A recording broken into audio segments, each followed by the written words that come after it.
During the past 5 years, Atticus had both increased the number of runes he could engrave before needing to drink the will renewal potion, and the variations of runes he could engrave. He wasn't just able to engrave the shield and fireball runes anymore, he could now engrave myriad of different runes. As soon as Atticus dropped the finished slate by the side, he quickly picked up another unused slate.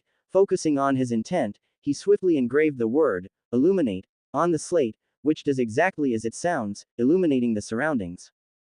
Dropping the slate by the side and repeating this process once again, Atticus, focusing on his intent, engraved the word, dash, on the slate, which, when used, increases the speed of its user for a few seconds. Atticus repeated his process once again, engraving the word, silence, on the slate, which creates a zone where the sound is dampened and muted. Atticus continued the process of engraving different types of runes and putting them down on one side. His will had grown incomparable to before. Back then, he had needed to strain his will just to create a single rune, and that was only possible because of his high intelligence. With how low his will was, Atticus should have never been able to engrave a single rune. But now that his will had grown tenfold, Atticus could engrave about 14 runes before needing to take the renewal potion. If one were to look at the stats as a consumable, before, it had taken him about 3 will points to create a single rune, but now, coupled with his increase in intelligence, Atticus had shrunk that down to 2, making him able to create more than he should be able to. Atticus persisted, ceaselessly crafting various runes. But after completing the 14th, an immediate fatigue settled in. No matter how many times I feel this, I can never get used to it. Despite the familiarity of this horrible sensation, he grappled with the exhaustion, resisting the urge to succumb to his inviting bed. Wow, I never knew the bed was soft and fluffy. Even the pillow looks so nice. Atticus couldn't help but entertain the allure of his soft, fluffy bed. Each touch seemed to accentuate its comfort, and even the pillow appeared irresistibly inviting as he ran his hands over it. But almost immediately, Atticus shook his head vigorously, snapping himself out of the terrible feeling. He swiftly brought out the renewal potion and immediately drank it. Atticus took in deep calming breaths as he began regaining himself gradually. A very dangerous feeling, Atticus thought, taking another deep breath. He truly didn't like the feeling of losing all his motivation suddenly. But unfortunately for Atticus, this was also part of the training process. Anytime he loses his motivation, it took him a great amount of effort not to give up on everything instantly. And although it took just a few seconds before he drank the potion, those few seconds still needed a lot of effort before he could pull it off. Plus the fact that even after he drank the potion, it unfortunately didn't instantly restore his will, he still had to meditate for a few hours before it was back to full strength. All of this served to increase his will. Atticus sat down cross-legged on his bed with his eyes closed as he entered a meditative state. He continuously visualized in his head the faces of both Alvis and Ronid who had almost killed him and the other Ravenstein youths back at the Raven camp. He was continuously visualizing the face of the one who had killed him in his home back on Earth. Despite what one might think, even after all these years had passed, Atticus had never once forgotten. No matter how long, even if it takes 1,000,000 years, I'll have my revenge, Atticus thought, seething with anger. His aura suddenly surged explosively, causing the very walls and bed in his room to quake as if understanding the gravity of the moment. Every time Atticus practices his rune engraving and loses his motivation, this had always been his way of not losing himself. No matter what and no matter how long it takes, Atticus will always repay his grievances tenfold.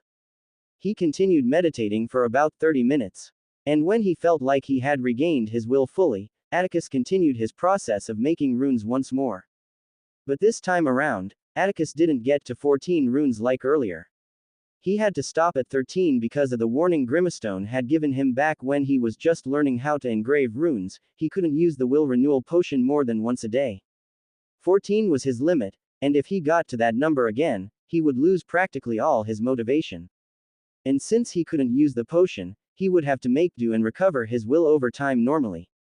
This was unfortunately one of the issues he had to face to increase his will. And he had been running away from this back at the estate, which was why he had always slept after one session. But now, Atticus decided to brave through it. He was determined to cross the milestone before the 1 month was over. Atticus entered another meditative state, the usual faces of his enemies appearing in his head instantly as he started repeating his mantra constantly. It was completely to his surprise, but after maintaining the meditative state for about 3 hours and 10 minutes, Atticus could feel his will had recovered. It was surprising because Atticus had also found out that it took about 8 to 9 hours before a regular grade 1 runemaster could regain his or her will fully, and this was if said individual wasn't relying on any potions. But it took him just 3 hours. Probably because of my intelligence, Atticus pondered. Currently, Atticus had accurate control over his emotions. If he wanted, he could be profoundly happy and then suddenly sad in the next second.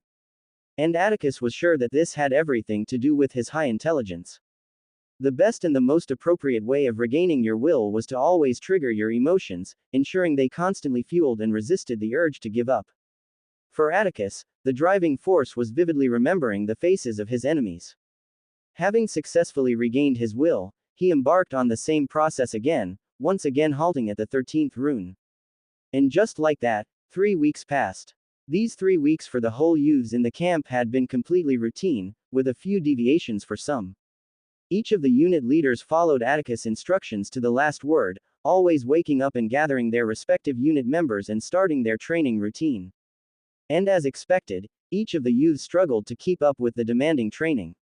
Many of them, in their entire lives, had never trained that hard before.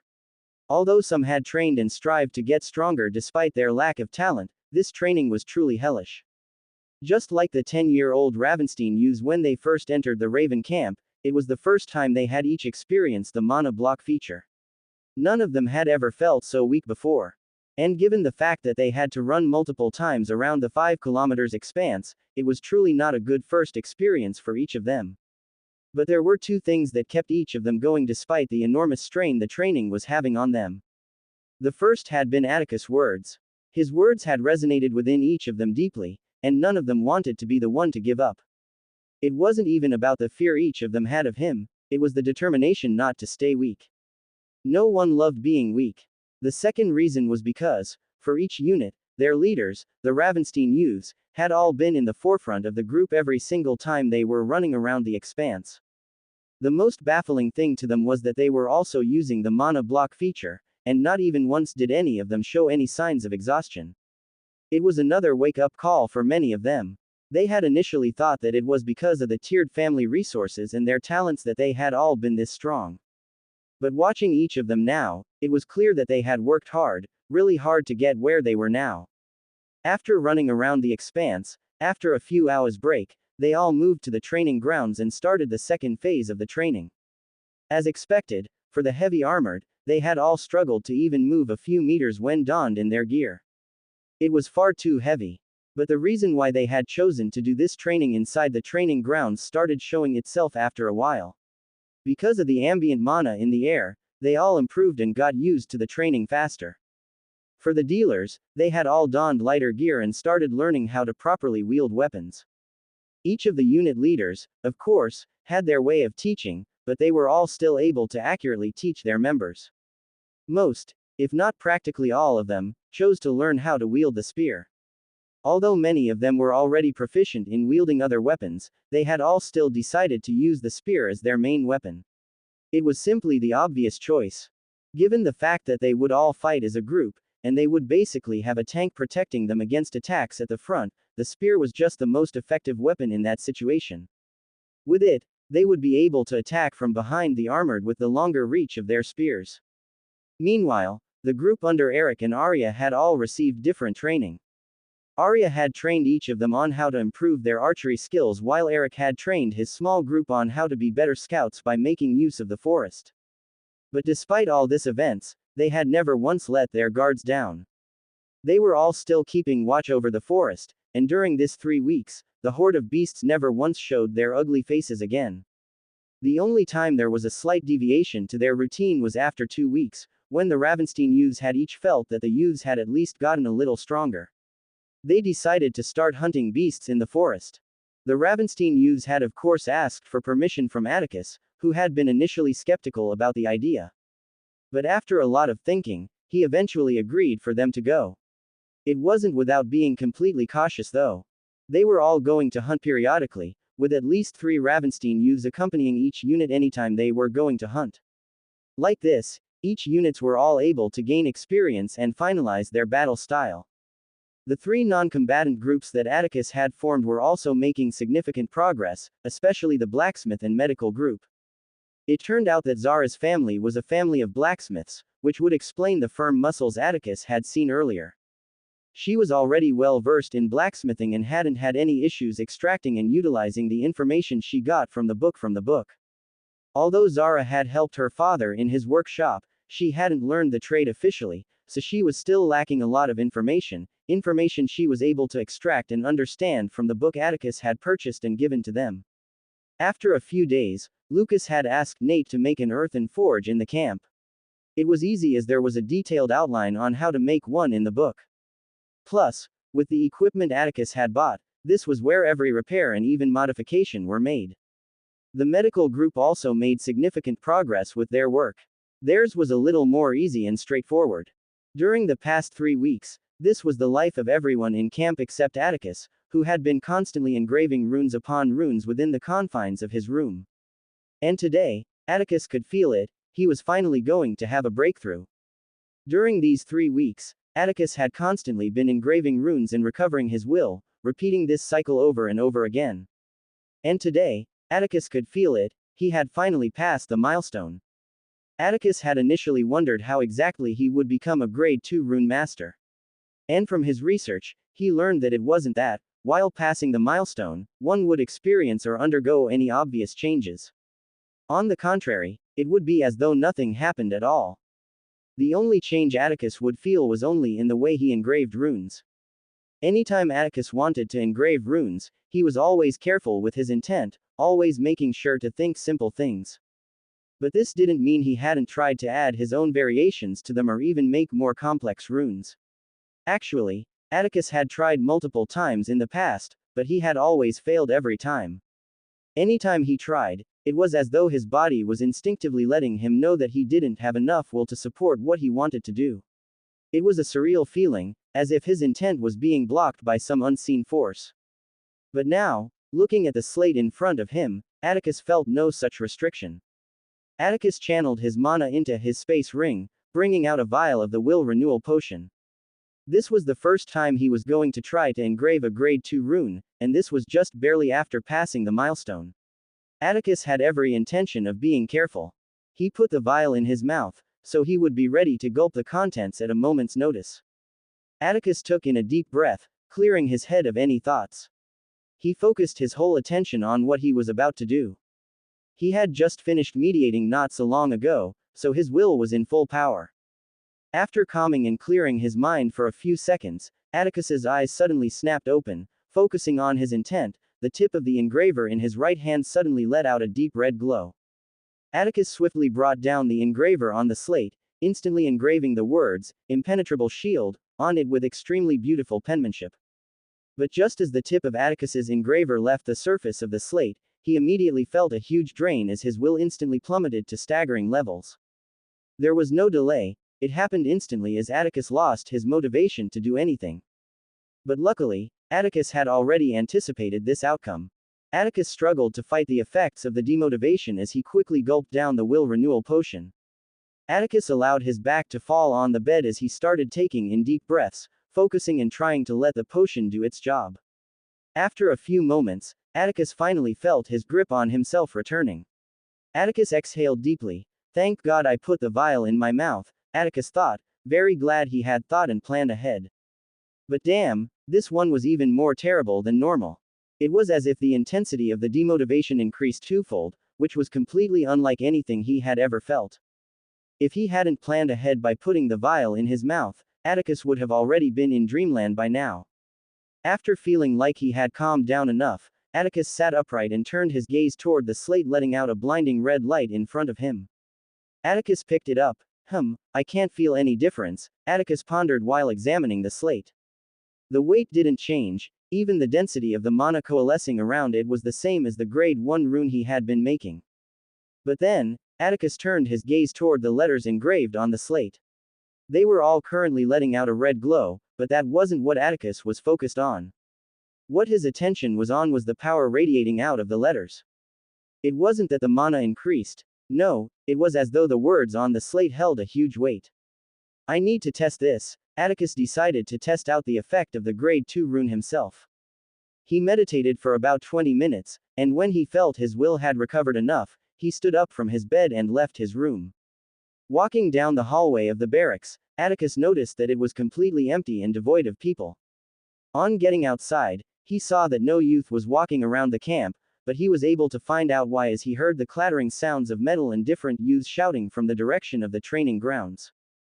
Atticus brought up his device to check the time. Seeing that it was just after noon, he closed it and turned toward the north and started running towards the wall. Atticus didn't need to use the gate as it was just a waste of time. On getting to the wall, Atticus simply, like a recoiled spring, jumped up, scaling over the 12-foot fence effortlessly. His passive strength as an expert rank was more than enough for such a small task without him needing to channel his mana. Atticus started running into the distance away from the camp. After getting to a considerable distance, about 1.5 kilometers away, Atticus finally stopped. He swiftly channeled his mana into his space ring, bringing out the newly engraved grade 2 rune. Just as he was about to channel his mana into the slate, Atticus paused. Channeling his mana into his space ring once again, Atticus brought out an ordinary grade 1 rune with shield engraved on it. He swiftly channeled mana into the slate, emitting a red glow, and instead of throwing it up in front of him, he threw it at a considerable distance away from him. The red glow intensified in the air as the slate crumbled, forming an ethereal bright red shield. Atticus raised his hand, focusing on the fire element, intermediate rank, Atticus decided. He controlled the power of the fire, reducing it to intermediate power output. Atticus swiftly shot the fire out towards the shield, resulting in an immediate explosion upon impact. The force dispersed debris, cloaking the vicinity in a shroud of dust. Atticus controlled the air to clear away the haze. In the aftermath, different cracks were all over the shield, with its initial bright red light already flickering as though it would disappear in any second. Gazing at the flickering shield, looks like it can barely withstand intermediate attacks, Atticus noted. He had never really tested out how sturdy his grade 1 shields were. This was mostly because he had never needed to use it in battle. But despite the fact that Atticus had never really used his runes that much since he started learning, ever since he had seen the Battle of Lucas and Arya, ever since he had learned how to engrave runes from Grimstone, Atticus had seen the immense potential rune engraving had. What Atticus was most excited for was becoming a grade 3 rune engraver. That was where the real aspect of rune engraving would start to unfold. Then, Atticus wouldn't even need slates anymore, he would be able to engrave on any surface, even the air. It was a possibility that excited Atticus to his core. Atticus focused on the newly engraved grade 2 rune in his hand, instantly channeling mana into it, and tossing it away from him. Like the first, it let out a blinding red glow before crumbling and turning into a shield. As Atticus gazed at this new shield, he could notice the difference between this one and the one he had formed earlier. Unlike the first, the ethereal red lights of this shield were a deeper red in color, and it was clear with one look that this shield had more weight than the first. It would be able to withstand way more powerful attacks than the grade 1 rune. Atticus once again focused on the fire element, but this time reducing its power to intermediate plus rank output. The intensity of the fire was more than the first, then he shot it, the attack blazing through the air, striking the shield with a powerful force. Atticus cleared the dust that gathered with a thought by controlling the air, turning his attention toward the dark red transparent shield that maintained its luminosity despite the powerful attack, not a single ripple.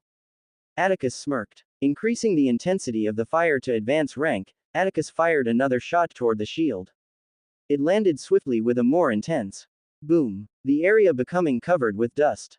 Clearing the dust, Atticus could only see small ripples around the shield, but regardless, it held strong. Atticus increased the intensity to advanced plus rank. The air seemed to crackle with power as the flames gathered around Atticus's palm, creating an ominous glow. It was clear that this attack dwarfed all the attacks he had released so far. With a focused thought, the flames shot forth from his palm. The force of the attack was so potent that it immediately shattered the air, creating multiple concentric circles as it cut through the atmosphere. The ground within a 5-meter radius from Atticus remained intact, but anything beyond that bore the destructive impact. Upon impact, a deafening boom echoed through the surroundings, and a shockwave radiated outward, carrying a cloud of dust and debris. However, amidst the devastation, Atticus and the immediate 5-meter radius around him remained completely unaffected, as if the dust and debris dared not come close to him. With another mental command, the dust gradually cleared, revealing the shield. Similar to the Grade 1 rune, the once bright dark light emanating from the shield had dimmed, and visible cracks adorned its surface. But despite all of this, it was still holding on. Looks like advanced plus rank is the limit, Atticus noted. Although the shield was still holding on, Atticus was sure that it could not withstand another attack of that magnitude again. He even doubted it could withstand something lower. Despite this, Atticus was very elated at this discovery. It was significant progress. Atticus's thoughts churned as he tried to think of different ways he could effectively utilize it to his benefit. If he tried hard, he could make one Grade 2 shield for each of the units. That way, they could all have a trump card in case of anything that might happen. Although it currently took his all to make just one Grade 2 rune, requiring basically all his will to engrave, Atticus would still give it a shot and make one for each unit. After pondering on the effects for a few seconds, Atticus turned back and started heading towards the campgrounds. As Atticus sprinted through the terrain, he suddenly sensed a presence. He stopped his movement and looking ahead, he observed someone hurtling towards him through the sky. Squinting, he identified Aurora using fire to propel herself rapidly in his direction. Atticus accelerated his pace, closing the gap and meeting her in a matter of seconds. "Were you the one? That explosion?" inquired Aurora as she gracefully landed in front of Atticus. "Yeah, I was just trying out something," Atticus responded with a wry chuckle. He hadn't expected that they would have felt the vibrations of the explosion all the way from the camp. "Somathinga," Aurora muttered, shaking her head at the absurdity of his words. Something. She had felt the vibrations miles away. Aurora turned her gaze to get a good look at Atticus, scrutinizing he. Concern etched her features as she questioned, "Hey, are you sure you're okay?" Atticus raised his eyebrows in confusion, but then he suddenly realized something. During the past 3 weeks, he had constantly been engraving runes, only pausing for a few hours of sleep and some necessary hygiene. He really hadn't been taking care of his appearance. "Damn, I must look really terrible right now," Atticus thought. He quickly materialized a sheet of water in front of his face, and he was immediately met with his terrible appearance. Disheveled hair, panda eyes from lack of rest, and an overall unkempt appearance. "Damn," he muttered, releasing control over the water, allowing it to fall to the ground. Turning to Aurora, he declared, "I need a long bath." Aurora concurred, "Yeah, you really do," subtly chuckling at his state. Atticus turned and saw some of the Ravenstein youths approaching them, but he didn't even wait for them to reach. Atticus' figure swiftly zoomed through the air, zipping past the figures of Nate and the others. His destination? A much-needed bath. Atticus ran at a fast speed towards the camp, making sure to avoid everyone from seeing him. Although he wouldn't admit it, he loved his handsome looks. But right now, he was far away from handsome. He got to the camp after a few seconds and headed straight to his room. He quickly entered the bathroom to have his bath. After a full 20 minutes, Atticus stepped out of the bathroom feeling profoundly refreshed and clean. "Ah, that felt good," he muttered to himself with a smile.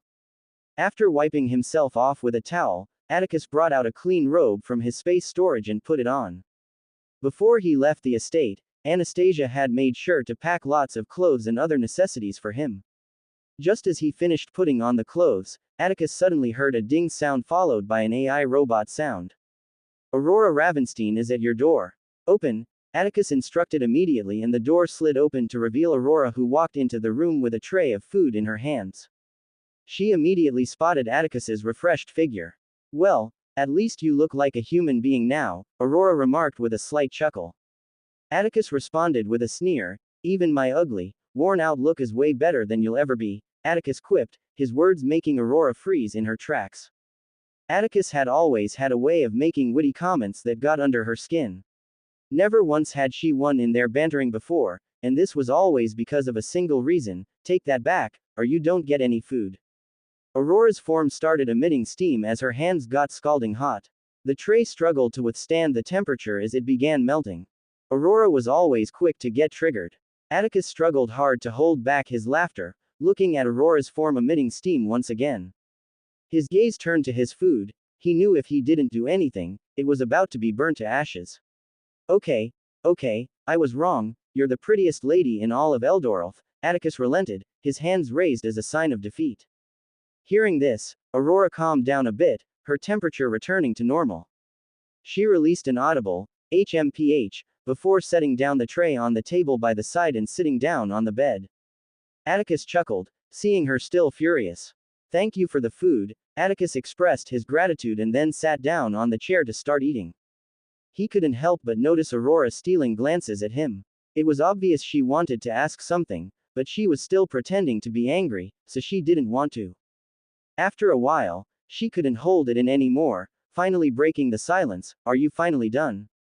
Aurora asked, a hint of concern in her voice. Atticus smiled warmly, hearing her question. Over the past 3 weeks, while Atticus had been engrossed in engraving runes inside his room, Aurora had consistently been the one bringing him food. And due to that, she was always seeing him in his demotivated state. Observing him like that every time, she couldn't help but worry. Despite their banter and frequent arguments, it was undeniable that Aurora cared deeply for Atticus. Almost, Atticus responded. He still had the grade 2 runes to do for each unit. Aurora remained silent, allowing Atticus to focus on his meal. After a few minutes, Atticus finished eating and asked, so, anything worthwhile happened in the past 3 weeks? Although he had been getting information about the training of the youths and anything else important from Lucas, Atticus still thought it best to hear from another's perspective. Nothing much, really. The training has been going smoothly, and there have been a few scuffles here and there, but nothing we couldn't handle. I guess it's a good thing they're all so weak, Aurora explained. To be honest, Atticus wasn't too surprised by this, even when he first learned about it from Lucas. With more than 1,000 teenagers gathered in one place, it wasn't surprising that conflicts would arise. Atticus couldn't help but agree with Aurora's words. Such issues could have been a severe problem if everyone possessed the same level of strength. Ha! Aurora suddenly exclaimed. There was this incident where one ugly fool was trying to rape a girl, she revealed. That sick bastard, Aurora clenched her fist in anger. I made sure to teach him a lesson he would never forget, she added. Hearing Aurora's stern words, Atticus couldn't help but gulp. He had no doubt that Aurora wasn't exaggerating when she spoke those words. His thoughts shifted toward the situation. Would the Academy really allow such things to happen? Would they not intervene in cases of assault and harassment? He had been too focused on a lot of things that he hadn't even stopped to think about things like this. Looks like I'll need to set up some ground rules, Atticus decided. What about the Horde? No sign of them yet? Atticus inquired. Those puppies. Nah, we haven't seen any signs of them yet, Aurora responded. Atticus muttered, it's a little odd, he added. What is? Aurora asked, her eyebrows raised. It's just, our mission is to survive and protect the camp from outside forces for 1 month, but apart from the first day the Horde attacked, we've never been attacked again.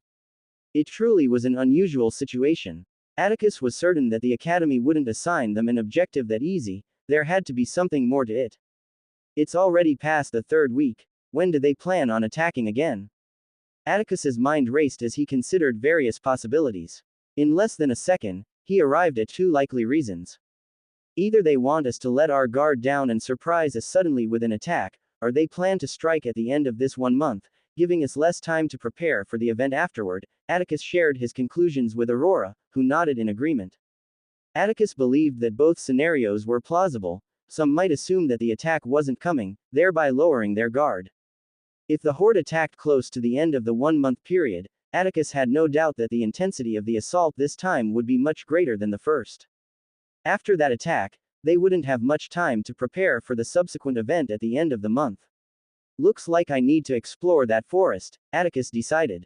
After chatting and catching up with Aurora for a while, she left the room, leaving Atticus alone. He decided to get the well-deserved sleep he had missed for the past 3 weeks. Soon enough, he entered the realm of dreams as his head sank into the soft, fluffy pillow. After a few hours, Atticus woke up feeling energized. After washing his face in the bathroom sink, he stepped out of his room and started making his way down the hall. Checking the time on his artifact, Atticus saw that it was just after 4 p.m. Many of the youths would have been given breaks to eat and rest for a while, which wasn't surprising that he was seeing a crowd of youths in front of him. Atticus narrowed his eyes at the crowd of youths in the middle of the hallway. Despite the narrowness of the hallway, all the youths were gathered in a semicircle, surrounding something or someone. The air was filled with their collective shouts and cheers. Get him! Fight! Fight! Fight! It was obvious, there was a brawl taking place in the center of the crowd. Atticus's gaze turned icy as he started walking towards the crowd. The youths were packed so tightly that it seemed impossible for anyone to navigate through the mass to reach the center. One could only wonder how Atticus planned on getting past it to the middle. But just as Atticus was making his way closer to the crowd, "Get him!" one of the boys shouting from the back of the crowd exclaimed. Just as he was about to shout again, the sound of footsteps approaching him from behind caught his attention. It was surprising, especially given how loud the crowd was. It shouldn't have been possible for him to hear something as faint as a footstep. But he could hear it clearly. Something about those footsteps was calling to him, as though his body was begging him to look back. And look back he did. Turning his gaze backward, his eyes widened almost to the point of bulging out of their sockets as he immediately froze in shock. And as if it were the most natural thing to do, he rapidly tapped the youth in front of him and swiftly moved to the side. The youth he had tapped turned back in annoyance, but his heart skipped a beat as he saw Atticus rapidly approaching. He immediately tapped the two youths in front of him, and then swiftly moved out of the way. This process repeated itself as each youth turned their gazes backward and saw Atticus approaching. They all immediately quieted down and moved out of the way after tapping the person in front of them until a clear path to the unfolding fight was made, the youths parting to make way for Atticus. No words were spoken, not even a single gesture was made, but the current chilling expression on Atticus was more than enough for each of the youths to understand. He was angry. The rest of the crowd on the other side initially wondered what was happening, but as soon as they saw Atticus, they instantly fell silent. As Atticus reached the center, his gaze instantly landed on the cause of all this commotion. It was two male youths, as one might have expected. On one side stood the battered figure of Hen, blood stains marking the otherwise pristine white floor beneath him. On the opposing side was a light-skinned, muscular youth who wore a broad grin on his face, currently facing Hen. "Ho, come on Hen, I was just kidding. I didn't mean to call your degenerate father a lowlife. Oh, oops, made a mistake again," he laughed while taunting. "You bastard," Hen screamed through gritted teeth, attempting to steady his trembling legs. He knew he was no match for him. He was a non-combatant while the other was part of the units. During the past 3 weeks, a hierarchy was already beginning to form. And this was especially so between the unit members and non-combatants. The unit members were always bullying the non-combatants, and they always had to take it because they didn't have the strength to fight back. But this time, he had insulted his father. There was no way he was going to let that go. The other youth chuckled at Hen, but then he suddenly noticed an oddity. He had been so focused on Hen that he hadn't noticed when the crowd went silent. His eyes suddenly turned to the side and landed on Atticus, who was walking towards them with an icy expression on his face. He immediately froze in his tracks, his face morphing into fear. Despite the fact that Atticus hadn't shown himself that often these past 3 weeks, none of the youths ever, for even 1 second, forgot how much of a monster he was. Hen, seeing him standing frozen, seized this chance as he quickly unsheathed a knife from under his robe, lunging at the youth who stood frozen. Shit, the youth thought. It was too late for him to react. He closed his eyes, expecting the artifact to protect him, but nothing happened. Opening his eyes, he saw Atticus, who had suddenly appeared in front of him, holding Hen's hand by the wrist. "Let go, you bastard!" Hen immediately screamed, squirming and trying to free his hand from Atticus's hold, but Atticus didn't even budge an inch. But despite this, Hen didn't relent. He was too lost in anger. He immediately brought out another knife from his robe and suddenly attacked Atticus with his free hand. Atticus fixed his icy gaze on Hen as he spoke. "I told you," he said, his words cutting through the air, sounding in the ears of every single one of the youths watching silently. Even in the face of the blade inching closer to him, Atticus's expression remained unchanged as he continued. "I meant every single word." As Atticus's words reverberated, the atmosphere tensed, and suddenly, Hen found himself suspended by one hand, only to be violently slammed onto the unyielding floor like a ragdoll. Bam! Pain coursed through Hen's body, his grip on the knives involuntarily loosening. Before he could fathom what transpired, he was hoisted into the air again, subjected to another merciless impact, instantly knocking the air out of his lungs. Bam! And then, every youth in the area watched, their bodies subtly trembling as Atticus kept lifting up and slamming Hen on the floor countless times, each time more brutal than the last. Bam! Bam! Bam! Atticus was precise every time he brutally slammed Hen on the floor. Although he wanted to thoroughly teach him a lesson, he had no intention of losing 1% of his points, no matter how small it was. But despite Atticus being careful, each time Hen was slammed on the hard floor, it was like he was constantly being hit by a truck. Hen didn't even have any chance to scream as he was constantly losing all the air in his lungs with each slam. After slamming Hen countless times on the floor, Atticus finally paused. And just as Hen and the other youths thought he was done, suddenly, a sickening crunch sliced through the air, accompanied by Hen's anguished scream. Ha! Every one of the youths gasped as they watched in horror as Atticus brutally dislocate Hen's hand from its shoulder joint. Without even waiting for the scream to die down, he seized the other hand, forcibly wrenching it and inflicting another harrowing scream. At this point, the other youth Hen had been fighting with was completely shivering as he started backing away little by little, hoping he would be able to get away. But Atticus had no intention of sparing any one of them. They were both at fault and would both pay the price. Atticus suddenly turned his gaze towards his direction, his piercing blue eyes locking onto him, freezing him in his tracks. Please, the youth's plea was cut short as Atticus disappeared from his vision, only to feel his face seized by Atticus's palm. The youth felt his body being pushed by an unimaginable force as his head was brutally slammed downward against the floor. Bam! Atticus lifted his head up again, turning his face to the direction of the floor, he instantly slammed it back down. Bam! And then again. Bam! And then again. Bam! Each impact painted the pristine white floor red, breaking bones and contorting his nose. The youth couldn't even let out a sound, his entire face was bloodied, with the crimson liquid already filling his mouth. He could only let his face be brutally slammed on the ground, hoping that Atticus would stop soon. Atticus was way more brutal to the youth than he had been with Hen. He had no idea who he was, but from what he had seen when he entered the circle, he was sure that it had been this youth who initiated the fight. Unlike Hen, this youth was slightly more powerful, making him able to take on more beatings than Hen. After brutally slamming his head on the floor multiple times, Atticus finally halted his actions. Just like earlier, he immediately grabbed both the youth's hands, yanking them with force and swiftly dislocating both hands from their shoulder sockets. The youth let out a gurgling sound as he couldn't even scream, blood clogging his throat. The youth could only endure unimaginable pain. Then, Atticus suddenly stood upright, causing the youths watching to instinctively rapidly take a few steps backward, as many of them almost tripped over the youths behind them. As Atticus turned his cold gaze towards the youths, they all turned their gazes to the floor, no one daring to make any semblance of eye contact. They are both to remain in this state for 24 hours, Atticus spoke, his words demanding compliance as he continued. I promise you all, if I find out that any one of you helped to heal them, you'll end up the same way. Spread the word, he warned sternly. Atticus's cold words caused many of the youths to instantly nod their heads rapidly in acknowledgement of his orders. Then, without so much as a word or even gazing at the duo he had just inflicted the torment upon, Atticus walked away from the scene, the youths instantly clearing the way for him to pass. As Atticus got out of the building, he took in a deep breath of fresh air. What he had just done in there was a warning. Many of them would think twice now before they doing anything as stupid as fighting. Sweeping his gaze around, he decided to walk around the camp first and check out what had changed since he had hardly stepped out of his room during the 3 weeks. The first thing Atticus noticed was the earth.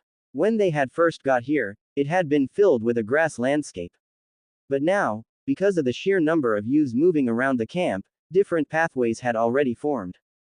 As Atticus walked across the camp, any youth who saw him either stayed away like a plague or bowed as he passed them. Atticus simply responded to all of them with a nod, not caring about all of these theatrics. To him, it was all unnecessary. Moving past the training grounds, Atticus noticed the new earthen building close to the training ground. That should be the forge Lucas told me about, Atticus thought. He changed directions and moved towards the forge. Before Atticus even entered, he could hear the sounds of clanging metal against metal. Upon entering the building, he was immediately assaulted with a wave of heat. The temperature was high compared to outside. Atticus swept his gaze around the workshop. It was expansive, with different areas for each of the youths to work. Atticus saw as each of the youths he had picked for the blacksmith group was busy hitting and melding different armors. The training had just ended. Many of the youths who had faulty armors or weapons had brought them for repair. As Atticus stood there, many of the youths in the forge stopped what they were doing and looked up to see who entered. Their eyes immediately landed on Atticus, who was currently looking around the forge. Recognizing Atticus, they all immediately stood upright to pay their respects. "Young master," they all greeted simultaneously. Atticus responded to their greetings with a nod, moving his gaze around each of the youths. He noticed that there were two figures missing from the group. The first one was expected, Hen. But the secunda. One of the youths in the forge who had a tan complexion and black hair stepped forward, his eyes gazing downwards as he spoke. "How may we assist you today, young master?" he inquired. Atticus's mouth couldn't help but twitch. Why was he being worshipped? He might have gotten used to servants and guards back at the estate treating him this way, but it was still very weird being addressed in such a way by his age mates. He knew most of them, if not all of them, feared him. But wasn't this too much? Atticus decided to ignore the situation. It was probably too late to stop it even if he wanted. "Where's Zara?" Atticus asked. She ran outside after hearing what happened to Hen. "Young master," the youth answered immediately. Atticus simply nodded. He had already warned them that no one was allowed to heal any of them until after 24 hours. And he planned on keeping his word regardless of if the person was a female or not. "All right, keep up the good work," Atticus said, swiftly turning back and leaving the forge. As soon as he left, the other youths all exhaled loudly as though a significant weight had just been lifted from their shoulders. "How is his presence alone so suffocating?" one of the youths in the forge suddenly said, and the other youths couldn't help but agree with him. Atticus hadn't noticed this, but his new increase in will had done more than simply make him engrave grade 2 runes. Each increase in his will was constantly stealing his mind, making his presence more commanding. And this was especially heightened for Atticus because he had already awakened his will aura. His will could already subtly affect the material world without any medium. After that time at the Raven camp, Atticus had tried countless times to make use of his will aura but had never once succeeded. He was still trying, but he already had it at the back of his mind already that it was only when he was truly struggling that it would manifest itself. But currently, after his huge increase in will, he was subconsciously suppressing the surrounding with his will, especially because of the incident that had just happened. As Atticus stepped out of the forge, he turned his gaze towards the direction of the northern gate. "I should check out the forest now," he decided. Just as he was about to move, "Atticus." A voice suddenly called out to him, causing him to turn his gaze and see Nate and Lucas approaching. He turned to face them, allowing them to approach. As soon as Nate got to Atticus, he suddenly paused, narrowing his eyes slightly. He briefly scrutinized Atticus. Rubbing his right hand on his chin, he remarked, "You look stronger." Atticus tilted his head slightly in confusion. "Stronger?" he asked. "Yeah, you just feel stronger. Did you go through another power-up or something?" Nate asked. "Well, Atticus muttered. The only power-up he could think of was his increase in will. But he wasn't too fond of revealing his powers even if it was to trusted allies. Hell, even Aurora didn't know he had other elements apart from the 4 he usually showed. Lucas also observed Atticus silently. He was also a runemaster and knew all about wills. He had also met Atticus a few times during the past weeks. Although Atticus hadn't been engraving runes in front of him, Lucas knew very well the aftereffects of rune engraving. It had initially been a huge shock to him. He had thought he was the only one in their generation that became a runemaster. Finding out that Atticus, along with all his talents, was also a rune engraver left a bad taste in his mouth. Did he break through the next grade? Lucas pondered. Seeing Atticus had no intention of saying anything, Lucas decided to chime in, adjusting his glasses with his index finger. "You're heading somewhere?" he inquired. "Yeah, I just wanted to check out something in the forest."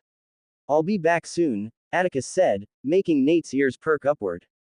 "Oh, forest. Please take me along. This past 3 weeks have been incredibly boring," Nate begged. Seeing someone as bulky as Nate begging with two hand clasps in front of him was a funny sight to see. I plan on moving stealthily and fast. I doubt you'd be able to manage that, Atticus instantly refused. He had no intention of bringing anyone along. He wanted to check out the forest and see if there was anything they were missing, and he was also planning on checking out where the loud howl they had heard earlier came from. In case of any situation, he needed to be able to move without any liabilities. Atticus quickly briefed Lucas and Nate about his earlier deductions, with Aurora causing both of them to agree with him. After asking both of them to watch over the camp, Atticus turned and started running towards the north gate. Easily jumping over the fence, he controlled the earth to shape around him, swiftly propelling him through the earth at fast speed towards the forest. After a few minutes, Atticus got to the edge of the expanse. Gazing at the towering trees of the forest, Atticus couldn't help but be in awe. This was the first time, even after reincarnating in Eldoralf, that he was seeing trees as big and imposing as this. Admiring it for a few seconds, Atticus took his gaze away from it and immediately entered the forest. Atticus darted through the forest at fast speeds. This forest, despite all its dangers, was truly a beautiful place. The forest surrounding the Raven camp had been nothing compared to this. Towering trees, their massive roots extending from the ground. The trees were all covered with thick leaves above, which seemed to restrict sunlight from reaching the forest floor, casting the entire forest in a deep, enchanting shade. The forest floor was covered with dry leaves, making it easy for people to move through. But because of certain reasons, Atticus decided to move through the trees, jumping from one tree branch to another rapidly. As Atticus moved through the forest, just as he had expected, he noticed that there were no beasts in the areas closer to the expanse. They must have hunted them all, Atticus thought. Undeterred, he kept moving through the forest. After a few minutes, he finally began to see some beasts around the forest. They were all mostly weak, only going as far as intermediate plus rank. But despite this, Atticus had no intention of engaging in any fights. Stopping on top of one branch, Atticus focused on his mana, and with a barely audible mutter, ethereal cloak. Instantly, a cloak of mana suddenly engulfed his body, and as though it were the natural thing, Atticus' form started becoming ethereal and faint until he suddenly vanished. It wasn't just his body, his presence, his scent, everything vanished. It was as though he wasn't even there in the first place. Atticus had come a long way in his ethereal cloak art. His progress was so great that it was completely incomparable to back when he had just been using the art. Atticus swept his gaze through the forest. His perception was operating fully as he used his eyes to search for any signs that those beasts might have left behind. He was currently moving towards the north of the forest. The last time when Atticus heard the loud howl, although the sound might have been deafening and sounded as though it came from every direction, Atticus's senses were just too good to be tricked. He was able to instantly determine the direction the sound had come from. It seems Eric was right, Atticus pondered as he kept moving through the forest. He had been searching for signs and clues now for a while but hadn't seen a single thing, not even their footprints on the earth. It could be it. I should try that, Atticus thought, his invisible form abruptly halting on top of one of the tree branches. What Atticus had just realized was simple. Currently, Atticus was using his perception to the max, trying to search for any clues that he might have missed and find out where the horde went. But he couldn't find any clue anywhere despite searching for a long time.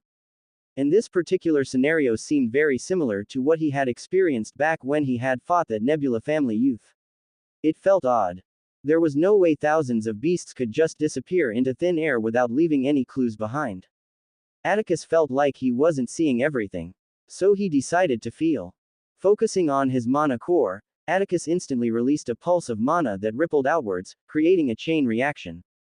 Swiftly, like lightning suddenly striking and illuminating an initially dark area, Atticus was able to see everything clearly for a 50-meter radius around him. Atticus jumped down from the tree he was on, landing on the earth silently. I see, Atticus thought. Currently, using his eyes, Atticus could only see the scene of tall imposing trees, dried leaves scattered on the forest floor. But with feel, it was as though a new world opened up to him. Motes of light filled the air, with every single one of the imposing trees emitting a bright glow. Each imposing trunk and the thick vines protruding from the ground radiated a brilliant glow. These luminous tendrils descended to the forest floor, creating an intricate network of light. But despite all of this, it wasn't the luminous display that held Atticus's attention. What he was currently focused on was the colossal amount of glowing paw prints that were strewn all around him. They were so densely packed and interwoven that even Atticus struggled to discern their origin or direction. Interesting, Atticus thought with a slight smile. He had used feel multiple times before, but this was the first time he was able to use it in such a way. To think I can still feel the mana foot imprint of beasts from 3 weeks ago, Atticus pondered. Each living being on Eldoralf, especially the awakened, left behind traces of mana wherever they went. It was like a unique magical signature that emanated from each person. This constant emission of mana created distinct signatures for everyone, and certain artifacts were designed to accurately identify and match these signatures. However, these artifacts work best when the person's signature was already in their records. Looks like I still have a lot to learn about perception, he thought. During his training with Magnus, where Atticus had constantly been using feel, he had never once seen something like that before. Granted, Magnus was a paragon rank with strength Atticus couldn't begin to fathom for now, but what about him? Why could he feel his mana imprints? My training suit, the revelation struck him. Unlike the beasts who were barefooted and were constantly utilizing mana to move, Atticus had been fully clad in his training suit. They were airtight and were designed to protect its wearer, allowing stable and smooth flow of mana within the body. Due to this passive feature, they prevented subconscious mana imprints from being left behind. The only time he used feel was during training with Magnus. And during his fight with the Nebulon youth, there had been thick amounts of mana clustered in the area, making it impossible for him to notice something as subtle as a mana foot imprint. But out of everything, what baffled Atticus the most was that even after 3 weeks had passed, although the footprints were mostly cleared out, he could still see the mana imprints clearly. Atticus decided to stop thinking about all of this for now and focus on the task at hand. Turning his gaze towards the imprints on the ground, he saw they were all jumbled up, scattered across the earth, with different tracks facing different directions. Atticus could stand here all day trying to figure out which tracks were the right ones to follow, but it was a very good thing he wasn't dumb. The loud howl had come from the north. There were some tracks leading to the north. What more did he need? Atticus swiftly turned and started running towards the north. He was constantly releasing pulses of mana from his mana core to make sure he didn't lose track of the imprints. And at the same time, Atticus was also maintaining the ethereal cloak. This just goes to show how much Atticus had improved his mana control. He was completely incomparable to how he had been before. Undeterred, Atticus kept moving through the forest, following the tracks. Inside the control room where the academy monitored the first-year students, many operators were busy watching the screens of every division. Signs of exhaustion were evident on their faces, as many of them just wanted to finish the remaining 30 minutes of their shift and leave. Despite the fact that they could monitor each division of the different regions from here, there was a limit to what they all could watch. They were only allowed to have a bird's-eye view of each region, not even being able to listen in on the conversations of the students. The only thing they could view was the students moving around the camp, the whole expanse, and the forest surrounding them. Whatever happens inside any of the buildings was completely private. Each operator was monitoring multiple screens and divisions at the same time. One of the operators with a crown of brown hair, connected mustache, and beard suddenly let out an audible sigh. These 3 weeks have been incredibly boring. The others couldn't help but agree with him on that. Although they had all expected it, the first 4 weeks for the first years, apart from the first day, had always been boring and uneventful. But it still hurt to sit down all day watching a bunch of teens simply move around and train. Although they wouldn't admit it in public, many of them, because of the boredom, had already turned it into a reality teen drama. We can only hope the interdivision fight would start soon, then things would start to get interesting, another operator who was sitting close to the man that spoke earlier added with a bored look on his face. But before anyone had the chance to reply, the entrance door suddenly slid open to reveal Isabella. Dressed in a well-fitted black suit, she sauntered in, sipping a smoothie through a straw. The loud slurping sound she made as she sipped her drink was so loud that all the operators who were on duty, each busy monitoring the screens, heard it. The operators who saw Isabella couldn't help but mutter curses under their breaths as bulging veins appeared on each of their heads. It grated on the nerves of the operators, who suppressed curses and resisted the urge to snatch the drink away. They all knew the only reason she could do this now was because Harrison wasn't around. If he was, she would behave like an obedient puppy. But anytime he wasn't, she always made sure to show her mischievous side. And what was most annoying was the fact that she was doing it intentionally to annoy all of them because she knew none of them could stop her. Isabella walked down the steps, moving closer to the screens, where the operators were gathered. Her gaze swept through the room, looking at the operators who were all trying hard to hold back from erupting. Her smile widened as she applied even more suction, intensifying the sound. Slurp, slurp, just as one of them couldn't stand it anymore and was about to speak. Oi, your boy Crush just entered the forest, the first operator who had initially spoken said as he fixed his gaze at the screen with a slight smile. Finally, something was going to happen. Really, Atticus? Isabella immediately brought her drink down as she heard those words, her face expressing slight shock. She instantly moved to the front of the screen displaying Atticus as if she didn't want to miss a single thing.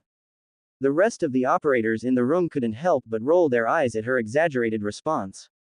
Ever since Atticus's massacre, after the first years were sent to the Expanse, Isabella had been following his every move. Anytime she came into the control room, she was always going directly to Atticus's screen. Finally, he's out of his room. Where is he? She asked as she got to the front of the large screen. Hold your horses, princess. He hasn't done anything yet.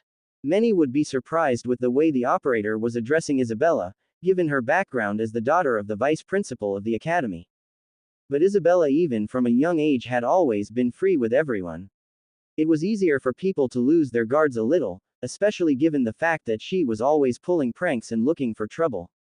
Spotting Atticus on the screen, Isabella snatched the controls from the operator and instantly enlarged the screen, making it bigger and dwarfing all other screens being displayed. Now shush, I don't want to hear a single word, Isabella said to the rest of the operators, immediately turning her gaze to face the screen, leaving their mouths twitching in response.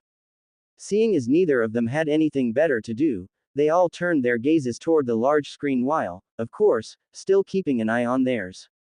Atticus constantly released mana pulses from his mana core as he ran through the forest, his entire focus on the countless number of paw imprints on the forest floor. As Atticus kept moving, he couldn't help but notice the glowing paw imprints getting more numerous than before. He was able to find out why after a few seconds. As he ran, Atticus began noticing different trails of paw imprints seamlessly joining the one he was currently following, making them become even more numerous. Looks like I made the right choice, Atticus thought. Thinking about everything he had seen until now, with the different imprints joining the current trail he was on, it was clear that all the beasts had been initially moving on a single trail before they started splitting, forming different trails in different directions. So they come from here, split up, with some circling around the expanse and then attack us from different directions, Atticus deduced. His assumption was proven soon enough. After running for about 7 minutes, Atticus finally got to a small clearing in the middle of the forest.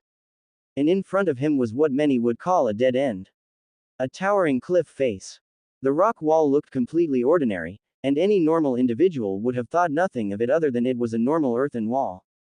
However, fortunately, Atticus wasn't a normal individual. The clearing wasn't large, just less than 40 meters. And Atticus was currently releasing pulses from his mana core, able to feel everything clearly in a 50-meter radius. In this surreal space, all around him, strewn across the forest floor was an uncountable number of glowing paw imprints. Their numbers so high that it was simply impossible for someone to distinguish individual prints. It simply looked as though the ground in a whole 50-meter radius away from him was an ethereal, radiant canvas. Gazing around the clearing, Atticus could see various trails of paw imprints converging toward the center, the glow extending through the cliff as though it wasn't there. I guess I found the base, Atticus muttered while looking around the small clearing. After a few seconds, he turned his gaze back towards the cliff and started walking to it. Is it an illusion? Atticus pondered. Apart from the numerous imprints on the forest floor, Atticus could also feel the intense amounts of mana radiating from on the unassuming earthen cliff wall. It was clear that there was another illusion at play. Just what isn't a lie, Atticus thought. From what he had just found out, in the forest, there was a large illusion at play, whose function was to hide any and all traces of the thousands of beasts. If he didn't have his perception, Atticus wouldn't have been able to find this location in the first place. On getting to the wall, Atticus lifted his hand, placing his palm on it.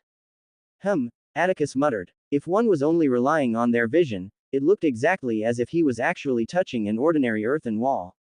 It looked so real that if not for feel, he would have truly believed he was touching a normal wall.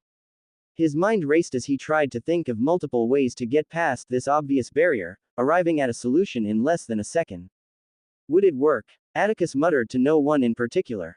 What Atticus had decided to do now was something many would consider impossible, and truly for someone of his rank, it should be impossible. Atticus was 100% sure that what he was currently seeing in front of him was a lie. There was no earthen wall in front of him. But even he couldn't deny that he was currently touching something tangible, something that could affect the material world. Coming to this conclusion, the answer was easy to arrive at. Currently, in front of him was a mana barrier, which was being masked by an illusion. That would explain the intense amounts of mana he had felt. Illusions were exactly as they sound, illusions are intangible and should not be able to truly affect the material world.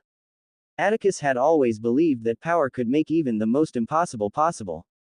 He couldn't even begin to fathom how, but if illusions were to become tangible and able to affect the material world, he believed that only the paragon of the Nebulon family could achieve such. But now, for this current illusion, Atticus was very sure that it had no such power. Using feel, Atticus could tell that he wasn't touching an earthen wall, his palm was currently touching a large cluster of mana. One would have to have an appropriate understanding of what a mana barrier was to understand what Atticus wanted to do. It was simply a large amount of tightly clustered mana. Mana was a very adaptable form of energy. Despite how clustered and tightly packed natural mana became, it would never stop an individual from passing through it. So then, how was the barrier able to repel and stop people from passing through it? It was simply because, unlike natural mana which had no claim, the mana making up this barrier was different. It was formed using mana that had already been imprinted with another person's unique signature, which made it so that only something with the same mana signature could pass through it, with anything else being actively repelled. And this was the case with Atticus's palm, which was currently touching the barrier. It wasn't able to pass through it. So with all of this information gathered together, what was Atticus's plan?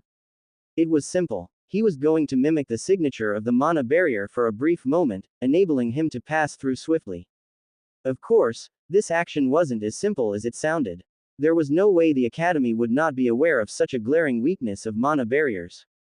There were more sophisticated powerful barriers and measures that were usually taken to guard important things, but would you use an armored tank just to simply take care of an ant? The only reason this normal barrier was being used here was because the Academy could have never foreseen that they would ever get someone as monstrous Atticus. If it was anyone else that wanted to do this, especially with Atticus's current rank, such actions would be impossible to take. It was completely unlike the ethereal cloak art. Back then, Atticus simply had to mimic the natural mana signature in the environment, adjusting it with every change in mana density. But now, Atticus would have to mimic the exact mana signature of another individual. Even if it was for a slight second, it was still an incredibly difficult task. Copying another individual's mana signature was more challenging than mimicking the natural mana signature in the environment due to the unique and personalized nature of individual mana. Natural mana in the environment was more homogeneous and predictable, making it easy to mimic. On the other hand, each individual possessed a distinct and intricate mana signature that was a reflection of their unique magical essence. This signature was influenced by factors such as one's personal experiences, emotions, and innate magical abilities. Replicating this specific and personalized mana signature requires a higher level of precision and finesse, a level of mana control that someone of Atticus's rank couldn't even dream of achieving. After years of practice, Atticus, with his exceptional high intelligence, could easily adapt to changes in the natural mana environment by adjusting his mimicry to match the fluctuating mana density. However, copying another person's mana signature involves capturing the nuances of their magical essence, making it a more intricate task. Even a slight deviation in the replicated signature could be easily detected by the magical barrier. Atticus focused on his palm in contact the mana barrier. Closing his eyes, he entered a state of deep focus. Back inside the Academy's control room, every operator present currently had their mouths open in shock as they beheld the spectacle occurring in front of them. Just how did he find it? One of the operators asked. disbelief coloring his expression. The rest of the operators also mirrored his expression. They were all truly shocked, and they honestly weren't to be blamed. Ever since the academy was established, they had been using the same curriculum to test their first-year students with very little deviations. And ever since then, never had any student ever discovered what Atticus had just found so quickly before. It had been just 3 weeks into the academic year, and he had already found it. And the most baffling part of all of this was that he had found it so easily. It was as if he knew exactly where he was going.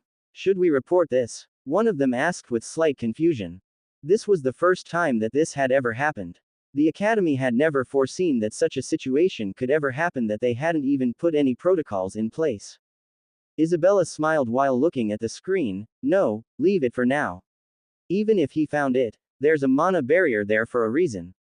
Let's just wait and see what will happen, she instructed, her eyes not leaving Atticus on the screen for a single second. Many of the operators in the control room would see her obsession with Atticus as some kind of crush. But only those who knew Isabella well would know any better. Sure, Atticus was incredibly handsome even at his young age, but he was just 15. Far too young for her. She wasn't no pedo. Besides that, Atticus wasn't even her type. She preferred cute and shy guys. And from what she had witnessed watching his actions these past 3 weeks, Atticus was anything but shy. Isabella had only one feeling towards Atticus, and that was curiosity. She was insanely curious about him. His strength, his confidence, his intelligence, they were all glaring. She wanted to know, how could a 15-year-old have all these qualities at the same time? After the massacre the top 3 in the rankings showed 3 weeks ago, they had all expected them to struggle a bit with organizing their division, and truly, Zoe and Kale did, but what about Atticus? He made everything seem as though it was a game. He practically organized his whole group in one day. More than 1,000 youths, it was simply shocking. Established his dominance from the start, provided the facilities and equipment that his division members would need to focus on getting stronger, planning multiple steps ahead for the future that he should know nothing about. He was only doing exactly what was necessary, as though he had foresight and knew everything that would happen in the future. It was shocking, very shocking, seeing a 15-year-old do all of these things. The academy had made sure to limit the information each division had by only giving them very subtle clues.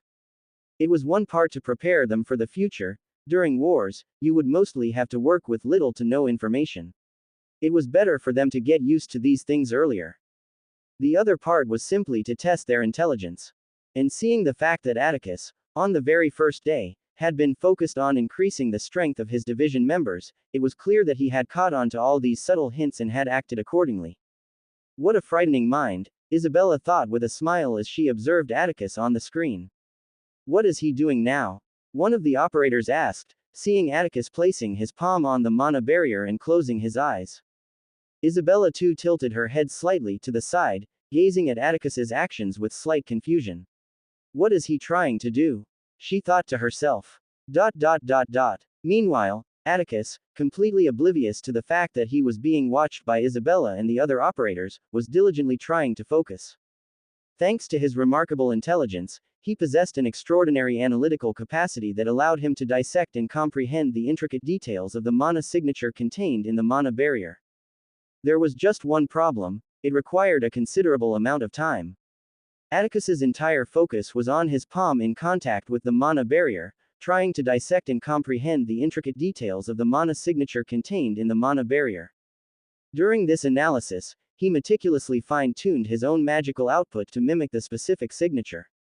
Atticus stood with his eyes closed, not moving a single inch for more than 30 minutes. And just when it seemed that nothing would happen, suddenly a burst of mana radiated from Atticus's core, immediately engulfing him. It was very similar to when Atticus was using the ethereal cloak art, but if one were to look closer, they would be able to see a glaring difference between both mana natures. Using the ethereal cloak, just like the environment, the mana enveloping Atticus would be as free and adaptable as the natural mana in the environment. But the mana currently enveloping Atticus wasn't as friendly and adaptable as the environment's, it was completely volatile. It was as though it was actively repelling anything that didn't have the same signature as it. But Atticus could only successfully replicate the mana signature for a brief moment.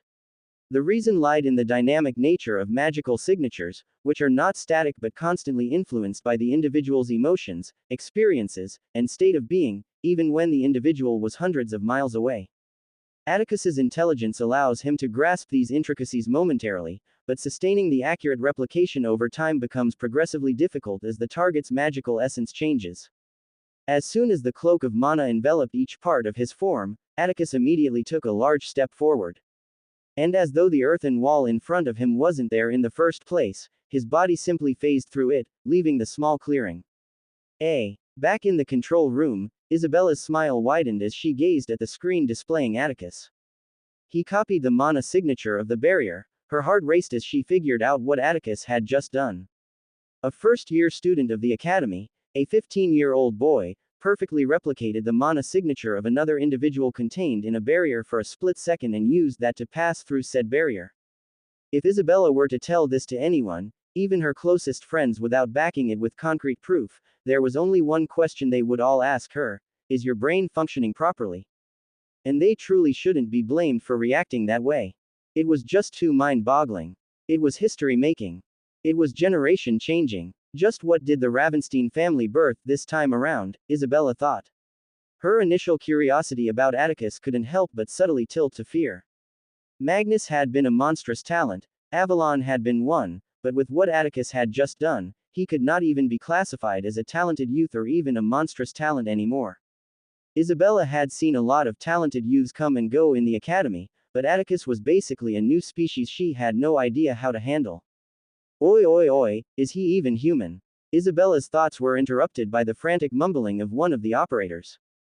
Out of everyone in the room, it was only Isabella that was currently smiling. The rest of the operators all wore somber expressions on their faces, many not believing what they had just watched. Hey, is it not about time we reported and stopped this? He's not supposed to find this location this early. Upon hearing the operator's suggestion, Isabella's expression didn't change. No way, she thought in her head. There was no way she would allow it all to end now after they had come this far. Let's wait and see, Isabella simply said. Many of the operators' eyes widened as they heard Isabella's orders, one of them immediately voicing his disagreement. It's too dangerous. The beast in there is a maste. But his voice was cut short as Isabella suddenly turned and gave him a cold stare. The operator suddenly froze, beads of sweat forming on his forehead as he felt shivers down his spine. They all knew this side of Isabella all too well. There was a reason, despite the fact that Isabella plays and treats all of them fairly, none of them still dared to cross the line.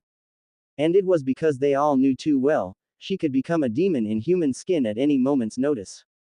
The last time someone got under her skin, well, let's just say he wasn't going to be getting under another person's skin until the end of his life. I said leave it. The artifact he's wearing is not a frigging decoration. His life won't ever be in danger, so just shut up and watch, Isabella coldly stated, removing her gaze from the operator who was already shivering in his seat. She focused her attention back on Atticus, not minding the tension that had appeared in the air. Suddenly, the door of the control room slid open to reveal a group of men walking into the control room. Many of them had looks of exhaustion on their faces as though they had already anticipated how boring the next few hours would be. We're here. You can end the shift, the man standing at the forefront of the group suddenly declared. But unlike the exaggerated happy responses he was expecting, all he got was complete silence. What's happening? He wondered. None of the operators were even focused on them. Their gazes were all on a large screen displayed at the top. The new entrants followed their gazes to see what they were watching, and their mouths couldn't help but open wide when they saw where Atticus currently was. After that, no one spoke anymore. They all simply focused their gazes on the white-haired boy on the screen. As soon as Atticus crossed the mana barrier, he found himself inside a pitch-dark space. It was so dark that he couldn't see anything, even when he tried waving his hands in front of his face. This level of darkness can't be normal, Atticus pondered. It was very unnatural seeing a darkness of this intensity. Regardless of how deep down a cave was, even if there was no light source around, one should be able to at least perceive faint outlines or shapes after your eyes had adjusted to the darkness. But this darkness was different. No matter how long he stood, he wasn't able to see a single thing. Too bad my perception doesn't come with night vision, Atticus thought with a hint of humor. Atticus's perception could unfortunately not let him see at night. His vision was exceptionally better than most people, but this was only if he could see. Deciding not to waste any time, Atticus instantly released a mana pulse from his core, enabling him to feel every single thing around him. And what he felt was shocking, to say the least. Atticus was currently in a cave-like space. It wasn't wide, only about 8 meters. But what had shocked him was the intense amount of mana radiating out of every part of the cave. Atticus had felt the increase in mana in the air when he had crossed the barrier, but what he was feeling was way more intense. This will make things hard, Atticus thought. The intense amounts of mana radiating out of every parts of the cave was making feeling everything around him clearly difficult. Atticus wasn't sure what exactly was what. It was as though the whole area was just a huge bright canvas. Atticus was almost tempted to brighten up the place so he would be able to see clearly, but he knew better than to do that. He had no idea what was in this cave, and he would rather not turn himself into a live target. I'll just have to make do, Atticus eventually decided. With a simple focus, a cloak of mana suddenly enveloped his form as he activated his ethereal cloak art, his presence becoming faint until it completely melded with the environment. Atticus had no plans of letting his guard down for even a single moment. Using the ethereal cloak, he began moving through the cave. Although he couldn't accurately identify what was what because of the intense amounts of mana blanketing the cave, he could still tell the layout of the cave. Atticus moved fast without making a single sound through the cave, and after a few minutes of running, he finally saw a change in the layout ahead of him. An open space, he pondered. Unlike the narrow layout of the cave he had been running in since, it was as if there were no walls or ceiling ahead. After a few seconds, Atticus finally got to the end of the cave, and confirmed that his assumption had been right. He was currently in an expansive open area within the cave. Just like the cave had been, this area was also completely dark, and the mana blanketing the cave had gotten even more intense in this space. Atticus released mana pulses from his core, trying to determine the layout of this new space, and was a little shocked to see that he wasn't able to accurately measure how large it was. Looks like it's larger than 50 meters, Atticus deduced. Atticus could only feel everything from a 50-meter radius away from him, and he wasn't able to feel the end of the space when he released a pulse. It was the same upwards. Meaning even the ceiling was higher than 50 meters. What should I do? Atticus's thoughts raced as he tried to figure out his next actions. If the space was larger than 50 meters, it was possible there were beasts at the edges. Atticus had no doubt that for any beast to live here, they had to be able to perfectly see in this environment. They could attack him from a distance, and he wouldn't even know until the attack entered his 50-meter radius. It was a dangerous situation. Apart from feel, Atticus had also tried to smell earlier when he was moving through the cave and had regretted it instantly. The foul stench emanating from every part of this cave was so potent that he was almost brought to tears. He had also tried to listen to any subtle sounds in the area, but it was all for naught. The only sound he could hear was the sound of multiple drops of water hitting the earth, creating an eerie backdrop.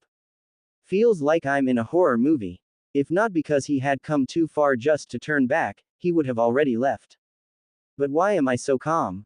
No matter how brave one claimed to be, being alone in a place where you couldn't see a single thing, knowing very well that there was a terrifyingly strong beast with you in the cave, and not having any idea where it was and when it would attack, was enough to terrify most people or at least increase the heart rate of many.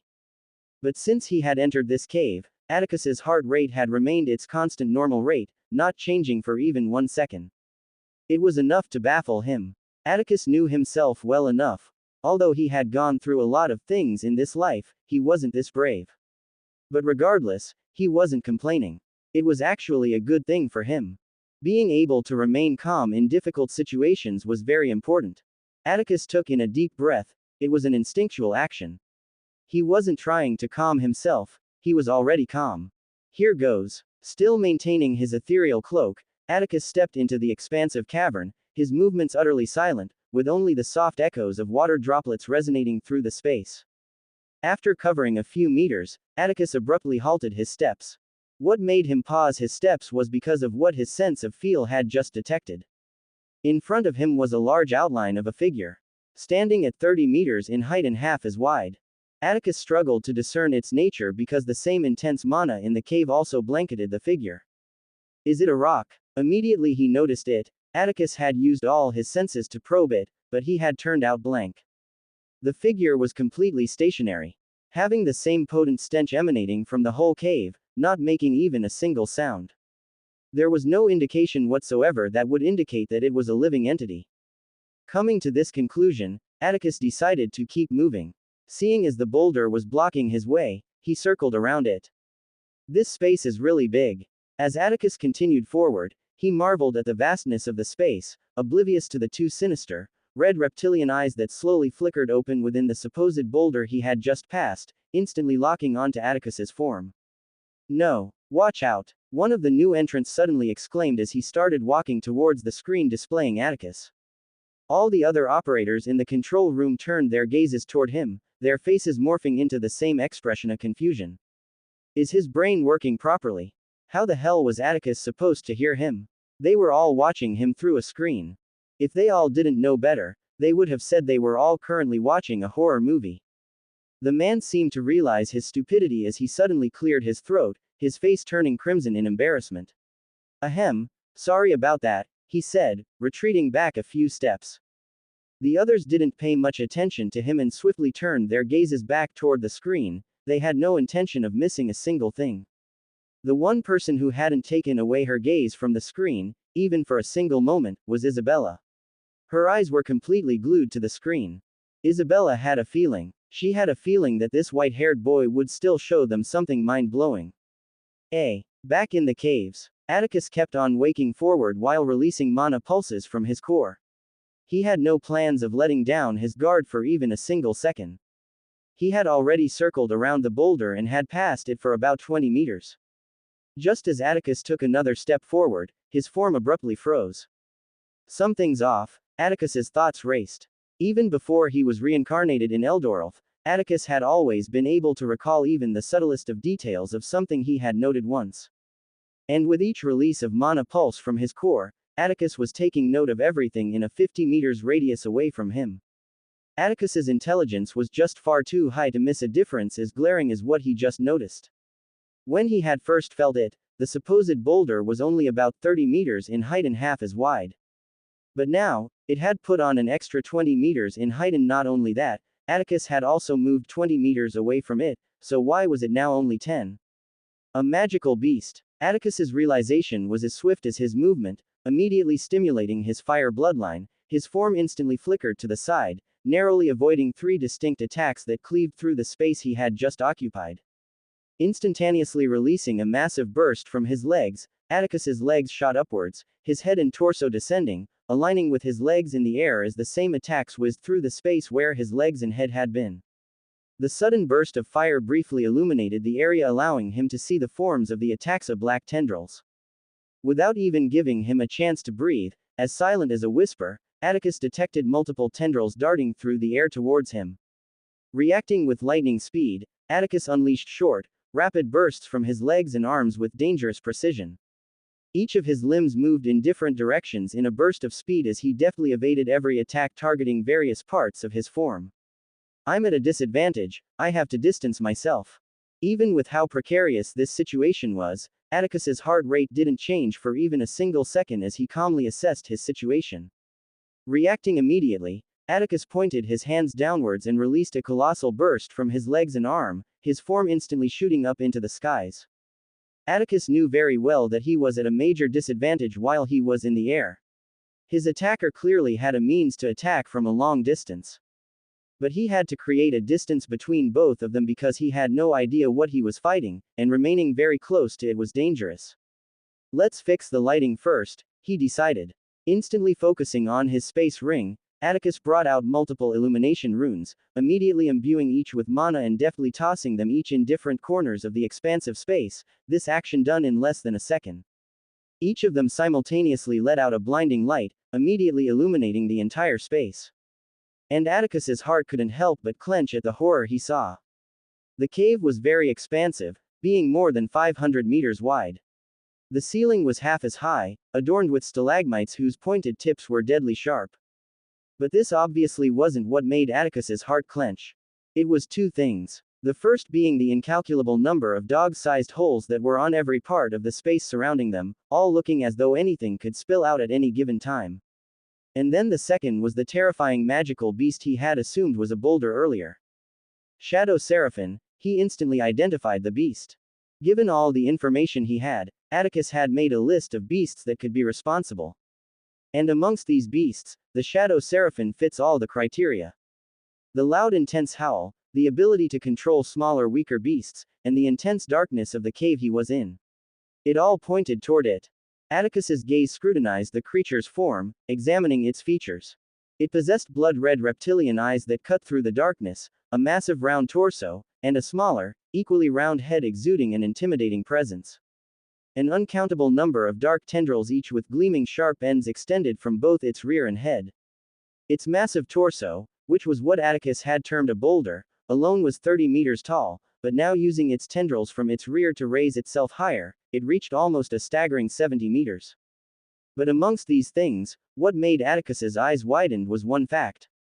Master rank. It was a master rank beast. The beast was a higher rank than Atticus, and because it hadn't been actively releasing its aura earlier, Atticus hadn't been able to perceive its rank. But now, it became all too telling. The Shadow Seraphim had dominion over the shadows, and Atticus had just stepped into its territory. Scree hhhhhh. The beast let out a deafening screech because of the sudden illumination, quickly using some of its tendrils to cover its eyes. Suddenly, the darkness seemed to intensify in the cave, and Atticus observed as each of the runes started flickering slightly, as though it could go off at any given moment. They won't last, Atticus noted. Normally, without any outside interference, each illumination rune should last for about 20 minutes. But Atticus could see that currently, they wouldn't even last for seconds. I have to end this fast. Many would be surprised at what Atticus had just decided to do, and truly, it was a cause for surprise. The beast was a master rank. It wasn't about it being 2 sub-levels above him, it was the fact that it was an entire rank above him. Fighting an individual in a higher sub-rank and another in a higher rank than you was wholly different from each other. Each rank increase does more than increase your mana level and power, each increase brings about a qualitative change to the individual's being. And this was especially apparent in higher ranks like master rank. It was exactly because of the apparent difference in strength that Atticus had been found out so easily even when he was using the ethereal cloak art to move. But as if reading his mind, before Atticus could react, an intense black veil suddenly burst out from underneath him, his whole form immediately enveloped in an inky blackness. Back in the control room, each of the operators watching the scene couldn't help but let out an audible sigh. Looks like that's that. We better end this and move the beast to another location, Miss Isabella, one of the operators suggested, addressing Isabella respectfully. After what had just happened, none of them dared try to be free with her anymore. Hearing his words, the rest of the operators couldn't help but agree with him. What had just enshrouded Atticus was one of the beast's powerful attacks, Shadow Veil. Apart from the fact that the beast was 2 whole ranks above Atticus, he was currently in its natural habitat, a very disadvantageous situation for him. The fact that Atticus had been easily caught by that attack spoke volumes about the disparity of power between them. They had all been initially shocked when Atticus had evaded the beast's sneak attack and thought he would actually be able to last longer. However, reality was a harsh mistress. But unlike what they were expecting, Isabella remained completely silent.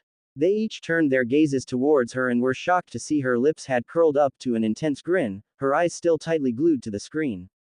Turning their gazes back to the screen, they all experienced another shock at what they saw.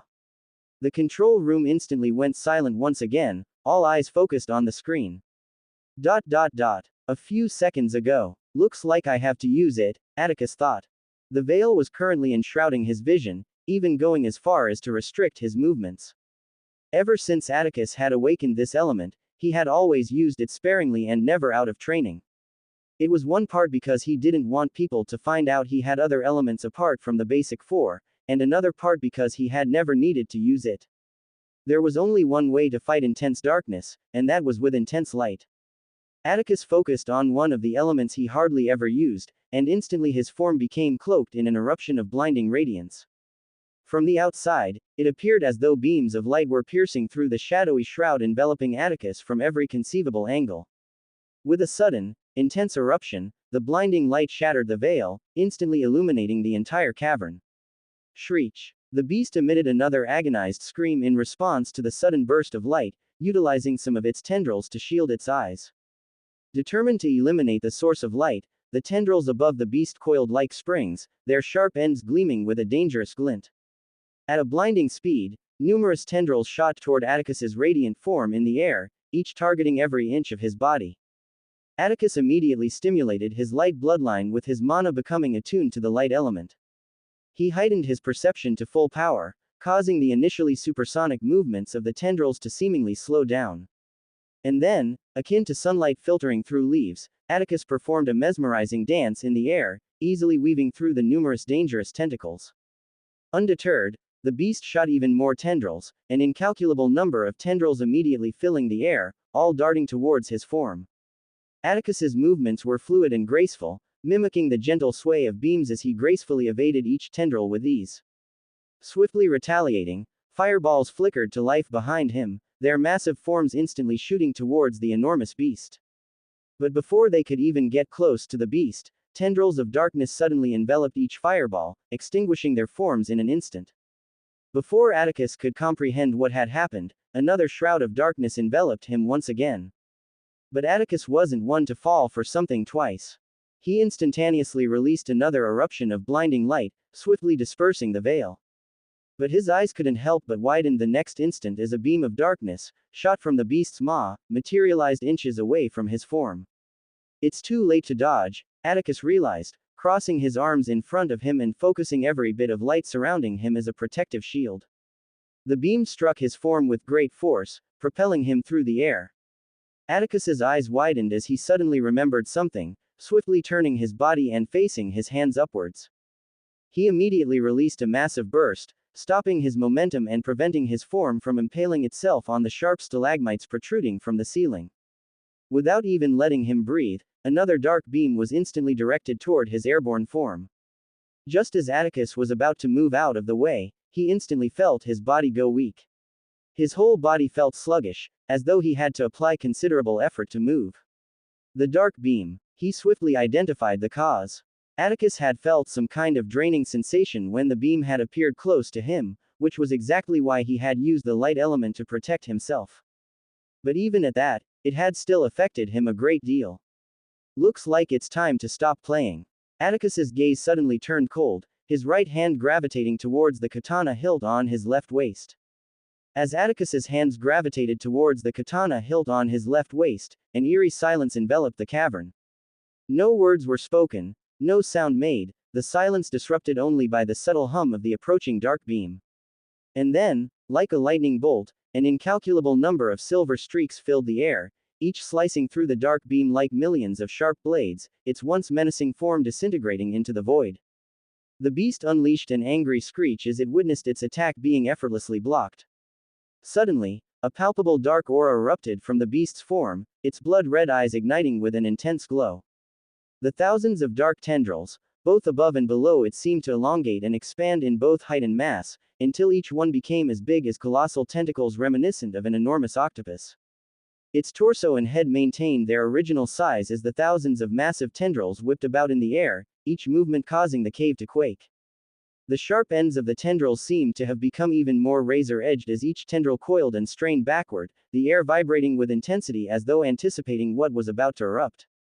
The blood-red eyes of the monster flashed, and as if that was the call sign, the thousands of tendrils shot toward Atticus's descending form in the air at supersonic speeds. Each tendril attacked from every conceivable angle, converging on Atticus with a relentless onslaught that seemed to originate from every corner of the cavern. Atticus's expression remained unchanged, his heart rate completely calm as though the thousands of tendrils approaching with frightening speed had nothing to do with him.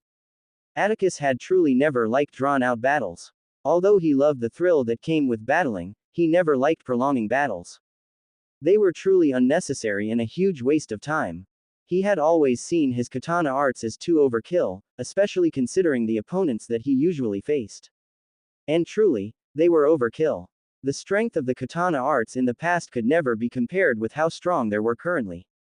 And this huge power-up occurred when Atticus had advanced into the expert rank.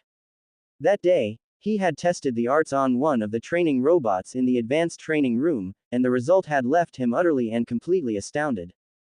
As each of the tendrils cleaved through the air, filling the space in front of him from every direction, with his right hand on the katana's hilt on his left waist, Atticus calmly uttered, "Katana series. Second art." His words seeming to halt time itself as each of the tendrils initially moving at fast speed towards him froze in their tracks. Reality itself seemed to bow down to the power that was about to erupt. Without visibly making a move, Atticus's descending form left ephemeral afterimages in the air, as though time struggled to confine him. So what if the beast was a master rank? Atticus's cold gaze locked onto the blood-red eyes of the beast. His own piercing blue eyes emitting a blinding azure glow. And then, Atticus continued, his words oozing with gravity. "Endless blade." What followed next was an eruption of velocity that defied mortal comprehension, a velocity so intense that it defied even the atmosphere's attempts to catch his movements. Atticus moved so fast that his descending form seemed motionless, but all over the 500-meter expanse of space, hundreds of different forms of Atticus simultaneously and instantly materialized in the air all around the colossal beast.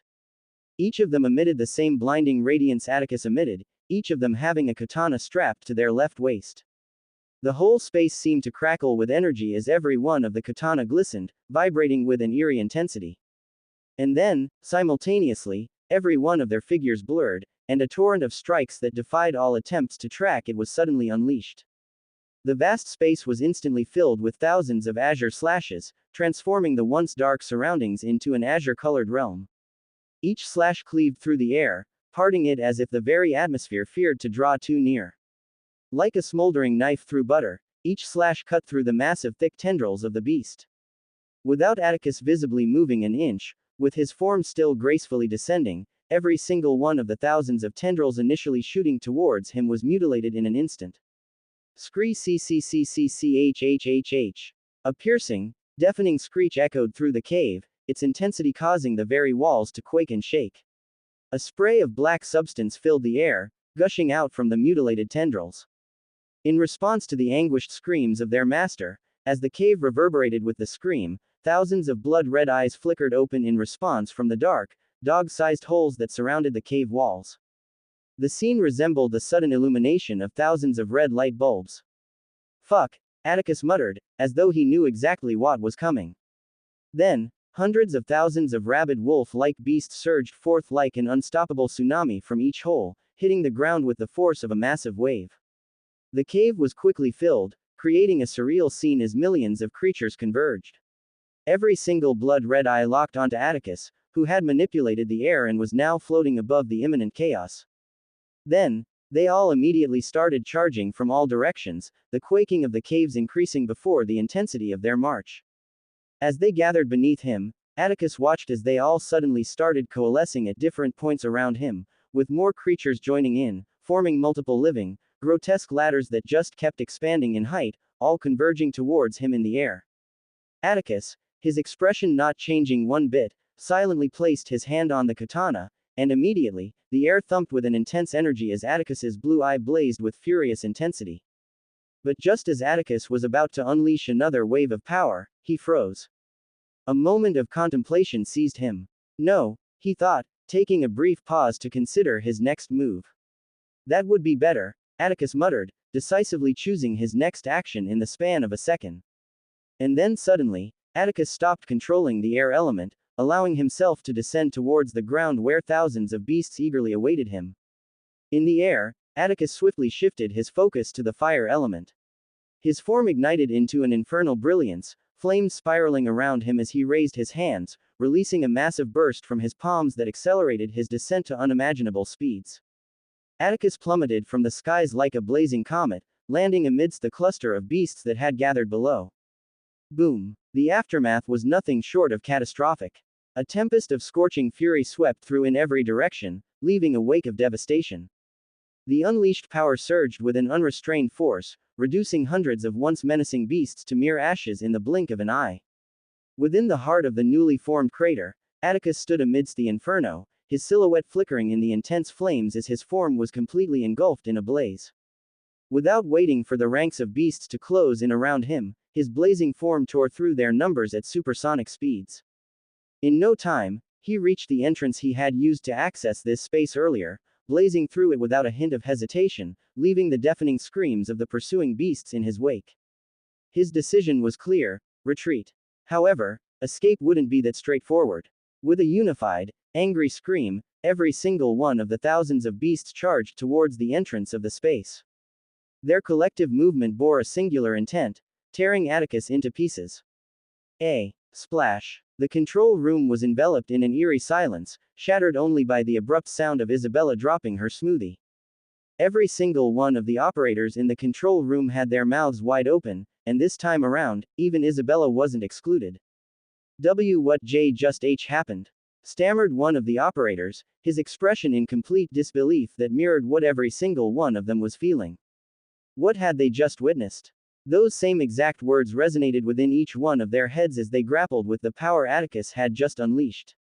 Isabella stood in absolute shock, her mouth wide open, her hand still suspended in the air, smoothie forgotten. Is he truly a 15-year-old boy? What is going on? She thought frantically. No one could ever believe that such a young boy could display that much power. Sure, she had been expecting him to show something mind-blowing, but this was far too much. What the hell? It's a fucking master rank beast.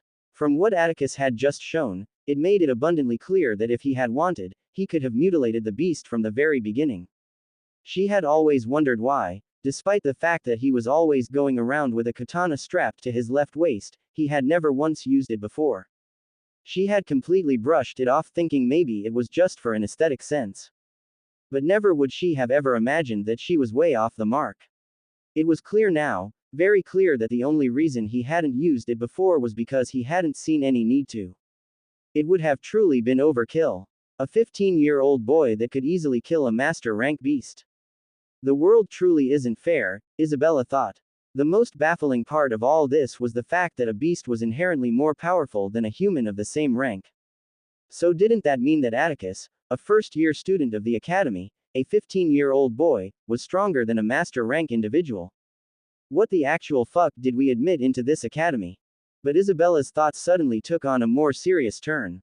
If the Tier 1 families were to ever catch a single whiff of how strong Atticus currently was, the human domain would be thrown into utter chaos, Isabella contemplated. And she truly wasn't far from the truth. Each of the Tier 1 families that had witnessed Atticus and Kale's prowess during the test were already on the tips of their toes, making different plans to make sure the power balance was kept the same. But what if they suddenly find out that Atticus was way stronger than what they had imagined? Bella. Miss Isabella. Isabella was snapped out of her thoughts by the urgent call of an operator. Turning her gaze toward him, the man visibly shivered under the dangerous glint in Isabella's eyes and her emitted aura. Isabella swiftly regained her composure, her eyes returning to normal, and she retracted her ominous aura. What? She inquired sharply. The man, taking deep breaths to steady himself, quickly spoke. Miss Isabella, he's currently leading the beast back towards the expanse. The beasts aren't supposed to attack them until the last day, he exclaimed. Had Atticus been present, he would have seen that his assumption had been completely correct.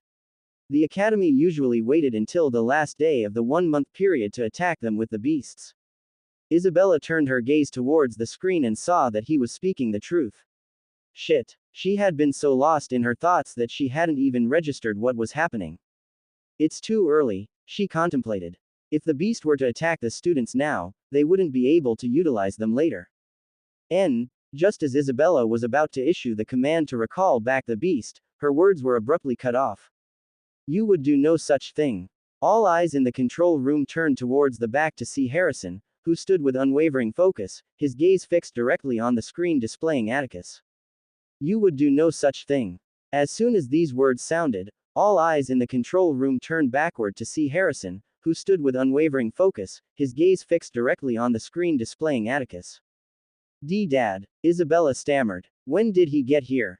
She thought in shock, surprised that none of them had even known when he entered the control room. Upon seeing Harrison, every one of the operators stood up from their seats and immediately bowed their heads, greeting simultaneously, Vice Principal. Harrison's stern expression didn't change as he responded to their greetings with a simple nod. He suddenly turned his gaze toward Isabella, who still hadn't recovered from the shocks she had experienced today. Address me by my appropriate title, Isabella, Harrison said sternly to Isabella. Isabella, not believing what she just heard, shot Harrison a, really? Look, clearly surprised at what he had just said. What were you expecting, Isabella? You grew up with the man, Isabella thought. Despite knowing exactly how Harrison behaved, it was still shocking, very shocking that even with all the crazy things going on currently, her father's focus was on correcting the way she had addressed him. There's simply no curing his stubbornness, Isabella thought. With a small sigh, I apologize, a vice principal, Isabella greeted. Many of the operators in the room struggled to stop themselves from laughing at the interaction between father and daughter. This was the tamed Isabella they all loved seeing. Seeing Isabella listen and address him by his appropriate title, Harrison nodded, pleased. Turning his gaze back toward the screen, he continued his earlier words, no one is allowed to interfere in anything, Harrison commanded. Hearing his words, every single operator in the room kept their mouths shut. None of them expressing any objections despite the fact that many of them wanted to. The reason was simple. Harrison was not Isabella. They all knew him too well. One could only imagine how a man who didn't even allow his daughter to call him Dad in public would react to his underlings questioning his orders in public. And none of the operators currently present in the room had any intention of finding out. Harrison gazed at the silent room and seeing that no one present had any objection, he nodded, satisfied. He then decided to explain why he gave the order. Harrison had never liked giving orders to his underlings without an appropriate explanation, especially if they didn't understand the reason why he was giving the order. It was a terrible way to lead. If you don't explain why you do what you do, how does your underlings learn from you? It was simply a way of fostering foolish underlings that wouldn't be able to think and act by themselves, always needing you before they do anything. It was bad leadership. The reason we send them into the middle of nowhere with little to no explanation, the reason we throw different waves of challenges at them without any warning, is all because of one reason: to foster the next generation that will carry our mantle and, more importantly, raise it sky high. Your job as operators is very simple. Observe, his voice resonated through the room. He had no outside help. He achieved everything by himself alone. He accomplished everything with his own power. Harrison paused for a bit, gazing at all of them currently listening attentively to him, and then he continued. The one thing you're not supposed to do as staff of the Academy, as the people fostering the future of humanity, is clip the wings of those about to take off. As Harrison finished his speech, every one of the operators bowed their heads lower and simultaneously exclaimed, "Thank you for the teachings, Vice Principal." "Good," Harrison said. Then without saying any other thing, he turned his gaze back toward the screen at the top displaying a white-haired boy that was currently running through the forest with thousands of rabid beasts directly on his tail. His expression was completely neutral, but only he knew the turmoil that was raging within him at that moment. In a watchtower made of earth, two girls sat on two high chairs overlooking the forest. The first one with wild, chestnut-colored curls cascading down her shoulders, with freckles all over her cheeks, sighed, "Sigh, another boring day," she said to her colleague, while using both of her hands to rest her chin on. The second girl possessed a serious look framed by sharp, icy blue eyes. Her sleek, ebony hair is neatly tied back in a practical ponytail with a faint scar on her cheek. She completely exuded a no-nonsense demeanor. She simply kept facing the forest, keeping an eye out for any signs of trouble that could suddenly appear. The first girl continued, not minding the lack of response from her colleague. "At this point, I don't even know why we still do this," she said. Despite the fact that 3 weeks had passed without any sign of the horde of beasts, the students never once let their guards down. The rangers under Arya's unit were the ones in charge of keeping a lookout, always rotating on a two-men-women shift. Despite how pointless it all seems, we still have no idea when those beasts would attack us again. It's best to remain cautious. Alara, the second girl, Dina, finally responded, but her gaze was still focused on watching the forest. Alara suddenly rested her back on her seat, dramatically releasing a deep audible sigh, exclaiming, "I'm Tyree. Quit whining like a little girl. Our shift will soon be over," Dina retorted. Alara, still frowning, looked away in annoyance while folding her hand on her chest as though throwing a tantrum. Then she suddenly remembered something and exclaimed, "Those Ravenstein guys are so hot." Dina couldn't help but roll her eyes as she muttered, "Not this again." You can't blame me, Dina. Even you know I'm right. They're all so hot, especially our leader. Ah, the first day I saw him I almost went mad, Alara exclaimed. It was love at first sight, she added, clasping her hands together on her chest while blushing slightly. Ah, I want to see him. Dina shook her head slightly at Alara's ramblings, then she turned her gaze to the side in annoyance, leaving her to continue daydreaming. Just as she was watching over the forest, suddenly, she spotted a figure in the distance, running out from the forest. Squinting her eyes slightly, Dina tried to see who it was from a distance, and she immediately recognized the white hair, incredibly handsome figure of Atticus that was rapidly approaching their location. Dina quickly stood up from her chair in shock. Looks like your wish came true, she suddenly said. Huh, Alara came out of her daydreaming and followed Dina's gaze to see what she was talking about. And upon seeing Atticus, her eyes immediately widened in shock. Shit, she muttered, immediately bringing out a mirror and started fixing her hair and checking to see if she looked okay and presentable. Dina stared down at Alara, her expression conveying just one thing, the fuck. Suddenly, before both of them could even understand what was happening, the earth started subtly quaking, its intensity increasing by the second until the trembling reached even the top of the watchtower they were on. What? Dina muttered, swiftly turning her gaze back to the forest, instantly regretting her decision. Behind the rapidly approaching figure of Atticus, thousands of rabid blood-red-eye beasts surged forth like a terrifying wave, each of them directly on Atticus's tail, heading straight towards them. Dina's form immediately started trembling hard as she started backing away from the edge while pointing at the direction of the beasts behind Atticus, mumbling, look. Is he almost here? Alara asked, having already brought out her makeup kit, her eyes still on the mirror.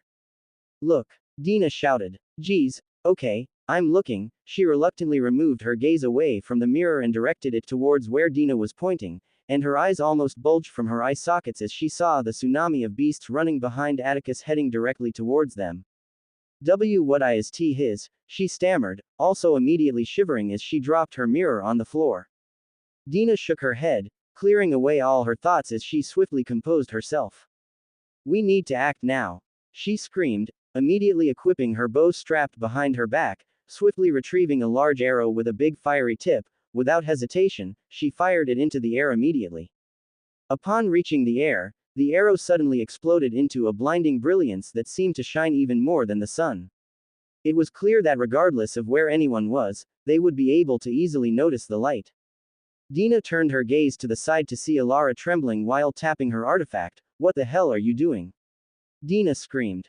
I'm trying to contact the L leader. Alara replied. Dina gazed at her for a second, completely astounded by her stupidity. Quickly snapping herself out of it, she swiftly grabbed her collar. He's the one leading the horde here, you fool. She berated. And without giving her a chance to react, she suddenly pulled her and started running below towards the bunker Atticus had created for each watchtower. Atticus's running figure turned his gaze up towards the skies where the signal had been shot. That should give them enough time to prepare, he thought. Just as he was running, an AI voice suddenly sounded in his head. Aurora Ravenstein is calling you. Answer the call and set it to audio. Atticus swiftly instructed his artifact, making Aurora's screaming voice sound instantly. Atticus, where the hell are you? We're under attack, Aurora suddenly exclaimed. Atticus chuckled a bit, finding Aurora's reaction funny. Quit your whining. I'm almost at the camp. Get everyone ready for battle, Atticus calmly responded. Aurora instantly erupted over the call. You bitch. Who's win? But her ramblings were cut off by Atticus suddenly ending the call. This girl, Atticus chuckled a bit more as he kept running, the thousands of beasts directly behind him, on his tail. This had been what Atticus had decided to do back in the cave. Instead of single-handedly killing all the beasts alone, Atticus had decided to lure them all back to the expanse so that his division members would all be able to fight them and gain more fighting experience and, most importantly, gain academy points. Although Atticus could have seriously benefited from hoarding all those points, he was always looking at the bigger picture. His division members becoming strong meant less work for him and more time to train and do whatever he wanted to do. This was the better choice to make. Atticus suddenly increased his speed as his form tore through the terrain at blinding speeds, leaving the thousands of beasts in the dust. After a few seconds, Atticus finally reached the walls of the camp, and he immediately spotted Aurora and the other Ravenstein youths standing at the top of the wall. Getting close to the wall, Atticus simply jumped, his form shooting high up in the air, easily reaching the top of the wall and landing coolly. Why did you hang up? Aurora immediately exclaimed as he landed, walking towards him. Atticus released a short sigh, but before he could even reply, Aurora continued, "We'll continue this later, HMPH, she said, turning away from him. At least she knows when not to bicker. Atticus smiled, seeing her walking towards the edge of the wall, gazing at the incoming beasts. Atticus turned his gaze towards the other Ravenstein to see them all wearing excited grins on their faces. Nate stood at the edge of the wall, his broadsword already in his hands as he stared down at the beasts with a huge grin. He suddenly turned towards Atticus and spoke, "Ah, Atticus, I love you for this," he exclaimed. Lucas couldn't help but shake his head, hearing his meathead of a friend as he walked towards Atticus. "Are they ready?" Atticus asked as Lucas got to his front. "Yeah," Lucas nodded with a small smile, gesturing below the wall inside the camp where more than 1,000 youths all gathered, all donned in their full armor and weapons, all grouped orderly into different units. Seeing them, Atticus nodded in acknowledgement, "Good job." Turning his gaze back towards the approaching horde, Atticus spoke, his voice resounding throughout the camp with intensity. "Prepare for battle." As Atticus's words echoed across the camp, every youth currently gathered below felt their blood boil as they all had their morale boosted. Multiple youths all suddenly started echoing his order all across the area. Prepare for battle. Prepare for battle. They had truly trained and worked hard for the past 3 weeks, and now they would all be given a chance to showcase their improvements. The massive gates of the camp suddenly swung open, and without needing to be told, each one of them started marching out of the camp gates with fervor. Their intense march and heavy selves caused the earth around them to subtly quake as their armor clattered about, their footsteps sounding. Atticus watched from above the wall as each of the youths spilled out from the camp, gathering and forming up in front of the camp walls. He had already discussed with Lucas about the different types of formations that they could utilize during battles in case they were ever attacked by the beasts again. Lucas had initially brought out a truckload of complicated formations and battle plans to Atticus, but after a brief while of thinking, Atticus decided not to use any one of them. What he had eventually decided to use was a very simple and basic formation. It was one of the formations most armies in the Middle Ages back on Earth utilized. It wasn't at all a complicated or difficult formation, quite the contrary, it was very simple. Atticus gazed downwards as the more than 300 youths, all donned completely in heavy armor, all wielding massive 3 meters tall thick and heavy shields lined up at the front lines horizontally in twos, their sheer numbers covering the width of the wall facing the direction of the approaching horde. Then each one of them lifted up and planted their humongous shield on the earth simultaneously.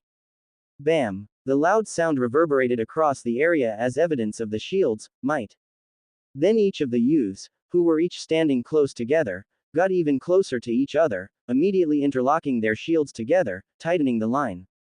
After that, a more numerous number of youths, more than 500 all donned in simple light armor aimed at maximizing their movements while at the same offering the least amount of protection, all walked forward, positioning themselves directly behind the heavy armored youths holding the front lines. With each of them holding a spear, they got into a stance, ready for battle. Then, about 200 youths formed up horizontally behind all of them, each of them wielding different varieties of ranged weapons, all ready to be fired at a moment's notice. The last group was only a small number of 20 youths who stood in front of the rangers. Unlike the last time when the horde had attacked the camp from all directions, this time around each one of them was attacking the camp from a single direction. This was why Atticus had decided that for today's battle, instead of battling separately in units, it was better to unify them all for just today. Seeing that everything was in order, Atticus nodded in approval. The formation truly was simple. For the first formation, with the horizontal line of heavy armored youth, their duty was obvious, a front line shield wall. Their duty was to act as an impenetrable barrier on the front line, stopping and protecting the other students against the relentless onslaught of the beast horde. Because of the dangerousness of their duty, they were all currently fully armored, with a gladiator-like helmet covering their heads, leaving only a small part open for sight, and a full, all-encompassing armor covering the torso, hands, and legs completely, leaving only some parts to ease movement. And this formation was possible mainly because of each of the massive thick shields each of them wielded, being able to withstand the huge wave of beasts. The interlocked shield between each of them created a continuous horizontal and solid barrier that would block the beasts' advance.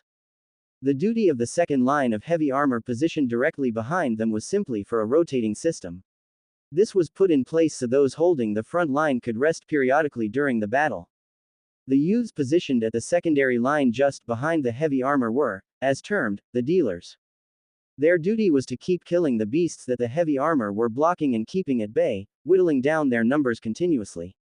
And lastly, the back lines. The 200 youths behind were the rangers, with the simple duty of shooting and killing as many beasts as possible from a far distance.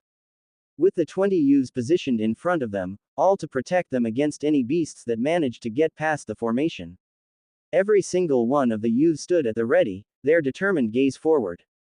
On top of the wall, just as Nate and the other Ravenstein youths were about to jump down from the wall and join the youths below. Wait, Atticus suddenly called out. They each turned towards Atticus with inquisitive gazes. Let them fight for a while first before you join, Atticus instructed, causing Nate's initial grin to immediately crumble, immediately replaced by a sad expression, akin to a puppy that had something taken away from it, a buff puppy. It's just for a few minutes, calm down Nate, Lucas said while shaking his head, seeing Nate's teary eyes. The rest of the Ravenstein youths too all had sad expressions on their faces, but none of them raised an objection, even Aurora, which was very shocking considering her hot personality. But it was simply because they all knew the reason he asked them to stay back for a while. It was to see if the youths could handle the situation on their own. If they couldn't even manage to do this for a few minutes, then all the 3 weeks of blood and sweat would have been wasted. Atticus walked forward and stood at the edge of the wall with the rest of the Ravenstein youths directly behind him. Then he turned his focus towards the rapidly approaching wave of beasts.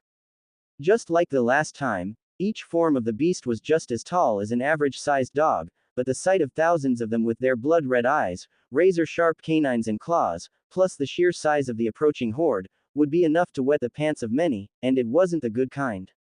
But despite the ferocity of their advance, each of the youths held their weapons tighter, determination etched on all of their faces. They had been training like hell for 3 weeks for this day now. It wasn't like back then when many of them were trembling at the sight of the same horde. Back then many of them knew nothing, with most completely being inexperienced and having even never fought any real-life battles in their whole lives. Many of them had been skeptical about Atticus's speech back then, not believe they could become strong. But after 3 weeks of intense training, even they had to admit it, their improvement was astounding. And now, none of them had any intention of backing off today. They were going to prove that the past 3 weeks hadn't been futile. The earth trembled with intensity as the beasts neared, their black forms charging towards the camp like an uncountable swarm of black ants. Just as they reached 50 meters away from the youths, no order was given, not even a signal, but immediately they entered that 50 meters mark. The sky was instantly filled with hundreds of projectiles cutting through the air with speed, each one finding their mark on multiple beasts, piercing and impaling their forms in an instant. During the past 3 weeks, it wasn't only the units that had been training, Arya also trained every single one of the Rangers hard. And after 3 weeks of intense training, their improvements were clearly visible. Each one shot out different attacks towards the approaching horde with speed, killing hundreds of beasts with every scrutinized attack. But just like the first time, the sheer size of the wave of thousands of beasts made it impossible for only the combined effort of 200 youths to hold them back. Soon enough, the horde broke through the barrage, their rapid forms kept advancing towards the armored at the first line of defense. They each tightened their hold on their shields, stabilizing their footing, taking a deep breath to calm their nerves. And then, the tsunami of beasts crashed against their shields with a force so overwhelming that the front line of defenders staggered backward in unison, their collective strength strained to the limit. It was as if an unstoppable torrent of jet black water collided with an immovable wall. The impact was brutal and instantaneous. The initial line of beasts that met the unforgiving silver shields was obliterated in an instant, reduced to a grotesque mixture of blood and gore that painted the once pristine shields in a sinister shade of crimson. But the wave of beasts remained undaunted in the face of their brethren's deaths, as they continued their relentless advance. The sheer mass of their numbers overwhelmed the first line of armored defenders as the beast pressed forward, a seemingly endless tide that coalesced before the shields. Each of the youths struggled to hold their ground, but it became a desperate struggle against the relentless onslaught. Despite their efforts, they were forced to yield ground, retreating step by step in the face of the unyielding advance of thousands of beasts. But just as it seemed as though they were about to get completely pushed back, the dealers reacted instantly. Each of them channeled their mana, augmenting their bodies and enhancing their speed. They all moved with a synchronicity that spoke of the hours of practice they had all undergone. Aligned in perfect unison, the more than 400 youths each got into the same identical stance, with their left leg forward, both knees bent, their backs arched forward with both their hands gripping the spear, its sharp tip pointed downward. As if responding to an unseen cue, they synchronized a powerful stomp with their left legs. And as though that were a signal, each of the armored youths in the front line suddenly clicked a button-like switch on the handles of their shields, and immediately, myriad of small holes, a perfect fit for the sharp tips of spears, opened up at the top of every single one of their massive shields. And without so much as a word, the dealers surged forward with practiced fluidity. Every single one of them all erupted with speed, thrusting their spears with unreal rapidity through the different holes that had formed on the shields, each time piercing and killing multiple beasts on the other side of the formation. There was only one word to describe their actions: efficient. The efficiency of their actions was nothing short of remarkable. They were all moving in sync, rapidly piercing their spears and killing a multitude of beasts. Some of the beasts managed to get over the shield, but they were instantly pierced by a barrage of thrusts. The dealers joining in the fray and rapidly killing the beasts was able to reduce the heavy load on the armored youths, making holding the line easier.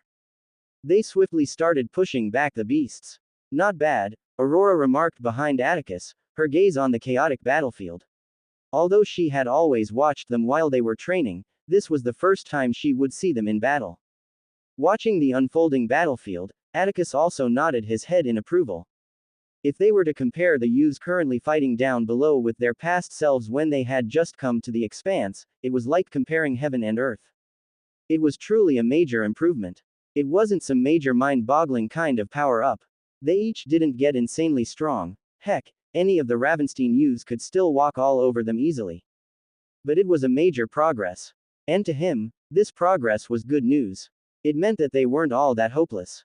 Atticus gazed down at the army of youths below, each of them correctly fulfilling their given roles, with the armored correctly acting as the barrier. The dealers rapidly whittling down their numbers, and the rangers shooting out different types of ranged attacks, many of them finding and piercing different beasts. His mind swirled with many ideas and ways he could use to make them even stronger. His initial idea had been to armor them up, and that was what he still planned on doing. They were all still far away from the kind of army he envisioned. Their equipment were still completely below standard. The only reason they were able to fight against this army of beasts and still remain standing was because each individual beast wasn't that strong. If they were to use their current equipment to battle other youths from the other divisions, especially if it were the tiered family youths, they would get completely crushed. But now, this problem could easily be solved.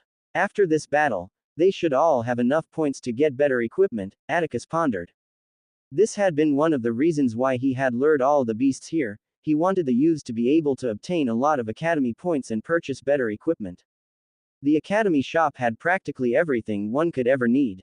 Its options were so broad that Atticus had even seen some advanced weapons there, from normal guns that shoot bullets like on Earth to advanced ones that fire laser beams. But of course, their prices were sky high, or else Atticus would have loved to arm each and every one of them. Can we? Atticus was brought out of his thoughts by Nate, who asked while showing puppy eyes. The rest of the other Ravenstein youth also turned to look at him, each of them expressing their intentions to join the battle.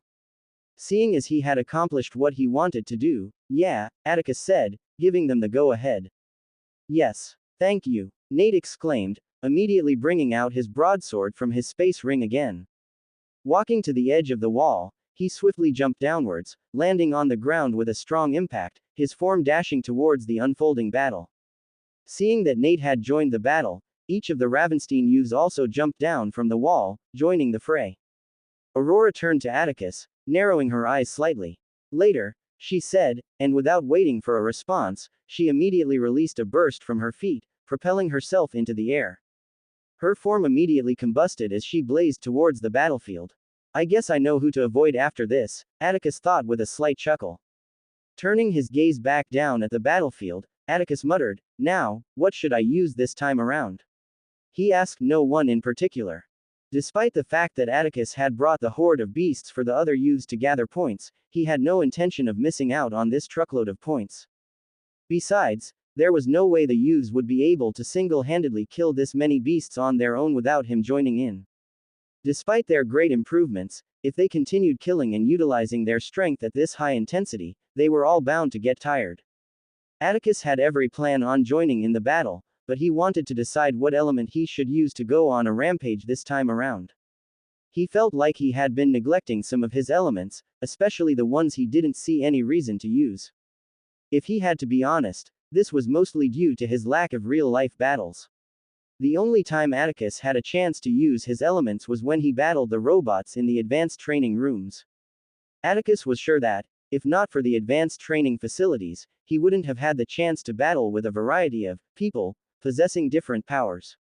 This fact was wildly ironic to him, considering that their planet was currently being invaded, and the human domain was at war.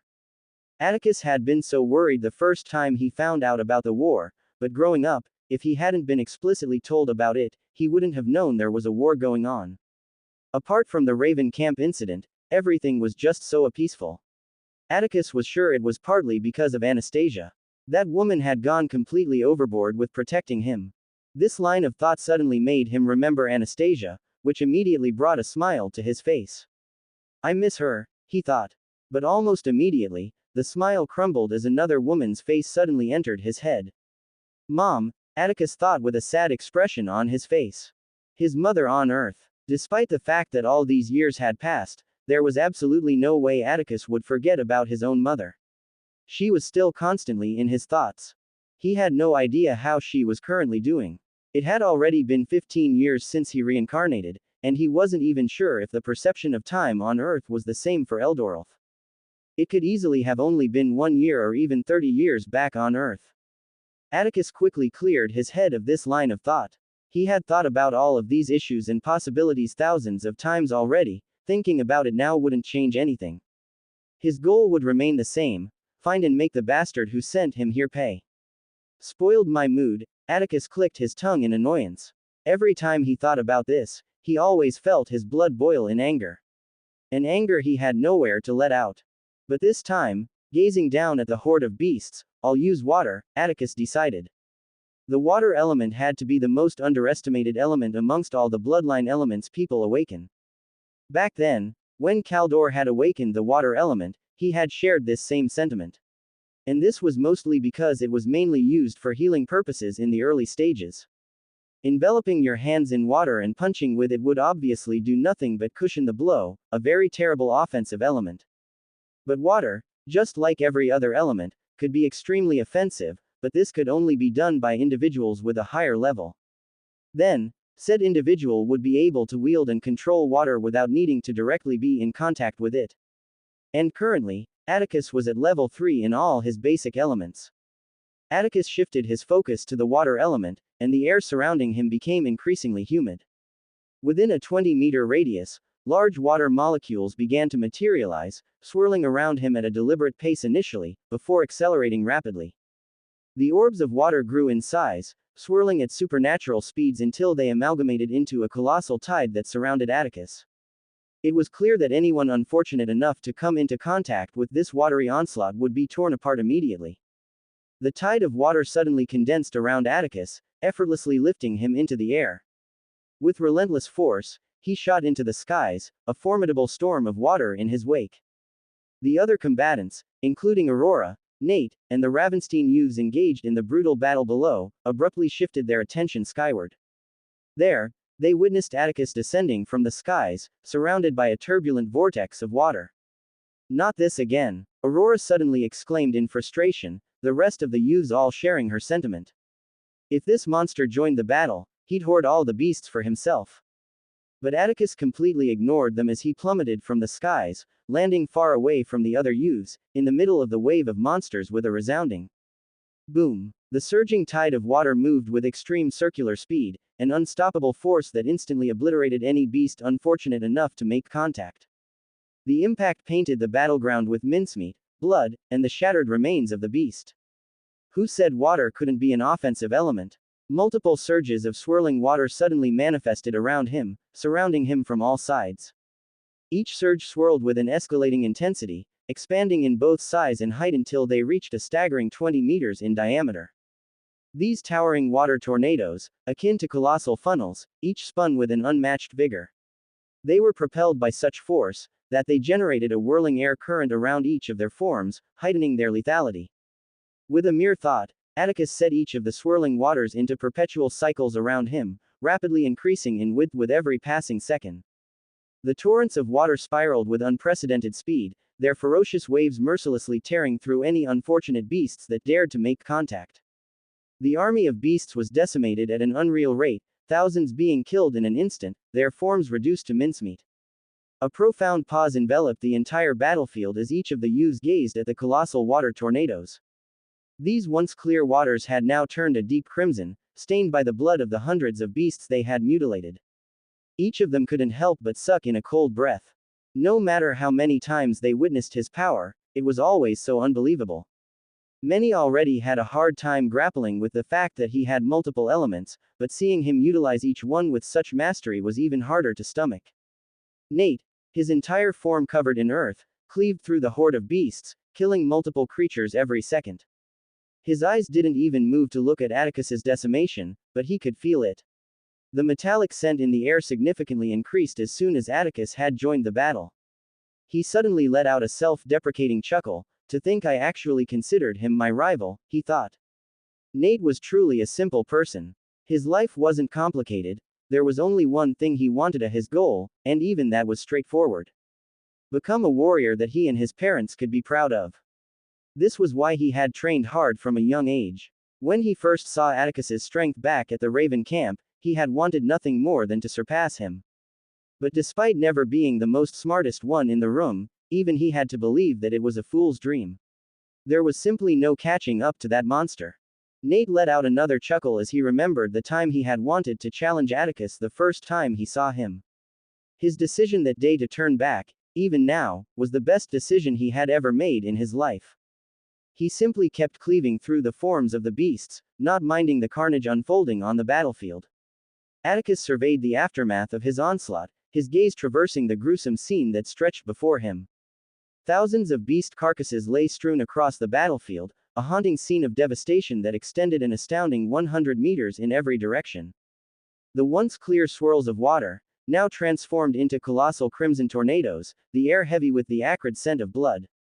The crimson-tinged water tornadoes continued to spiral around Atticus, a haunting reminder of the power he wielded over the elements. There's something missing, Atticus pondered. Something about the carnage he was currently inflicting seemed off. As though it lacked a feeling. Atticus had personally killed the beasts the last time he fought, unlike now where he was simply using the swirl of water. It felt too easy, and it wasn't as fulfilling as before. With a thought, the swirling water tornadoes each suddenly stopped spinning, their forms immediately falling to the floor, creating a few mini floods of crimson water that swept through the area. As soon as the water tornadoes blocking each of the beasts from reaching Atticus disappeared, the tsunami of beasts immediately started filling the space. Like a relentless tide, their numerous forms charged at Atticus from every conceivable direction. Atticus focused on the water element once again, and immediately large strands of water formed in each of his fingers, their forms elongating until each of them reached 3 meters in length. Atticus focused once again on the fire element, increasing the temperature of each water strand to staggering levels, also ensuring the water didn't evaporate. The air seemed to distort around each of the strands in response to the sheer heat. Then, Atticus turned his cold gaze towards the approaching beasts, and with coiled tension in his legs, Atticus moved. The air seemed to distort around each of the water strands in response to the sheer heat. Then, Atticus turned his cold gaze towards the approaching beasts, and with coiled tension in his legs, Atticus moved. His figure flowed through the horde of beasts like water, a seamless stream weaving through the chaos. Each water strand extending from his fingers transformed into lethal whips, seamlessly passing through the forms of each beast he encountered. Their bodies, unable to withstand the onslaught, instantly fragmented and split into multiple pieces. Atticus was moving at a speed that wasn't too fast or blinding, but even then, none of the beasts were able to react to it. The last time Atticus had used water mimicry in an actual battle had been long, very long. And that time, the movement of water that he could mimic was superficial at best. It wasn't surprising, as it was around that time he just started learning the art when he had used it to easily defeat Aurora in the combat challenges. But after years of constant practice and training, Atticus had improved his proficiency in it to staggering levels. Atticus's form continued to flow seamlessly through the relentless tsunami of beasts, each movement a mesmerizing dance of precision and lethality. The large strands of water, now resembling serpentine tendrils, danced and whipped wildly in the air. With each sinuous motion, they mutilated the forms of the approaching beasts, leaving nothing but a trail of gore and blood in Atticus's wake. But Atticus wasn't done. Simultaneously, he once again directed his focus to the water element. Hundreds of beads of water materialized in the air, their size growing exponentially with each passing millisecond. In a breathtaking transformation, these water beads molded and twisted into curved water blades, their edges hinting at an intense temperature that distorted the air around them. With another concentrated thought, each of the hundreds of water blades cleaved through the air, their razor-sharp forms phasing through thousands of beasts in an instant. Because Atticus was going through his massacre in the middle of the approaching horde, the load on the formation of youths was significantly lessened. With the intensity of the beasts lessened, the formation began subtly advancing forward while killing multiple beasts at a fast rate. The other Ravenstein youths were on different parts of the battlefield. Since, unlike the last time when they weren't able to fight, the youths didn't need their help to survive this time around. They were all left to go on a rampage and kill beasts any way they liked. Nate, steadfast in his earthen form, continued to carve a path through the relentless ranks of beasts. With each swing, he cleaved through their forms, periodically releasing earthen spikes that turned the charging horde into mere remnants resembling Swiss cheese. Lucas remained at the back lines as he kept tirelessly tossing out runes into the heart of the horde. Each rune unleashed explosions that echoed through the battlefield, transforming hundreds of beasts into mincemeat with devastating efficiency. Chubby, Kai, kept on unleashing a barrage of punches, his arms enveloped in flames that danced with an infernal intensity. The fire incinerated the approaching monsters in a relentless onslaught, leaving behind a trail of ashes as the flames consumed all in their path. The remaining Ravenstein youths too were rapidly killing each monster with incredible speed. Meanwhile, Aurora, her form set ablaze, became an infernal force on the battlefield. Rapidly incinerating beasts at a frightening rate, the area within a 15-meter radius of her became an inferno of destruction. It was clear to those on the battlefield that her kill rate was only second to Atticus himself. But who could even compare both of them? The kill rate of that white-haired monster was simply impossible to reach. It was so intense that even the kill rate of every single one of the youths, thousands of them, struggled to keep up with him. Despite the fact that they were all fighting intensely, they each still kept an eye on Atticus's rampage. Although it looked so unbelievable for a 15-year-old to display this kind of power, it was still visually pleasing to the eye. He made it look so easy, as though displaying this kind of power was as easy as breathing to him. Many of the youths, especially the ones from the normal family, all couldn't help but imagine themselves being that powerful. It would surely feel good. The battle continued for more than 2 hours, with Atticus's carnage never stopping for even a single second. Unlike the first time where the beasts were called back during the battle, this time no such thing occurred. The youths were left to deal with the full brunt of the army, and after 2 hours of relentless and intense battle, the last of the beasts were killed. As soon as the last beast fell, a collective exhale resonated through the entire battlefield. The metallic clatter of armor hitting the earth echoed across the expanse as each youth dropped their weapons and shields, collapsing onto the ground. Their chests rose and fell, their breathing labored and heavy, completely disregarding the current state of the earth beneath them. They were all completely and utterly exhausted. 2 hours of continuous battles. They had each all completely strained themselves to the absolute limit in order to keep up with everything. But despite the complete feeling of exhaustion, every single one of them had big smiles on their faces as they kept trying to catch their breaths. If anyone had told them a month ago that they could accomplish what they had just accomplished now, they would have all tagged that person as a fool. They each knew that their strength didn't improve significantly. They knew that it was mostly thanks to their equipment and the strategies and formation that they had followed, but even then, they had all gained valuable fighting experience. Compared to their past selves, it was still a huge gain. The battleground descended into silence, with only the sounds of the youths' breaths sounding. Amazing, Isabella muttered under her breath. Harrison had long since joined them in the control room, and the duo, along with the other operators, had been watching the intense battle that took place. The reason for Isabella muttered remark wasn't even because of Atticus's show of power. To be honest, at this point, they were all getting numb to his mind-blowing feats already.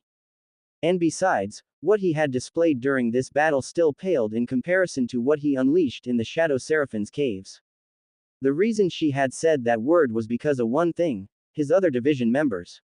And Harrison shared the same sentiments as his daughter.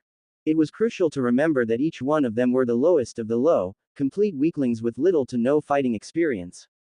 But in the span of 3 weeks, they had transformed into a formidable army. It was simply unbelievable. They were now well organized, well coordinated, and completely efficient. It's like he was born to rule, Harrison thought. How Atticus had acted since they had sent them all to the expanse wasn't how a leader would act. A real leader would follow through in everything his subordinates did. A leader would make an effort to bridge the gap between himself and his subordinates and try to get to know them better. A leader would stand at the forefront of his subordinates in any battle. But Atticus had done the complete opposite. Atticus provided precise and simplified orders to his subordinates, without bothering to check on their progress personally. He only received periodic updates on their advancements. Since they were thrust into the expanse, Atticus never tried to get closer to any one of the youths. After asserting his dominance over the group, he kept his distance, yet his authority never diminished for a single second. It only added to the respectful way he was treated by the other youths. And lastly, during the battle, apart from the time he had told them to prepare for battle, Atticus didn't utter any words to them again. The only communication was through Lucas, who disseminated Atticus's instructions to the others. Atticus wasn't a born leader, he was a born king. It was as though he was born to rule. Harrison's lips seemed to curl up a bit as he gazed at Atticus's figure on the screen. He should be able to put the other races in their place, Harrison thought. He quickly returned his expression back to normal before anyone in the room could notice. Harrison turned his gaze away from the screen to the operators present in the control room and spoke, "Keep up the good work," causing each of the operators to quickly stand up and bow in respect. With those words, Harrison turned and left the control room. After a few seconds, with Isabella's features in a contemplative state, she also turned and left the control room without a word. Once Isabella left, many of the operators slumped in their chairs as exhaustion enveloped each of them. It wasn't that they had done something strenuous for them to be exhausted, it was simply due to the roller coaster of emotions that Atticus had taken them through today. It was simply too much. Haha, how ironic, one of the operators suddenly spoke. What is? Another inquired. It's just to think we complained about how boring it had been a few hours ago and now we're complaining about things being too eventful, the first operator replied, finishing his words with a chuckle. The other operators in the room all joined in the laughter. It truly was ironic. Do you know the ones I pity the most? Another operator suddenly interrupted their laughter. All the other operators in the room turned to look at him with inquisitive gazes. The operator smiled and continued. The people I pity the most are the students that have to fight that monster. A complete and utter silence enveloped the control room as those words settled in. Asterisk asterisk asterisk asterisk asterisk. Atticus turned his gaze towards the direction of the forest. It didn't come, he pondered. Atticus had half expected that the Shadow Seraphine would have shown up during the battle. He was, of course, ready to face and kill it off if it ever did, but it never showed. Maybe it can't leave the cave, Atticus considered. There were many reasons that came to his head, but he felt that this was the most plausible explanation. Taking his gaze away from the forest, Atticus took a step forward. Splash. Atticus muttered, turning his gaze downwards to see a pool of blood below him, ankle length. Atticus turned his gaze around him. It was then he realized how much carnage he had unleashed. Damn, I went a little far, Atticus muttered with a chuckle. Unlike the last time where there were no remains of beasts left because Atticus had turned them all to ash, this time around, each of the beasts he killed had their blood and gore spill on the earth. And gazing at the number of corpses around him, it was complete and utter carnage. Stretching in every direction were the remains of the fallen beasts, their bodies split into thousands upon thousands of pieces. The ground was a gruesome tapestry of spilled gore and guts, a macabre display that left an indelible mark on the earth. The pool of blood extended so far that it saturated the ground in a staggering radius of 500 meters away from Atticus, dyeing the once natural hues of the earth in a haunting shade of crimson. But despite how bloodied and crimson the area was, despite the number of beasts he had killed, Atticus's white robe remained spotless. Even his shoes. He was instinctively utilizing the air element to form a thin barrier around his form throughout the duration of the fight, preventing any blood or even dirt from staining his body. Atticus suddenly remembered something. He quickly turned his gaze to see Aurora, who was already moving towards him rapidly. Shit, Atticus thought. Focusing on the earth element, Atticus allowed his form to suddenly sink into the earth, leaving a furious scream behind. Atticus. After the intense battle with the beast horde, each and every youth in the camp retreated to their rooms to rest. It had truly been a long day. Even Atticus wasn't excluded. He headed straight to his room to have his bath after escaping from Aurora. Although throughout the duration of the fight, his clothes hadn't been stained once, his body was so neat that he hadn't even sweated a single drop, but he still felt dirty and decided to have his bath. The whole camp descended into a palpable silence after this. It was already after 6 p.m., and because of the battle, they had all decided not to hold any training sessions again for the day. The next day, Atticus, as usual, woke up early. He had never really needed an alarm to wake him up, it was already programmed into his system. After a quick training session that lasted 2 hours, Atticus left his room, heading to the mess hall to get a meal. Fortunately, this time around, Atticus didn't have to give the youths any more warnings. There were no incidents as he made his way to the mess hall. After a few minutes, Atticus was seated down at a round table in the mess hall, and seated all around the table were Aurora, Lucas, Nate, and surprisingly, Chubby. In a 20-meter radius around the table, it was as though there was a palpable boundary there. Every single youth currently in the mess hall steered clear of the area. Normally, during the 3 weeks they had all been in the camp, Atticus had never once eaten in the mess hall. This was the first time they were seeing him here. And after the major reminder they each got yesterday about how much of a monster he could be, they all knew better than to get on his nerves. The whole hall was silent, with only the occasional sound of the silverware clattering or of a random awkward cough. On the round table, unlike everyone who was casually eating, Chubby's head was down as he was twirling his fingers underneath the table. It was very obvious that he was nervous. Nate, turning his gaze up from his food, suddenly noticed Chubby. "Hey Kai, why aren't you eating? The food is good," he asked. They were each eating a different variety of food, each looking better than the last. The cafeteria building allowed them to select any food they wanted to eat, but of course, depending on the food, the number of points required to purchase differed. The mess hall building was a huge lifesaver for the group. They didn't require any ingredients or have any cooking skills, they would simply select whatever they wanted, and the food would materialize instantly. But the only reason they were able to afford the building in the first place was that Atticus took the second position in the entrance test. One could only wonder how the other divisions who couldn't afford it were doing. Hearing Nate, Chubby looked up, but just as he was about to reply, he suddenly saw Atticus's eyes focused on him because of Nate's statement. His eyes widened, and he instantly bowed his head back down while stuttering, "No, nothing. I just don't have an appetite." Nate was flabbergasted for a few seconds, as the world ending. Nate couldn't help but ask in slight disbelief. Kai had no appetite, he was shocked. Kai was nicknamed Chubby by the others for a reason, and that was because he was indeed chubby.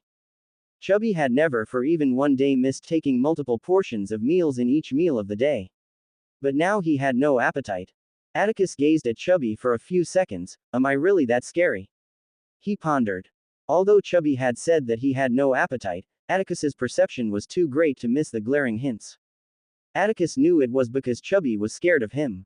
Pondering about it for a little bit, Atticus decided to drop the matter, and he continued eating his food. And Atticus wasn't far off from the truth. Every single day since the award ceremony where Atticus had given him that intense stare, Chubby had always made sure to avoid talking or even doing anything that would enable him to stand out to Atticus. But the current situation said otherwise. Out of everyone on the table, he was the only odd one out. Till everyone finished eating, Chubby didn't even take a bite of his food. He just kept his head bowed down while twirling his fingers. After the meal, Lucas turned to Atticus and spoke, "So what did you decide?" he inquired. Atticus seemed to ponder for a bit before he responded, "We'll only need to replace their equipment. Their armors and weapons are far below standard," Atticus said. After the hunt, just as Atticus had planned, each of the youths had gathered a substantial amount of points. 3 weeks ago, after he had given the full armor and instructed the Ravenstein youths to train the students, Atticus had discovered a significant problem if they were to follow that formation in battle. One only defends without attacking and killing, simply protecting. And then the other does the attacking and killing. It was obvious the latter would be the one to gather the points. Which meant that in every battle, because of the nature of their role, the points the armored would gather would be next to nil. This situation would undoubtedly cause a lot of internal disputes among them. Atticus had found a way to circumvent this. It wasn't foolproof, but it was better than nothing. It was simply by pairing them up with each other. In every unit, there were about 30 armored and 50 dealers. What Atticus had simply done was create 25 pairs with rotating defenders. He had paired up the 50 dealers into 25 pairs and assigned a rotating schedule where different defenders joined each pair during specific periods. He also divided the 30 defenders into groups or pairs as well, rotating these defenders periodically so that they get the opportunity to work with different pairs of dealers. For the remaining 5 defenders, he had them serve as floaters, without fixed pairs. These floaters would join any pair that might need extra support or rotate to different pairs as needed. And the points earned were shared equally among the members of the mixed group, regardless of role. From his last rampage, Atticus had noted that killing each of the beasts gave about 3 academy points. And his killings yesterday compared to the last time were incomparable. He had gathered a substantial amount of points. Atticus had already gone through the academy shop to see what equipment he could get for his division members. Considering the number of points they would all have gathered from the battle, he had eventually decided on multiple pieces of equipment. For the armored, they would all be getting the Titan's Resurgence Plate and Aegis of the Colossus. Titan's Resurgence Plate. Rank. Intermediate plus. Features. Infused with ancient Titan essence, it magnifies the wearer's strength and resilience. Effects. Doubles physical strength, enhances resilience by fortifying the wearer's endurance. Price. 1500 academy points. Aegis of the Colossus. Rank. Intermediate plus. Features. Imbued with earth magic, this colossal shield provides unrivaled protection. Effects. Creates a temporary force field upon blocking, nullifying incoming attacks, enhances resistance against knockback effects. Price. 1000 academy points. And the dealers would be getting Velociswift Silk Tunic and Astral Lance. Velociswift Silk Tunic. Rank. Intermediate plus. Features. Woven from the silk of rare, agile spiders, it grants the wearer unparalleled speed and nimbleness. Effects. Doubles movement speed, enhances evasion and reflexes for swift and dynamic maneuvers. Price.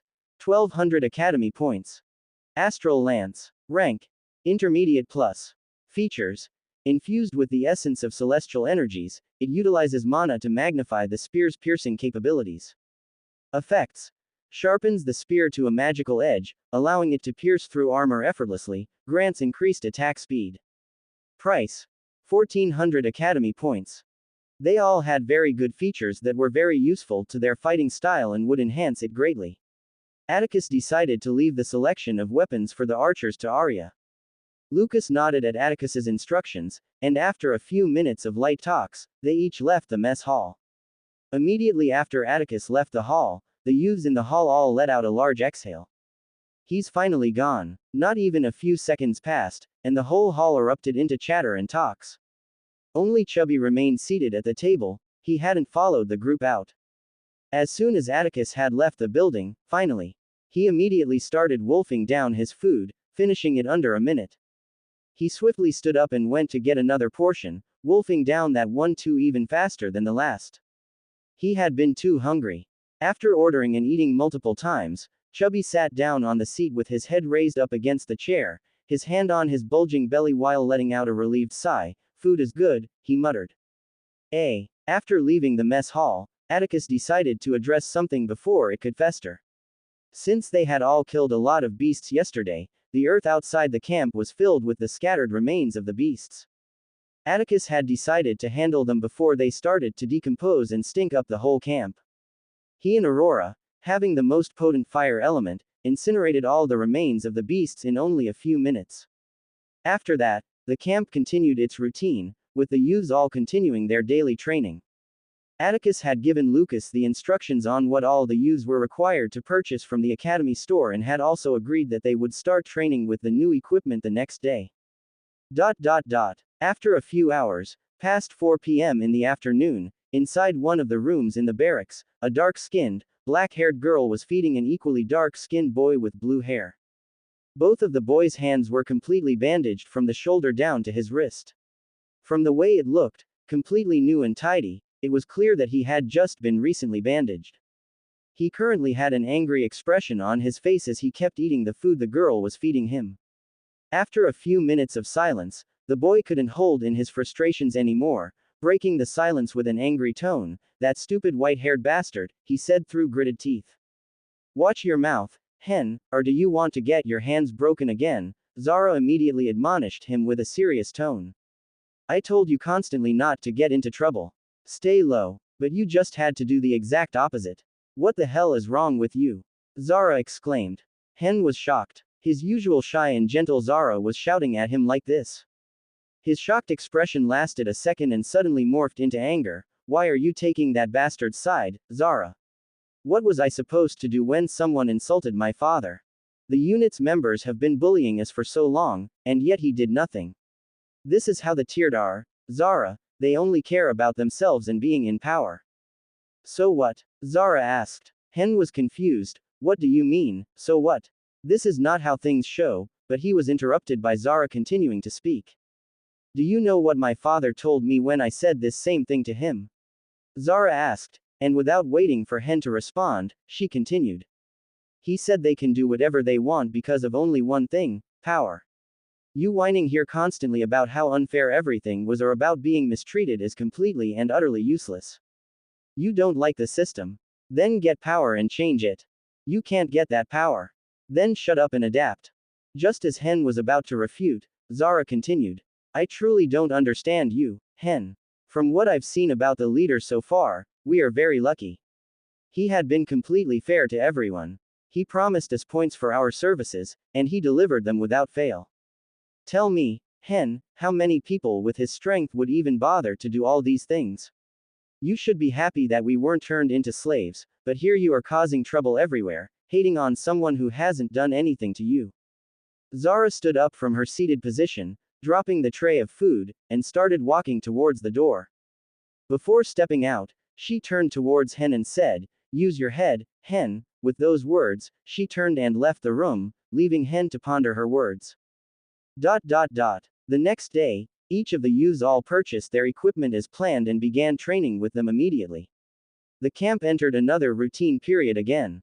And after 1 week of constant, intense training, every single one of the youths stood all donned in their new shining equipment while facing the large black terminal. And at the forefront was Atticus, who stood facing the terminal, his expression cold. Atticus stood at the forefront of more than 1,000 youths in his division. They were all donned in their new shining equipment, facing the large black terminal in the middle of the camp. The youths were all arranged and grouped according to their units, with each of the Ravenstein youths standing in front of their respective units. Just as Atticus had planned, each of them were dressed in the new equipment he had chosen. The armored were donned in a full set of armor. They stood clad in a formidable set of gear, a stark contrast from their previous ugly-looking armors. The new armor, resplendent in its entirety, featured intricate blue lines that traced across its sleek form, adding an aura of technological sophistication. Unlike their old armor, which was unnecessarily huge, this ensemble was meticulously fitted, accentuating their physique. The futuristic-looking helmets they wore added an extra layer of coolness to their appearance. Crafted with a sleek design, the helmets merged style with functionality, featuring a visor that gleamed with a subtle futuristic glow. Despite the elegance and fitted size, the weight of the armor was evident, leaving distinct indentations on the ground beneath them, a testament to the substantial protection it offered. And surprisingly, none of them were holding ginormous shields. Any individual with keen senses and good mana sensitivity would be able to notice the significant amount of mana that was emanating from the large bracket on their left wrist. Just like the armored, the dealers were also clad in their new equipment. The dealers were adorned in sleek, lightweight silk armor that hugged their forms like a second skin. Unlike the heavy armor of the defenders, this attire resembled a form-fitting bodysuit.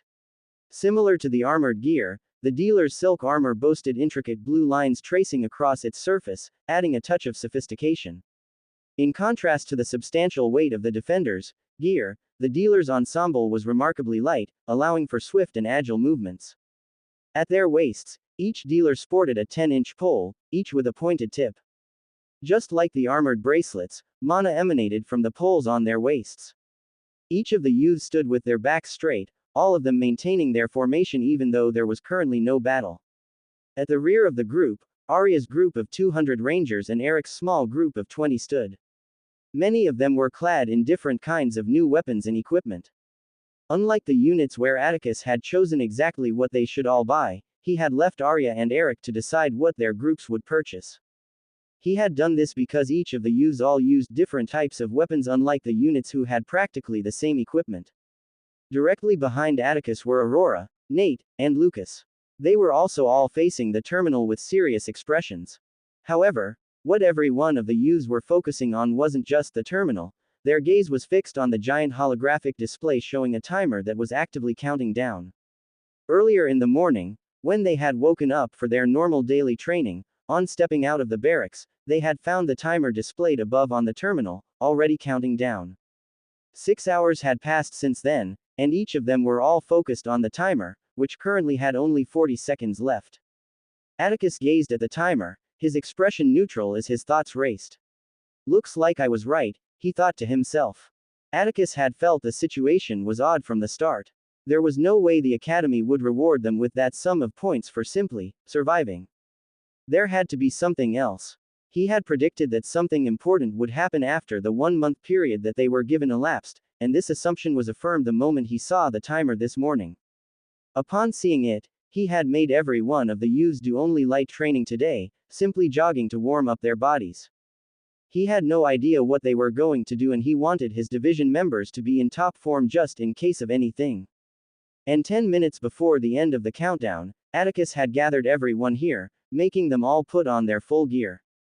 It was obvious something was going to happen after that timer hit 0, and he had no intention of being caught off guard. All eyes followed the countdown as the numbers kept decreasing. 5, 4, 3, 2, 1. As soon as the countdown reached 0, Atticus and the rest of the youths immediately got alert and tensed, ready to respond to anything that might be coming. However, after a few seconds of waiting, nothing happened. What happened? Atticus thought. Or was I wrong? Just as Atticus was about to check his artifact to see if there was anything he was missing, suddenly the timer on the black spire disappeared, and was immediately replaced by a face. It looked exactly like the type he saw on a computer back on Earth, with 2 round balls as eyes and 1 thin line as the mouth. Before Atticus could wonder what was going on, the thin line beneath the 2 round balls suddenly changed, looking like zigzag lines as the AI voice started speaking. Congratulations, students. You have completed your first mission and you all have been rewarded accordingly, the AI voice suddenly declared, and immediately, Atticus received a notification about the completion of the mission objective, earning the division 10,000 division points. Hearing the AI's words, many youths had looks of confusion on their faces. And they all couldn't be blamed. Ever since Atticus had seen this objective, he had only told the Ravenstein youths about it. And this was only because he wanted them to understand how important it was that they remain alert at all times. It wasn't that Atticus was trying to keep information from the other youths, quite the contrary, he simply felt it would be useless for them to know. What would them finding out do? Nothing. So he hadn't deemed it unnecessary for them to know about the objective. And each of the Ravenstein youths knew better than to tell the other youths what he didn't ask them to. Atticus ignored the confused looks on all the youths' faces and focused his gaze at the terminal, waiting for it to continue. After a few seconds, it did. The next step will be explained to you students in due time. You are advised to spend your division points now before moving to the next step. You won't be able to utilize them throughout the next step's duration, the AI voice advised, and suddenly another display materialized beside it, showing another timer already counting down from 2 minutes. It was clear they were given 2 minutes to decide what they wanted to do. Atticus's thoughts raced. Although most of the youths present wouldn't notice it, the words of the AI revealed a lot of things about their challenge. It had advised them to spend their division points before moving to the next step. What did that imply? Simple. In whatever battle or challenge they were going to fight in, they were going to be with their camp. Which meant that they were going to be fighting a war-style battle where they would either have to protect their camp from invasions or complete an objective. So basically, whatever buildings or weaponry they bought or had currently was exactly what they would use to fight the battle. Given the fact that they won't be able to utilize the division points during the battle, it was better for them to, just as the AI said, spend their points before moving to the next step. This would maximize the chances of victory. Atticus had no idea what the penalty for failure or getting defeated was, and he wasn't planning on being on the receiving end of it. He decided to follow the AI's advice and spend the points before the next step. Swiftly opening the division shop, Atticus quickly scrolled down to search for what might be useful to them during the battle. But unfortunately, after searching for a while, Atticus was unable to find anything useful to them that they could afford. And Atticus had already spent all their division points on the first day they got sent to the Expanse, and the reward for completing the current objective was simply 10,000 division points, which was what they had currently. And from what he had seen, the lowest priced building that could be at all useful to them was at least 15,000 division points, 5,000 more than what they had. Atticus closed his device and decided to save the points for later. There was nothing he could do since they couldn't afford any buildings currently. He would simply have to be extra careful during the battle so they don't lose. Plus, just in case anything happened that was out of his control during the battle, he had tried to take extra precautions the night before. The academic points Atticus had gathered from the 2 rampages he had gone on were astounding. And this was further heightened by one of the benefits of being a leader: he would gain a percentage amount from whatever his division members get. Basically, he was rich. Atticus had contemplated hard on what he should do with the points. Leaving them without touching until after the battle would be foolhardy. What if 100 members of his division got killed? It would all be over, his whole points gone. Which was why he had decided to at least buy some things from the shop. If he had to be honest, he didn't feel like he needed anything currently from the shop. Atticus was strong, very strong, and he was well aware of that fact. But even with this, he had still thought it best to buy some equipment. He might be unmatched while facing the other students, but a little extra power was still well welcomed. However, after searching the academy shop, he had discovered something that instantly killed that dream. The highest rank armor or weapon he could purchase was advanced rank. Not even advanced plus, but advanced rank. Using his points to buy an advanced rank armor when he was an expert rank was completely useless. It was like wearing steel when his body was already 10 times harder than steel, utterly useless. But after ranting and searching for a while, Atticus's eyes landed on a weapon, 2 weapons in fact. It was a weapon that truly, he didn't need. But they were just so cool that he just had to buy them. A pair of mana guns.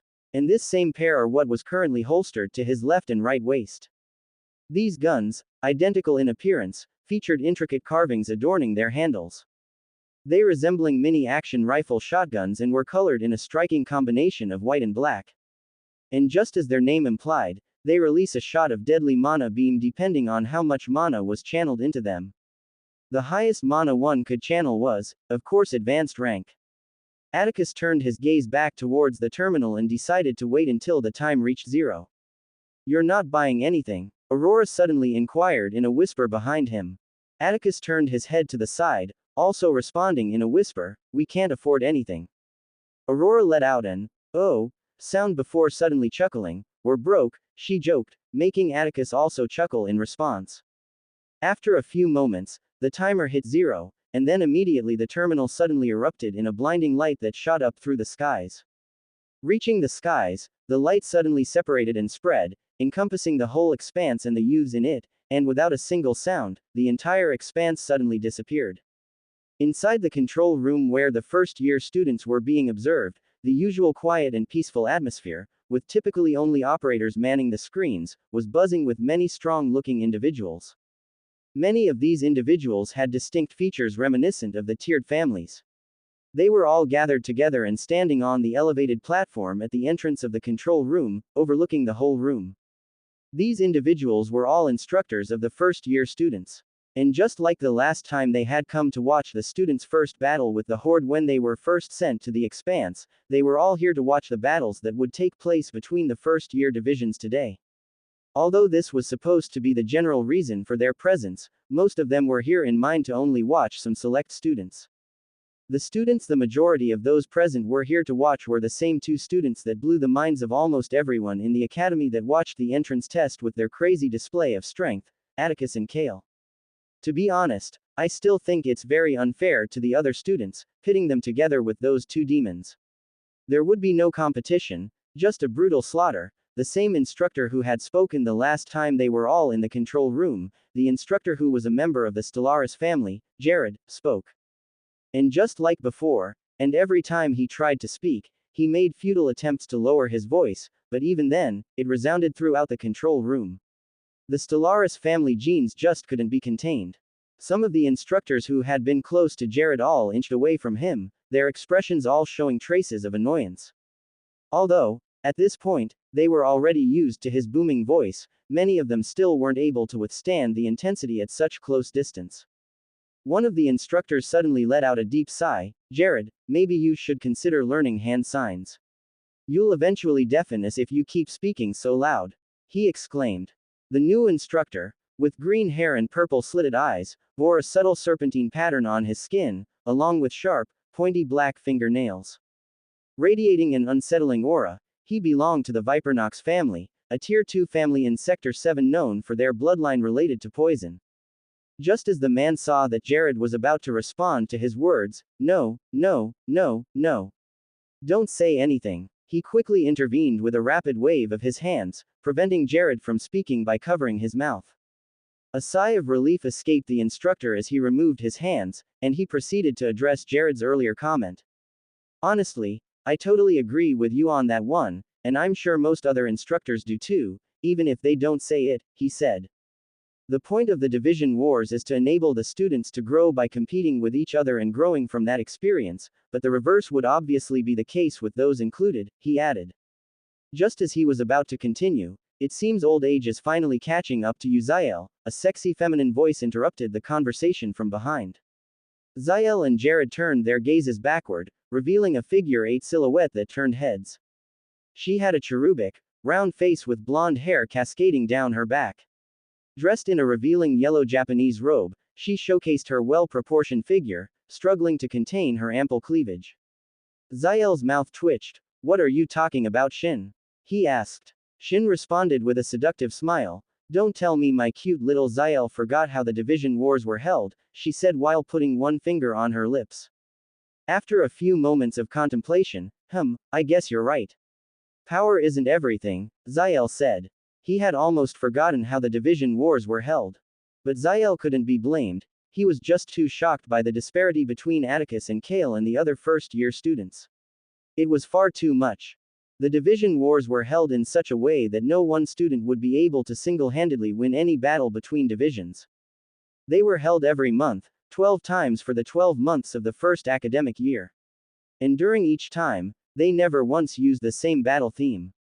Which meant that the style of battle they fought now would differ from the next month's division war. I'm always right, cutie, Shin said in a cute tone, bringing her chest downwards a little, making her huge mounds jiggle, winking and sending a cute sexy smile. Ahem. Zael coughed loudly, swiftly turning his gaze forward, back to the screens. Shin let out a cute pout. You're never fun, Zael, she said. Just as she turned her gaze to Jared, she saw that the latter had already turned away. Sigh, why do men like playing hard to get, she thought. She licked her lips with a hint of desire while gazing at their backs. Ah, I want a taste, she thought to herself.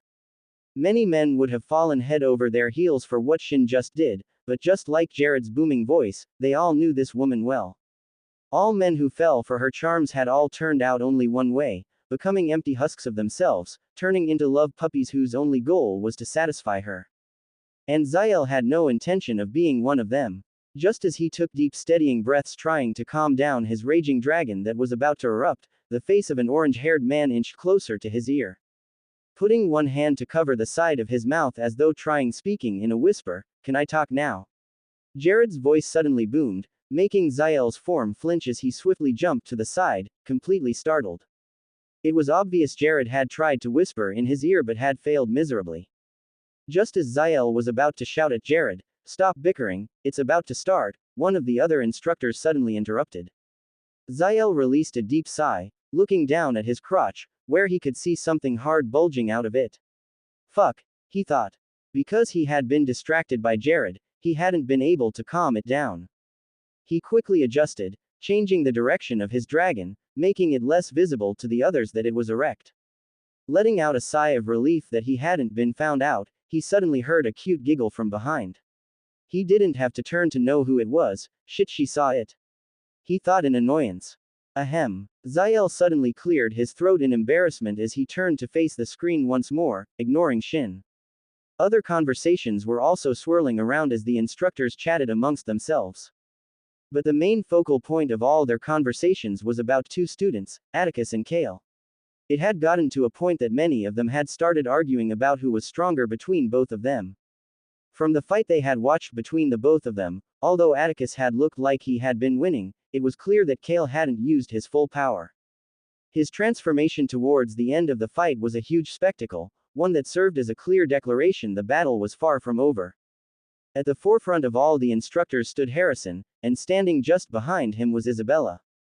Isabella couldn't help but let out a derisive snort, hearing what the instructors were going on about.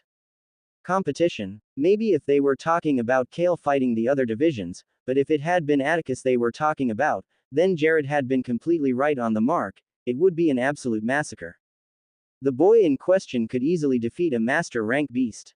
The other students were nothing more than tiny puppies to him. How would they be competition? And the fact that they would even compare both Atticus and Kale in the first place was maddening. Well, I can't blame them for thinking this way, Isabella thought. And truly she couldn't blame them. Not many of them had enough time on their hands like Isabella to be coming regularly to the control room to check what the youths were up to. Plus, they had all assumed nothing eventful was going to happen after the students' first hurdle, so they hadn't even one time come to check up on the students, making all of them miss the scene of Atticus battling the master beast. And all staff of the academy, from the vice principal to even as low as cleaners, weren't allowed to talk about the exploit or anything about the students. This was further enforced strictly with the individuals that were allowed access to the control room. Since they were allowed to watch the students 24/7, it was a given that they would be severely restricted from revealing anything they saw. If the instructors had all been there when Atticus had displayed his overwhelming power, they all wouldn't dare compare Atticus to Kale. The former was just in another dimension of his own. Harrison maintained his neutral expression at the front, unbothered by the instructors' clattering. Despite not visibly showing it, he was completely eager to watch Atticus's first division battle. This particular theme was a major handicap to him. Let's see how he handles this, Harrison thought. Atticus was all too used to the surreal feeling that comes with teleportation already. As usual, the complete pitch-black darkness only lasted for about a few seconds, and when he felt it was safe to open his eyes, Atticus's eyelids flickered open. He had been expecting a change of scenery given the fact that he had felt as if he had been transported, but was a little surprised to see that he hadn't even moved an inch away from where he was standing before. The massive black terminal was still in front of him. He swiftly turned his gaze backward, and seeing that all of his division members were still around, he let out a large sigh of relief. Thank goodness. I almost thought I'd go bankrupt, Atticus thought. But not even a second passed when he suddenly felt a foreboding feeling. Shit, not this again, he thought. The last time Atticus had this feeling, it ended up with the entire Raven camp getting destroyed, and many of the Ravenstein family youths died. Ever since then, Atticus had made it a necessity to always, no matter how silly, listen to his instincts. He immediately raised his guard 2 folds, his gaze scanning the whole area for any sign of trouble. Anything? Lucas asked as he approached him from behind. He had also tried to scan the area but to no avail. He decided to see if Atticus would notice anything strange as he was the strongest one amongst them. Aurora's features also showed slight confusion, not understanding what was going on. The rest of the Ravenstein youths all left their respective units and approached the group. They had also tried to see if anything was different but had come to the same conclusion as Lucas, nothing. Atticus didn't offer any response to Lucas's question for a few seconds, his whole focus on scanning the area. But even after searching for a few seconds, he found no discrepancies. No, nothing. This is our camp. There's not a single thing out of place, Atticus explained. He had been living in this camp for a month now, and with how high his intelligence was, he would be embarrassed if he couldn't remember every single detail about it.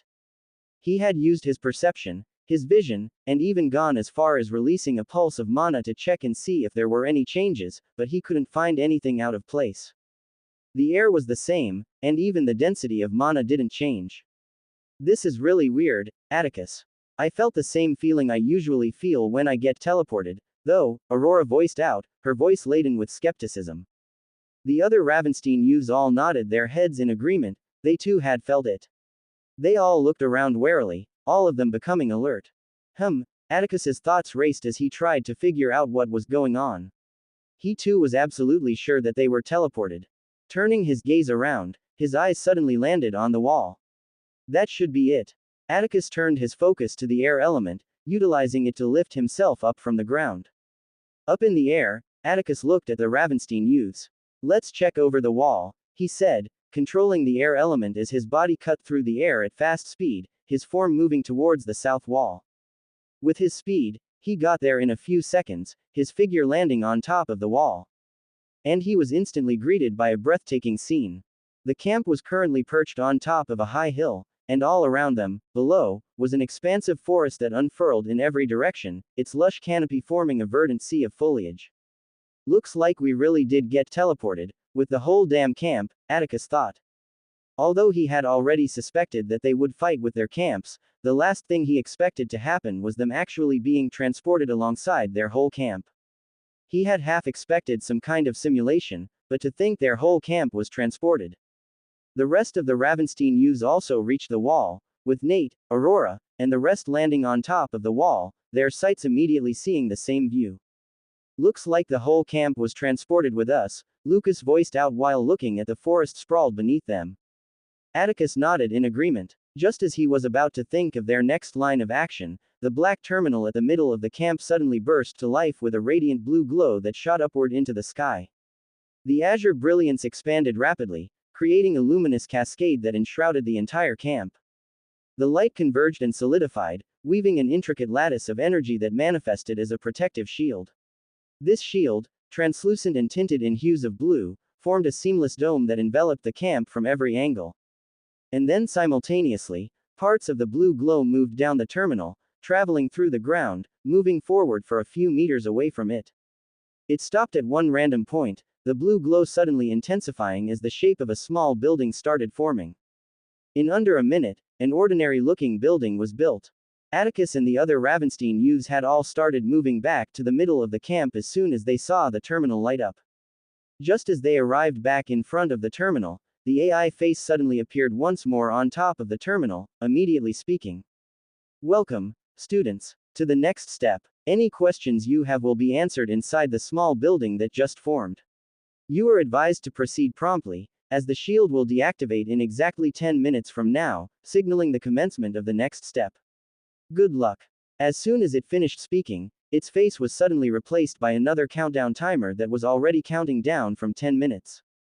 As soon as the countdown started, every one of the youths turned their gazes towards Atticus, waiting for his orders.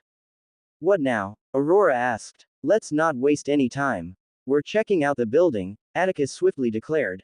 He had no idea what was coming after 10 minutes, and he had no intention of being caught off guard. He wanted to be fully prepared for any and every scenario, and there was only one way to do that: get answers. They all nodded in agreement and trailed behind Atticus as he started walking towards the building that had just formed. The rest of the other youths hadn't moved from their initial position. The building was far too small to contain all of them, so they all stood outside, waiting for Atticus's next words. On getting to the front of the building, the door suddenly parted and slid open without any prompts, revealing the pitch-dark interior.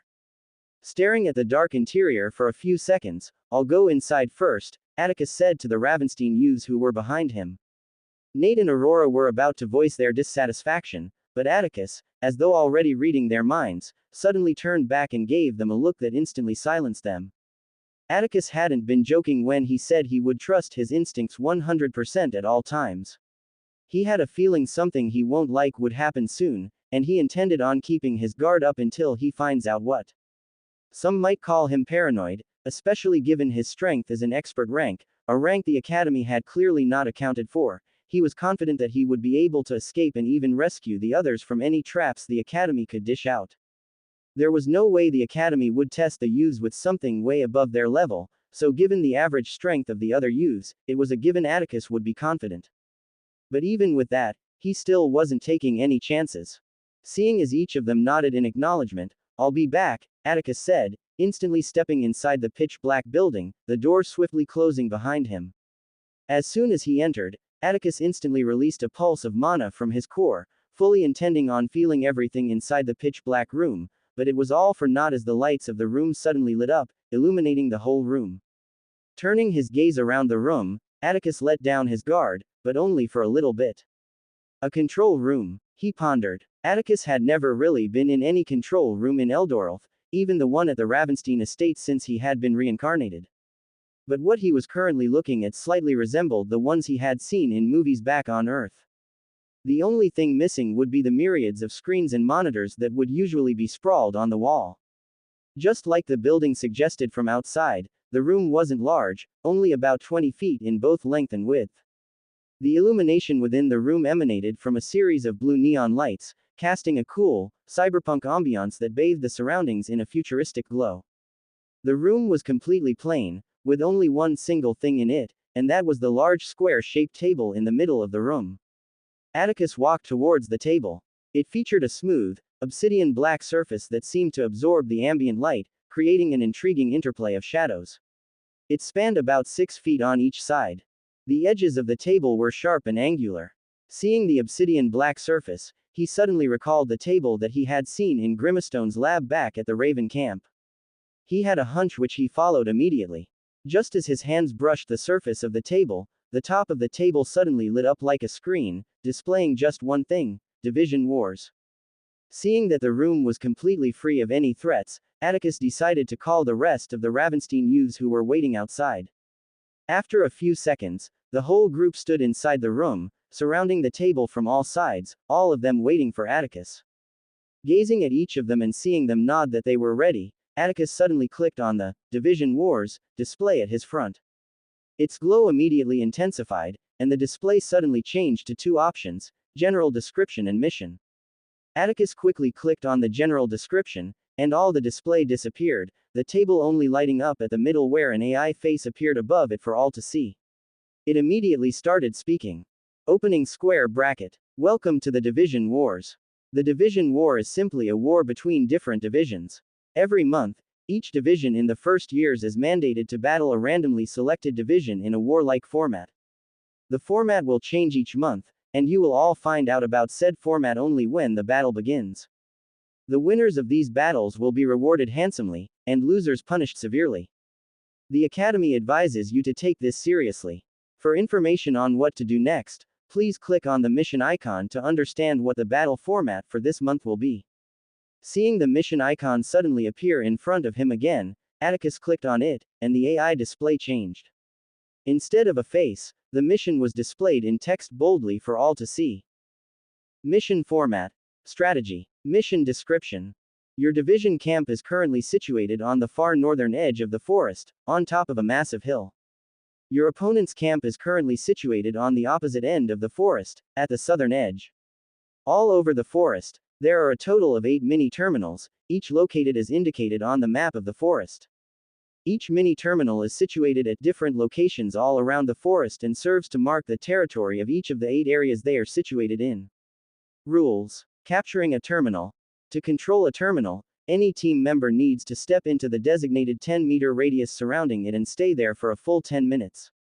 It's crucial not to leave this zone during that entire time. Recapturing a taken terminal. If a terminal has already been captured, reclaiming it requires a team member to stand within the 10-meter radius for twice the duration, meaning 20 minutes. Interrupted capture. If any member of the enemy team is also within the same radius, the capturing process will pause. The terminal will only be secured once only one team remains within that zone. Leader restraint. This is a strategy-centric battle. Leaders of each division must remain in their campgrounds at all times, controlling their division solely from the control room. Atticus only needed a glance to read and understand everything written on the display, but he had to wait a few seconds for the others to finish reading it. Seeing as they were all done, Atticus swiftly clicked on the next option, which was the mission, and the display changed accordingly. Mission objectives. Capture and maintain ownership of all terminals for a duration of 1 hour. Winning conditions. Fulfill the mission objectives. Defeat all opposing division members and capture their camp. Note: achieving either of these conditions automatically declares you the winner. Reward and punishment. Winner's reward: 150,000 division points and the acquisition of any building at or below 30,000 division points. Loser's punishment: the loser bears all costs incurred by the winner. If the losing division lacks the required division points, they accrue a debt to be settled at a later date. The sound of Nate whistling loudly broke the quiet atmosphere. "That's a lot of points," he said. The rest of the youths present all nodded in agreement. It truly was a huge amount of points. "Looks like we won't be broke anymore," Aurora said jokingly with a smile while looking at Atticus, the rest of the youths chuckling at her words. Seeing how relaxed everyone was acting, Atticus couldn't help but smile. They were far too confident. None of them seemed to even consider a scenario that they might lose. He would have normally brushed it off, thinking it was because of his overwhelming strength that they had such confidence, but this case was completely different. Atticus had been feeling like something he didn't like would happen ever since he was brought here, and now he knew the reason for the feeling. It was one of the rules for the battle. The leader of a division can, under no circumstances, leave the campgrounds. This was a huge handicap. He couldn't help but imagine, if he hadn't gone all out in strengthening his division members, wouldn't he have been completely and utterly fucked up? So how should I play this? Atticus pondered. If he had to be honest, tens of different strategies had already formed in his head immediately he read the mission description. But there was an uncertainty, the one thing Atticus felt he couldn't account for: the identity of the opposing division. He knew all too well how mysterious and resourceful the Tier 1 families were. Despite the powerful gear each of his division members was putting on, he couldn't be completely 100% certain that that would be enough. "I don't have time to worry about this. I'll just have to make a backup plan in case of anything." Luckily, just like me, their leader also can't leave their camp, Atticus thought. He decided not to overthink everything and simply face what was currently on the ground. Although not completely sure, Atticus was certain that no other division would have been able to organize and equip their normal division members better than he had. And besides, even though he couldn't personally leave the camp, he still had very strong people in his division. Seeing as Atticus was about to speak, every one of them quieted down. When he had been reading the rules, Atticus remembered seeing map of the forest amongst it. Gazing down at the table, he saw a map-looking icon on one corner of the screen. He swiftly clicked on it, and the whole screen lit up, and a large map was suddenly displayed on it. The map was very simple. It only had 10 points highlighted on it: their base, the opponent's base at the opposite end of the forest, and the 8 terminals situated at different locations around the forest. Nice. This makes things easier. Atticus turned his gaze away from the screen towards the Ravenstein youths who were already looking at him. The strategy would be simple. We would be going after all the terminals simultaneously.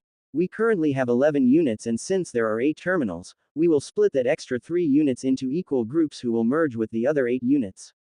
Seeing that they were all following, Atticus continued, now, the 220 youths all under Arya and Eric respectively would also be split equally and merged with the other 8 units.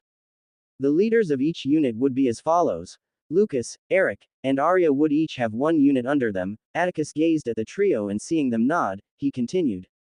Now Kai, Atticus said, turning his gaze towards Chubby, who flinched seeing Atticus's eyes focused on him. His head bowed as he responded in a barely audible tone, "Why yes, young master," he said. Atticus completely ignored his theatrics. Now wasn't the time. "You and Dorian will lead another unit," Atticus stated. Kai and another youth with spiky gel styled with hair, Dorian, Swifty nodded their heads. He called out the rest of the Ravenstein youths apart from Aurora and Nate and made sure he put them each in charge of each of the 8 units. As soon as he finished talking, before Aurora and Nate could ask why they were left out, Atticus turned his gaze towards them and spoke. Both of you guys would remain as backup, Atticus explained. This had been the backup plan he had come up with.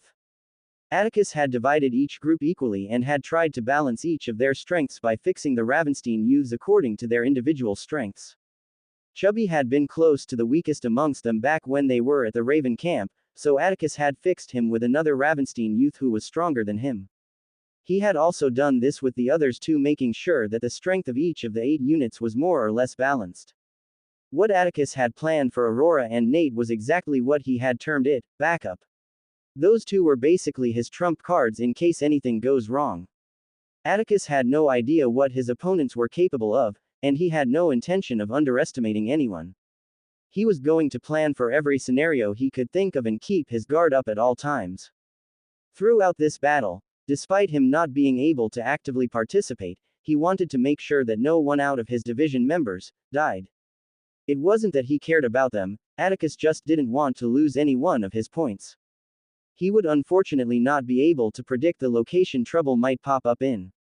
Each of the groups would be heading to 8 different terminals located at 8 different parts of the forest simultaneously. This was exactly why he had made sure each one of their strength was more or less the same.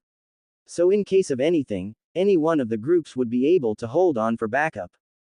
Atticus's plan was to place Aurora and Nate at different parts of the forest, a place where each of them won't be so far away from the units. Although each of the terminals were situated in different locations, they were located in such a way that there were 4 each on the west and east sides of the forest. He put Aurora in the west and Nate in the east. He had chosen these two because of one reason: they had the most capabilities to cause destruction and flip the scale of the battlefield as a whole. Seeing as they all understood all the instructions he was giving so far, Atticus continued explaining all the strategies he had come up with, making sure to give precise and at the same time detailed instructions while taking into account everything that might happen. Even though he had no idea who his opponent was, Atticus in under a minute came up with numerous strategies that she might employ. Any one that could actually tip the scale of the battle was more focused on. But unlike what one would expect, Atticus didn't come up with different contingencies for every single one of these scenarios. All of these were covered completely by his backup, Aurora and Nate. They alone were enough. Atticus added a few more things, also answering a few questions, and when he saw that they all understood their roles well enough. Good, let's get moving, he commanded. And each of them left the control room to start organizing and fulfilling their respective duties. And in just under 7 minutes, Atticus stood with Aurora and Nate beside him, behind the newly formed units, each of them grouped accordingly and standing straight while facing the gate. Each of the 8 units consisted of armored youths, dealers, rangers, and scouts. They all basically had everything a unit would need. Defenders to defend, archers for long-distance attacks, scouts for scouting ahead, and dealers for dealing the damage and killing enemies. All of them complemented each other. In each of their fronts were the respective leaders of each unit Atticus had selected. They all stood in front of the south gate, all of them facing the gate, waiting for the countdown to end. And they didn't have to wait long. As soon as the countdown hit 0, the blinding blue light shooting from the terminal to the skies abruptly stopped. And immediately the shield encompassing the whole camp began to fade, starting from the sky until the dome-shaped shield covering the camp was completely gone. As soon as the shield disappeared, an AI voice suddenly resounded across the whole camp. The battle has started. Move! Atticus's command rang out, swift and authoritative. In response, each group fell into motion, a synchronized procession that echoed with purpose. The massive gate groaned as it creaked open before them. As the gates swung wide, the divisions spilled out of the camp, marching forward with a determined cadence. Descending down the hill as one cohesive force, their collective energy surged toward the awaiting forest. At the forefront of each unit, the Ravenstein youths led the way. Aurora and Nate both turned their gazes towards Atticus, looking at him with a serious look. "Leave it to us," Nate suddenly declared in a confident tone, his fist thumping his chest. Aurora also locked eyes with Atticus. "We'll be back soon," she added with a smile. Atticus smiled back in response, giving them both a nod. "I'll leave it to you," he said. Then they both turned and started running down the hill, heading towards the forest, leaving only Atticus alone at the south entrance. One could only wonder why, despite the fact that all of them knew well that amongst the winning conditions for this battle capturing the opposing camp was there. But even knowing this, none of them at any point in time had expressed any concern or intention to remain behind and protect the campgrounds with Atticus. The reason wasn't hard to guess. It was because they all knew too well that anyone stupid enough to attack the camp where that monster was guarding was only searching for a brutal beating. Seeing as they had all left the area, Atticus turned and started heading back towards the control room. Atticus got there in just under a minute and saw a group of non-combatants standing at the side. That's right, I almost forgot about them, Atticus thought. Since all of the Ravenstein youth and units had all left the camp, it was only Atticus and the non-combatants that were left. Zara stood at the forefront of this group, her head bowed as she saw Atticus approaching. Surprisingly, Hen was also standing beside her, his head also bowed. They all had nothing to do. Seeing them, "Come in, let's observe the battle together," Atticus invited them into the control room, causing Zara and the others' eyes to light up. Atticus walked towards the building, the sleek door parting and sliding open for him as he and some of the non-combatants stepped inside the building. Back in the control room where all the first years were being observed, many of the instructors couldn't help but frown as they saw Atticus sending out his entire forces away from the camp, leaving practically only him to defend. They had all initially been surprised when they saw how well equipped and organized Atticus's division members had been. He had been able to perfectly get them under control and even turn them into a formidable force in such a short time. "Isn't he a confident one?" one of the instructors commented, and the others nodded in agreement with him. He was truly very confident. It was commendable but at the same time something that would get one killed during real battles. Plus, they were all slightly surprised by how energetic each of his division members looked. Many of them were expecting weary and worn-out looking youths, which was a scene they were all too used to seeing during the first division battle of the first years. But Atticus's division members were very far from worn out and tired. They were all very energetic. Wasn't his division attacked by the beast horde yesterday? Zael pondered. His raging dragon had long since calmed down, and he now stood together with Jared, who was also watching the screen in slight confusion. This question was the same thing going through most of the instructors' heads. The only ones that remained unfazed by everything happening were Harrison, Isabella, and the operators who had been on duty the day Atticus had fought the master rank beast. They all weren't surprised one bit by what Atticus had done. In fact, they each supported it. It wasn't overconfidence, it was simply stating facts. He alone was enough to guard the whole camp, even if the entirety of the opposition attacked all together. Undaunted, they each kept watching the display of the students on the screens. On the other screens displayed on the massive wall, other divisions too could be seen, with their battles too already started as different processing of youths were moving out of their campgrounds towards the forest. Just like Atticus's division, they each were battling in the same format, strategy. Each of their shields had already disappeared, marking the start of the battle. On the south side of the large forest Atticus and his division had been sent to, situated on the top of a high hill was a makeshift camp. This camp was a stark contrast to the well-organized camp of Atticus's division, which had well-made buildings and a wall surrounding it. This camp had no walls. Its interior was open for all to see. Diverse tents of varying sizes and shapes were scattered nearby, forming a makeshift community not far from the central terminal. Each tent bore the scars of wear and tear, marked by numerous tears and claw marks that marred their fabric. The area around the tent was far from clean. The air hung heavy with the stench of blood, courtesy of the numerous beast carcasses strewn about. There were different food wrappers and waste all around the area with the occasional dried-out feces in many corners. It was clear that even without the numerous beast carcasses, the people living in this area weren't friends with hygiene. At the forefront of the processing of tents, not far close to the black terminal, stood an army of youths who were all currently facing an ordinary-looking building that had just recently formed. The students were the farthest thing from being organized. All of them were standing nonchalantly with some of them even sitting down on the floor. And all of them, unlike Atticus's energetic division members, all looked tired and worn out, as though they didn't each get enough rest. This was to be expected as they had each just gone through a major battle yesterday and many of them were still spotting numerous claw marks and bite marks around their forms. They all looked towards the building, waiting for their leaders to finish their meeting. Inside a room that bears a striking resemblance to the control room that had formed for Atticus at his camp, a boy with lavender-colored hair and black eyes stood in front of the table, his focus on reading the rules that were being displayed in front of him. The room was exactly the same as Atticus's control room, with only a single square table at the middle of the room being illuminated by the same blue neon lights.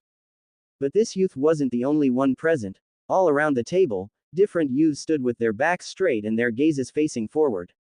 If one should observe closely, they would notice that each one of these other students was acting as though they were robots.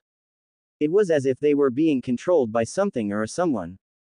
After a few seconds of reading, the boy's gaze landed on the map icon on the corner of the table, swiftly clicking on it. Looking at the map that had formed in front of him, the boy's lips curled up into a smile. This would be fun.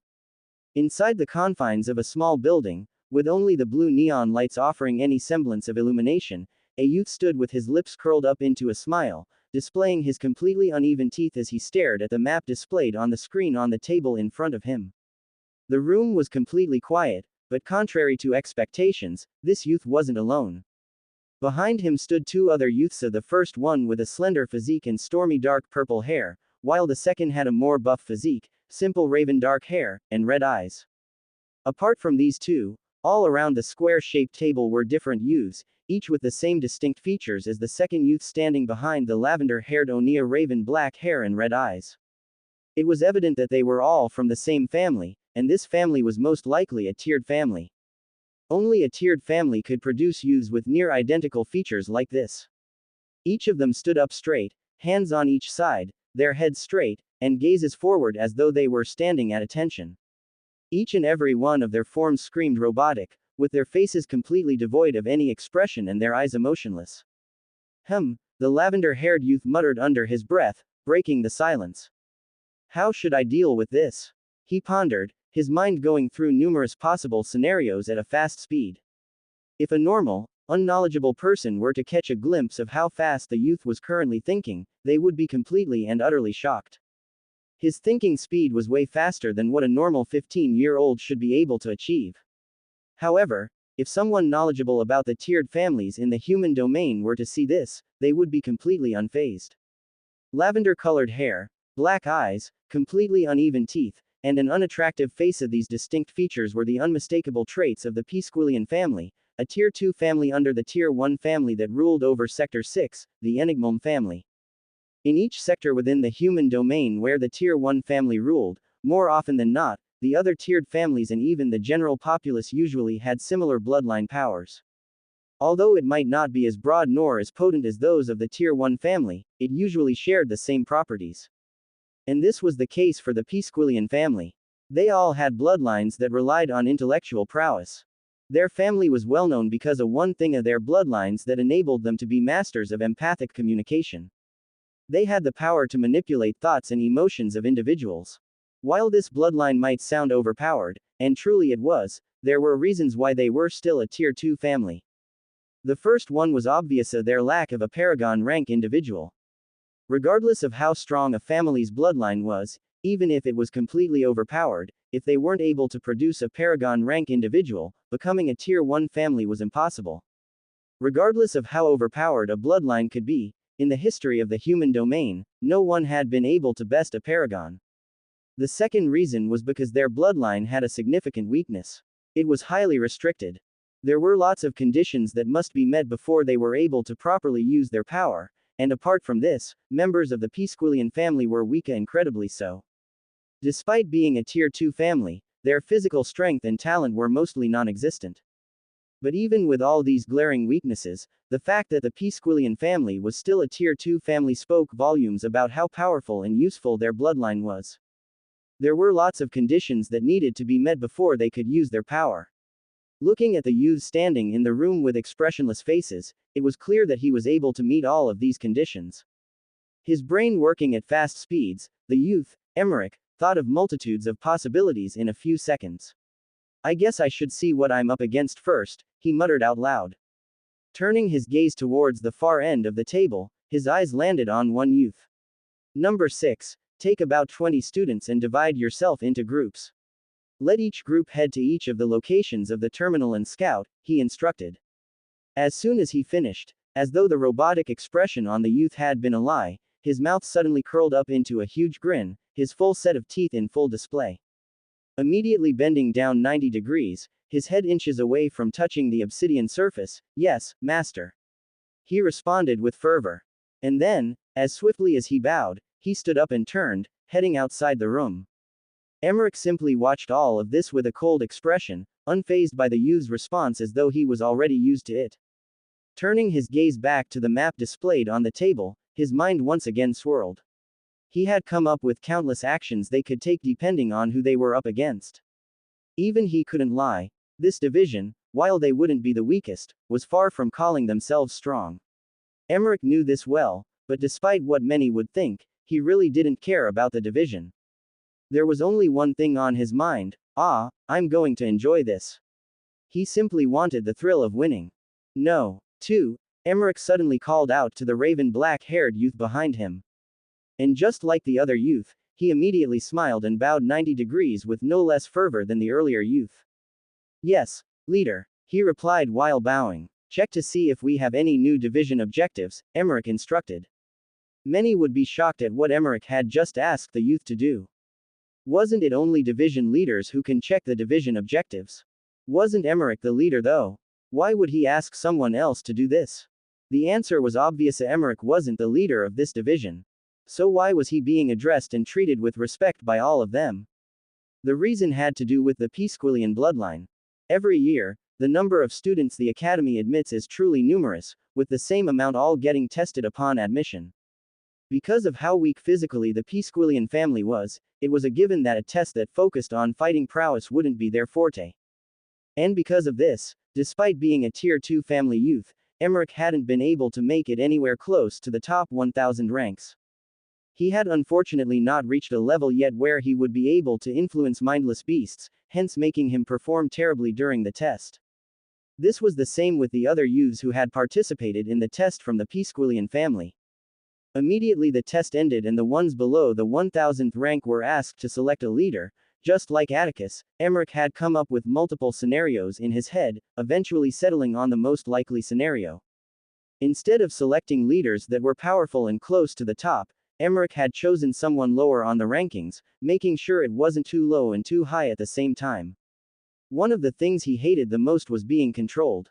He knew very well that he was a weakling, and if he selected the wrong division, that was exactly what would have happened. What Emmerich had done was two things. Within that 30 minutes they were given to select a leader, he had found one strong purple-haired youth, a foolish one who had been releasing his intermediate plus aura for all to see simply because he wanted to look intimidating. After satisfying a few conditions, he got him under his control within 5 minutes. Instantly instructing him to join the same division he chose. He held this purple-haired youth as a trump card just in case something went wrong with the division he joined.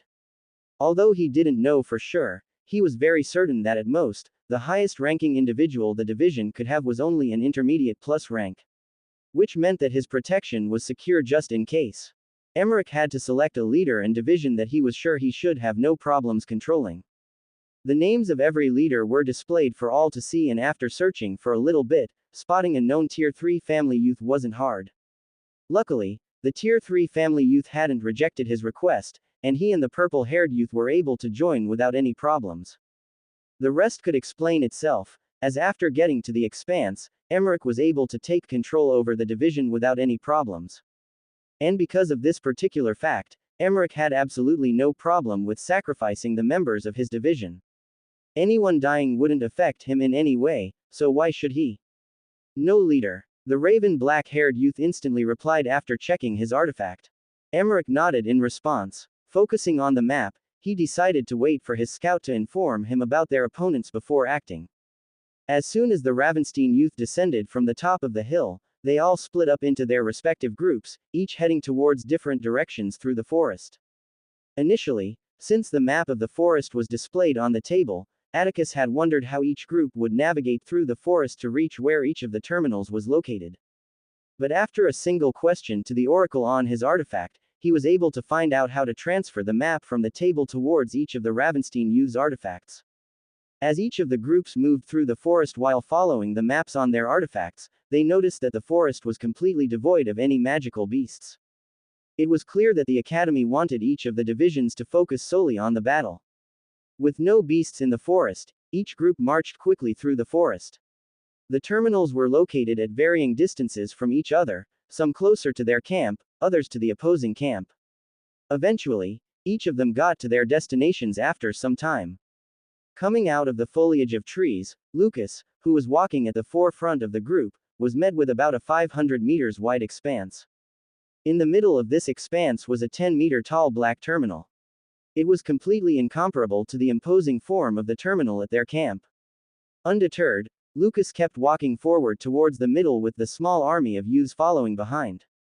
He had already instructed the scouts in their team to check around the area before he led the youths here. Despite this, Lucas was still incredibly careful and alert. Just behind the group, about 15 of the rangers were spread out, all of them watching their backs. The rangers obviously had better eyesight than the armored and the dealers, which was exactly why they were given this role. Many of the rangers were even going as far as hiding in the trees, ready to respond to anything. Given his intelligence, he knew well enough that being careful and alert was obviously important. But the reason he was being even more cautious than usual was because of the warning Atticus had given each of the Ravenstein youths before they left: "Don't let anyone die." Those words might have sounded like a request to some, but to the Ravenstein youths who had been with Atticus for a long time, they all knew it was far from a request. He wasn't joking. "I wonder what that penalty is," he pondered. Lucas still hadn't been able to find out how the students dying affected him. He had come up with multiple reasons, but he wouldn't know for sure which was which. Deciding on leaving that for later, he kept moving while also keeping his guard on high alert. As Lucas cautiously stepped within the 10-meter radius of the black terminal, a sudden eruption of blinding green light enveloped the ground, shooting upward into the skies with an intensity that pierced through the clouds. The brilliance of the light was so profound that it acted as a massive, blinding beacon, exposing their location to anyone within the expansive forest. Simultaneously, a digital countdown clock materialized on top of the black terminal, starkly displaying the ticking minutes. The clock had already begun its countdown from 10 minutes. Turning his gaze around, Lucas could also see multiple green lights erupting from the ground at different locations in the forest. How troublesome. Looks like the Academy truly wants us to fight at all costs, Lucas pondered while gazing at the green lights shooting out of the terminal. What would the opposition do when they see their enemies winning? It's very obvious, they would try to take action and react faster. And this was what the Academy obviously aims to do: make them fight. Form up and stay alert at all costs, Lucas swiftly instructed the students, who all listened and started getting into formation around the terminal. With the armored at the forefront, their forms imposing, every single one of their gazes forward. The rest also got alert, the dealers positioning themselves behind the armored, and the rangers behind them both. While it was true that many of them didn't completely acknowledge Lucas, assuming he wasn't as strong as the rest of the Ravenstein youths. And many of them honestly shouldn't be blamed, the only thing the guy had done was throw out slates. A lot of them, upon seeing this, of course, would assume that he was a weak link. But despite this, every single one of them knew better than to disrespect a Ravenstein, especially when that monster was involved. Just as usual, Lucas stood at the back, just behind the dealers. Each one of them standing and completely alert and ready for anything. All over the forest, the other Ravenstein youths experienced the same thing as Lucas's group, with the same blinding light serving as a huge beacon to their enemies. But they hadn't gone through a month of hellish training for nothing. Each of them stood their ground, simply waiting for orders. The control room back at Atticus's camp was partially filled up with people, each one of them staring at the large obsidian surface table in the middle of the room. The non-combatants that entered the room with Atticus were all standing at a respectable distance away from the table. Although Atticus had invited them in, many still didn't dare push their luck. The only two standing the closest to the table were Zara and Hen, with the latter standing behind Zara. Everyone stood looking at the glowing blue orbs that were displayed on the screen, each one at different locations in the forest. After each of the youths left the camp to head to their respective terminals in the forest, as soon as Atticus entered the control room, he noticed something new displayed on the screen: the tiny blue orbs they were all currently watching. Atticus didn't even need to think to understand what it was. its function was even more glaring when he saw the numerous orbs split into 8 different clusters and 2 orbs, all moving in different directions. They were the live locations of each of his division members. Good, at least I'd be able to observe the battle more effectively, Atticus thought. Before this, he had initially wondered how he would know what was going on at each terminal in real time. His plan had been to use their artifact communication function for that, just call each of the leaders of the groups and set it to video. But even he had to admit that this additional feature would make everything easier. Although he couldn't visually see what was going on, he would at least be able to keep track of the position of his division members at all times. Atticus noticed Zara's subtle gestures, holding her fingers together while stealing glances at him. Her eyes met his for a moment, and then, as if caught off guard, she quickly averted her gaze, bowing her head. It was obvious she wanted to ask something. Ignoring her antics, Atticus suddenly spoke, "If you have something you want to ask me, ask. I'm not a monster." Hearing Atticus's words, the student's lips couldn't help but twitch in response. Does he take them as fools? If he wasn't a monster, then they weren't human. Zara seemed to gain a little more confidence after hearing Atticus. She slowly pointed her hands towards the screen. "Why, young master, I'm just curious. Why not wait for a while before acting? I mean, with the way they're currently spread out." She trailed off, not finishing what she was saying. But one didn't have to be a genius to understand what she was trying to convey. Atticus immediately understood what she meant. Each terminal was located at least a few kilometers away from each other. With the way the division members were currently spread out, it was very predictable what strategy anyone with at least a few functioning neurons would choose. And Atticus had, of course, predicted that this might happen, which was exactly why he had his backup. I understand what you mean, and I've taken that into consideration already. You see each of those dots? Atticus said, pointing to 2 locations where there were currently just a single dot each. Zara nodded. Some of the other non-combatants also looked and confirmed. Although most of them hadn't even thought that far, now that Zara mentioned it, they all couldn't help but agree with her. Those 2 would solve the situation if it ever arises, Atticus explained. Most of them didn't really understand what he meant by that, but they all still nodded regardless. Seeing Atticus answer Zara's question without kicking up any fuss, Hen was slightly shocked. If it was most of the other young masters he was used to meeting, none of them would bother trying to answer Zara's question, deeming it a waste of time. But Atticus had answered the question without any hesitation. Maybe Zara's right. He's different, he thought.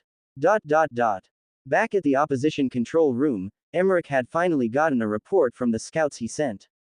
Cutting the call and bringing his hand down, Emmerich's initial smile widened as he turned his gaze back at the map with giddy anticipation. The Ravensteins, As soon as Emmerich got all the information from the scouts he had sent, he rested his hand on the table in front of him, focusing his gaze on the map displayed on the table. The Ravensteins, he muttered under his breath. If he had to be honest, he had expected to face a lot of different types of opponents, but the last thing he expected was battling a Tier 1 family right off the bat. It had to be remembered that the division he took control over was headed by a Tier 3 family youth. Granted, the youth's rank on the ranking went up a lot because many of the other youths from the Tier 1 and Tier 2 families, who made up the majority of the top 1,000 ranks, had decided to relinquish their right to form a division and led. They all instead joined their strongest youth who was higher in the ranking. This had been exactly what the Ravenstein family did, where they all joined Atticus's division despite the fact that they all ranked within the top 1,000th. Therefore, given the fact that their division was currently in the top 100, it wasn't too crazy to be fighting Atticus's division at the start, since they were also technically at the top. But despite the fact that he was going to battle Tier 1 family youths, Emmerich's smiling expression never once changed. So what if they were Tier 1 youths? Their family strength means nothing here. And in this particular battle, while strength was important, the one with the biggest brains had the better advantage. And since he had gained self-awareness as a child, Emmerich had never once doubted his intellectual prowess. As long as it wasn't any one of the Enigmach family youths, no one else among the first-year entrants to the academy was worthy enough to compare. I'm glad it's the Ravensteins, Emmerich thought. The Ravenstein family were far from the smartest in the human domain. They were purely a warrior family. It was quite obvious that a family known as the Mad Men of the human domain would be mostly brawn than brains. But apart from all of these things, there was one feature everyone in the human domain knew the Ravenstein family for, and that was their pride. They were all incredibly prideful and confident. And it's this confidence all used to show those white-haired monkeys their place, Emmerich thought with giddy anticipation. One could only wonder, there were more than 1,000 youths in the opposing division, very obviously not only the Ravenstein. And yet why was Emmerich only thinking of crushing the Ravensteins? The answer was simple. To the tiered families, even their youths, only another tiered family was worthy enough to be their opponents. This was the height of their confidence. The rest of the other youths in the division were just extras. Emmerich's mind worked at a fast speed as he tried to come up with a strategy with all the information he had received from his scouts. Unfortunately, the scouts had only been able to observe them from afar, and this was only possible because of the abilities of some of them. And from what the scouts had reported, they were currently guarding each of the terminals with nearly identical numbers of youths, with at least a Ravenstein youth at each location. This information Emmerich had gotten revealed a little about who he was facing, about the leader of the Ravenstein group. Either said leader was profoundly stupid or was incredibly smart. And given the identity of the family he was battling, Emmerich was leaning on the former. It might simply be the height of his confidence, the same confidence that would bring him to his knees before him. But even with this deduction, Emmerich still had no intention of letting his guard down. He was far too intelligent to make that kind of mistake. From all the information he had gotten, with how spread out the Ravenstein youth were, it was extremely obvious what strategy anyone with a functioning brain would use against them. Many might even call said strategy smart. But to Emmerich, whose intelligence was way above his peers, this strategy was simply the most obvious path. And he had no intention of making use of an obvious strategy even if his opponent was too dumb to realize. Turning his gaze away from the map, upwards, Emmerich suddenly spoke, "Listen up." And immediately every one of the youths bowed down 90 degrees with fervor, simultaneously responding, "Yes, leader." Lucas stood at the back lines, within the encirclement of the youths. He was currently looking around the expanse and the forest, completely at alert. The 10-minute countdown timer for the capture of the terminal had already elapsed, and the initial blinding green lights had turned red. On top of the terminal, another countdown timer materialized a few minutes after that, this one counting from 1 hour instead. It was clearly the time they needed to maintain ownership of all the terminals simultaneously. Another 15 minutes had elapsed from the 1 hour, making the remaining time 45 minutes. Aren't they going to attack? Lucas pondered. More than 25 minutes had already passed since the terminal lit up like a beacon, and during this time, they hadn't spotted even a single one of the opposition. It was very odd. Lucas, just like Atticus, had also come up with different strategies the opposing division could use against them. But he couldn't help but wonder what they could possibly be planning that they hadn't shown themselves for so long. Or did they somehow find out that the division was headed by Ravensteins and got scared? He was well aware of how numerous the abilities in the human domain were. It was possible for the opposing division to have someone who could spy from long distances. They might have done exactly this and saw the white hair of the Ravenstein youths. Just as Lucas was about to continue this line of thought, a sudden explosion brought him out of his thoughts. Turning swiftly, Lucas saw a bright red light illuminating the western side of the forest. Before he could fully process the first explosion, a symphony of blasts echoed from each side of the forest, creating a synchronized display of fiery lights above each side of the forest. The scouts were surrounded, Lucas deduced. He had positioned the scouts at the edges of the forest so they could inform them of any approaching threats. "Form up," he commanded without hesitation as soon as he came to this conclusion. The armored youths swiftly followed his orders, arranging themselves in a perfect circle around the terminal. The intricate blue lines tracing across their armor lit up, glowing with intensity as each youth channeled mana into their bracelets on their wrists. It was clear that the armors facilitated the smooth and rapid flow of mana. Each of their bracelets suddenly let out a golden glow that increased in intensity by every millisecond. And then, simultaneously, each of them bent their hands horizontally before them, a surge of energy pulsating through their veins. The glow on the brackets intensified, casting an incandescent aura that illuminated the battlefield. And then, the glow on the bracket erupted, transforming into a 3-meter ethereal shield before completely solidifying into a crystalline shield. It was ethereal, making the armored youth able to see the other side of the shield clearly through it. As the collective heartbeat quickened, they struck their shields against the earth in unison. Bam! The resounding impact echoed like thunder, sending shockwaves across the battleground. They were ready for battle. The dealers weren't far behind either. Each of them seamlessly drew their 10-inch poles with razor-sharp tips from their waists. With a flicker of mastery, each dealer channeled mana into their weapon, and the once diminutive poles surged with energy. In an instant, the poles responded, elongating. The pointed tips transformed into deadly spears, each now standing tall at a formidable 2 meters. The dealers, their faces etched with a stoic determination, each took an identical stance directly behind the armored youth. Simultaneously, the rangers also reacted, their movements swift and deliberate. Weapons drawn, they locked their gazes onto the forest with predatory precision. The rustling leaves and the whispering wind bore witness to the electrifying tension that enveloped the battleground. And then, with their gazes facing the direction of the forest, the armored youths detected a multitude of fiery projectiles hurtling toward them with ferocious speed. Incoming! Bellowed one of the front-line youths, the urgency in their voice cutting through the charged atmosphere like a battle cry. In response, the armored youths, in perfect synchronization, raised their shields high, creating an impenetrable wall of defense. Bam bam bam! The impact was thunderous as the fiery onslaught struck their shields with relentless force.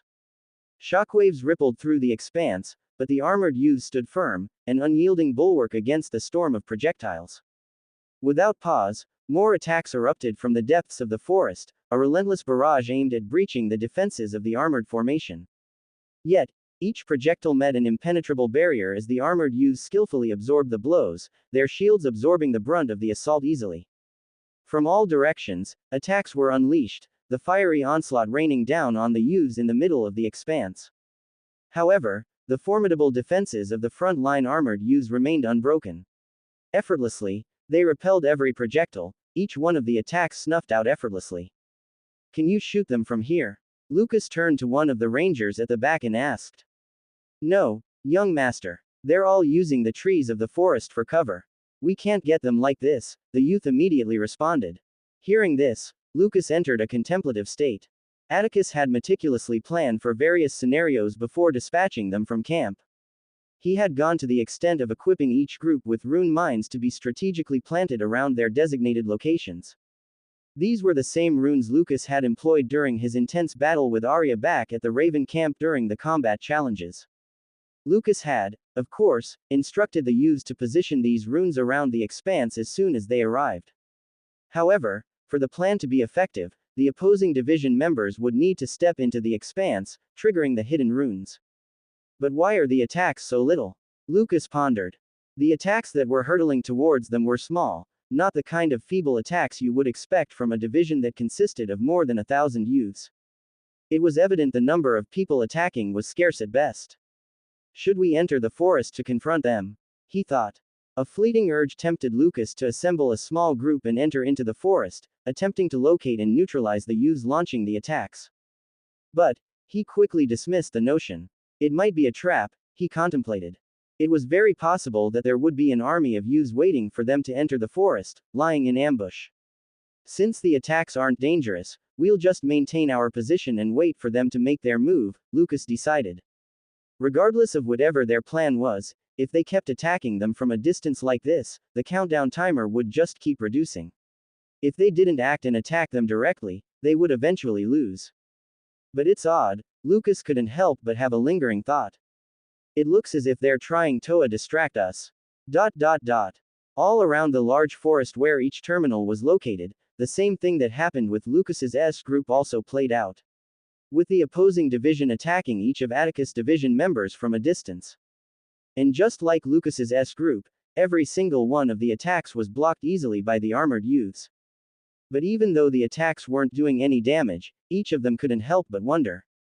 What are they planning? Back at the control room where all the first years were monitored, the instructors couldn't help but nod in approval upon witnessing what the Peasquillian family youth was planning. The instructors and practically everyone in the control room were able to observe everything happening in the entirety of the forest at all times. So basically, any movement or strategy any one of the divisions took or planned on taking was all seen by them. The academy was a cruel place. It truly was far from what people would call a school. Every single individual who had attended the academy knew how terrible and overwhelmingly difficult it could get. But unfortunately, even with this, they all had no choice but to send their children to the academy. The human domain was currently fighting a war, and everyone, regardless of talent, must fight. No one had any intention of playing hero and protecting the masses. Regardless of who, everyone had to do their part. What made people paint the academy in such a light wasn't because of the difficulty in the curriculum or the hellish training or tests given by the academy. Instead, it was only one thing: indifference. The academy has its rules. With countless generations that had passed, numerous rules had been added and changed over the decades. The rules were precise and simple to understand by everyone. And most importantly, the academy rules were law. No matter what the situation was, no matter how bad it was, as long as it was within the rules, none of the academy staff would interfere in the matter under any circumstances. This was a rule each and every staff member of the academy lived by, and all of them followed it as though it was a decree. None could go against it. The academy had already solved the most troubling issue that could arise: none of the students could die. And this was exactly why, even when they saw that Emmerich had taken control of the leaders of the division, no one had even batted an eye. This was the cruelty of the academy. But despite what many would think, the academy was so extremely cruel, even they recognized the truly bad things that could happen if a bunch of teenagers were left completely without guidance. Among the rules of the academy, from activities ranging from torture to rape, the artifact would immediately intervene and stop said activities. But of course, bullying was completely different from torture. The artifact wouldn't intervene in any case of bullying. And this was why back then, at the expanse, when a youth had wanted to rape a girl at the camp, because Aurora had intervened right before the situation could go far, the artifact hadn't been able to react. Ha ha ha ha. Let's see how he would handle th. Jared's booming voice was abruptly cut short as multiple instructors all appeared around Jared's form, sealing his mouth and nose with their hands together in unison. Every one of their expressions showed the same thing: annoyance, as they all tried to stop the loud ringing in their heads. What the hell, Jared? I said you shouldn't say anything. Ziel suddenly exclaimed while trying to use his second free hand to hit his head and stop the ringing. Before he spoke, Jared had always tried to control the intensity of his voice and instead try to whisper, and even though it had always failed miserably, it was still a little bit tolerable. But Jared hadn't done that this time. It was even worse: he tried to actually speak louder. Jared quickly raised his arms up in the air and started waving them rapidly in defeat while trying to beg, but the instructor's hands were firm. None even budging an inch. Only muffled sounds were coming out. He couldn't even breathe. After a few moments, with Jared's face already changing color, seeing that he wasn't going to speak again, they all reluctantly removed their hands from his mouth, with most of them grumbling in annoyance. Many of them still didn't want to release him. None of them trusted him to actually stay quiet. Jared, with his mouth now free, cleared his throat with mild awkwardness. Just as he was about to apologize for talking too loud, the gazes of all the instructors all shot towards him, as each of them subtly released their auras. Their intention was crystal clear: one word and he might just never speak again. Jared cleared his throat awkwardly once again, raising his hands in defeat. His expression morphed into a mild pout as though he was being bullied. Seeing someone heavily muscled and tall as Jared pouting was something many would kill to see. And it was even more so because of how pitiful he actually looked, but the instructors were having none of it. They were ready to pounce on him if he so much as made a sound. Even the usual playful and flirty Shaw was also looking at Jared with a cold glint in her eyes. Seeing the situation was back to normal and Jared wasn't planning on speaking again, Ziel turned his gaze back towards the screens, his eyes immediately focusing on the screen displaying Atticus's division battle. The other instructors also mirrored Ziel's action and focused on Atticus's screen. Although there were lots of battles going on in the different screens displayed on the wall, what most of the instructors were focusing on was the battle occurring on Atticus's screen. Many of them had only one thought in their heads: how would he handle this? Thousands of dog-sized beasts were inherently different from 1,000 youths. The former were completely mindless beasts; killing them was easy and straightforward. But 1,000 youths, each with different fighting styles, powers, and most importantly, the ability to think, was completely different. At the forefront of all the instructors, Harrison and Isabella remained unmoved. Not even caring about the booming voice of Jared or the instructors' exaggerated reactions to it. Their gaze did not leave the screen for 1 second. They were the only ones who remained unfazed by everything that was happening. Harrison's lips curled up into a smile as he watched the unfolding battle, his anticipation bubbling. Was this what you were hoping for? He pondered. Back in Atticus' division control room, he stood together with the non-combatants, each of them monitoring the live map on the table. He had just received multiple reports from each of the Ravenstein youths leading the groups, each one saying the same thing: they were being attacked by a small number of people. Atticus had also confirmed this. Immediately when the attack had started, tiny red dots appeared all around each point where the division members were clustered together. Apparently, they would be able to see the location of the enemy division members when they were either in close proximity or were actively engaged in battle. Having overheard when Atticus was receiving the report, each of the non-combatants couldn't help but wonder what was going on. Why were they only attacking each point with just a small number of members? Zara also stood with a hand resting on her chin while looking at the map of the forest. She had always had a good head on her shoulders, and she knew that well. Attacking each point with little numbers when they have over 1,000. Diversion. As soon as she realized this, it was as though all the puzzle pieces fitted together in her head instantly. They're coming here, she realized. Young Moss. Just as she was about to inform Atticus about her deduction, multiple red marks suddenly started popping up all over the map on the table, their numbers staggering. Each one appeared just below the hill where the camp was situated. Each of the non-combatants immediately started panicking. They were well aware that the red dots signified the opposing division members. And looking at the number of red dots, it was clear they numbered at least 1,000. Why were they here? Weren't they supposed to be capturing the terminals? Each one of them turned their gazes towards Atticus, expecting to see him shocked, but it was they who received the shock when they saw Atticus staring at the screen with his lips curled up into a huge grin.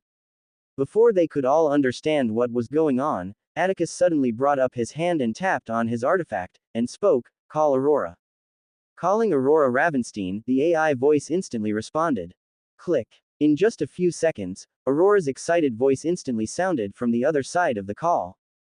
Finally. Tell me something's about to happen, I'm getting bored. Atticus ignored her antics and simply stated, Plan D. The call suddenly went quiet for a few seconds before Aurora spoke. Lucky bastard, she clicked her tongue in dissatisfaction, instantly hanging up the call before Atticus could respond. PFF'd. Atticus burst into a chuckle, seeing her reaction. Young master. Atticus turned his gaze away from the map to see Zara and the other non-combatants looking at him worriedly. Atticus tilted his head slightly to the side, a little confused. They were worried. He couldn't help but shake his head with a slight chuckle. He thought he had shown these people just how powerful he was, but it seemed they all still harbored doubt. You don't have to worry. I'll handle them, Atticus stated. His tone didn't sound confident, it didn't sound scared either. It was the kind of tone one would use when they wanted to inform others that they were taking a walk, completely casually. The non-combatants couldn't even say anything as Atticus walked out of the control room. A lavender-haired youth walked out of the entrance of a foliage of trees, stopping at the base of a high hill. Turning his gaze upwards, his eyes instantly focused on the top of the hill where a massive walled structure stood. Emmerich's lips curled up into a huge grin, displaying his ugly uneven teeth for all to see. Finally, he muttered while letting out a huge exhale. Directly behind him stood a slender purple-haired youth and a few raven dark-haired youths, who were all completely motionless with an expressionless face, their collective gazes forward. And just behind them, more than 1,000 youths spilled out from the forest entrance, stopping directly behind Emmerich and his group. Many of the youths were still in their earlier worn-out forms, with a lot of them still spotting claw marks and bites around their bodies. Parts of their clothes were tattered and filled with blood.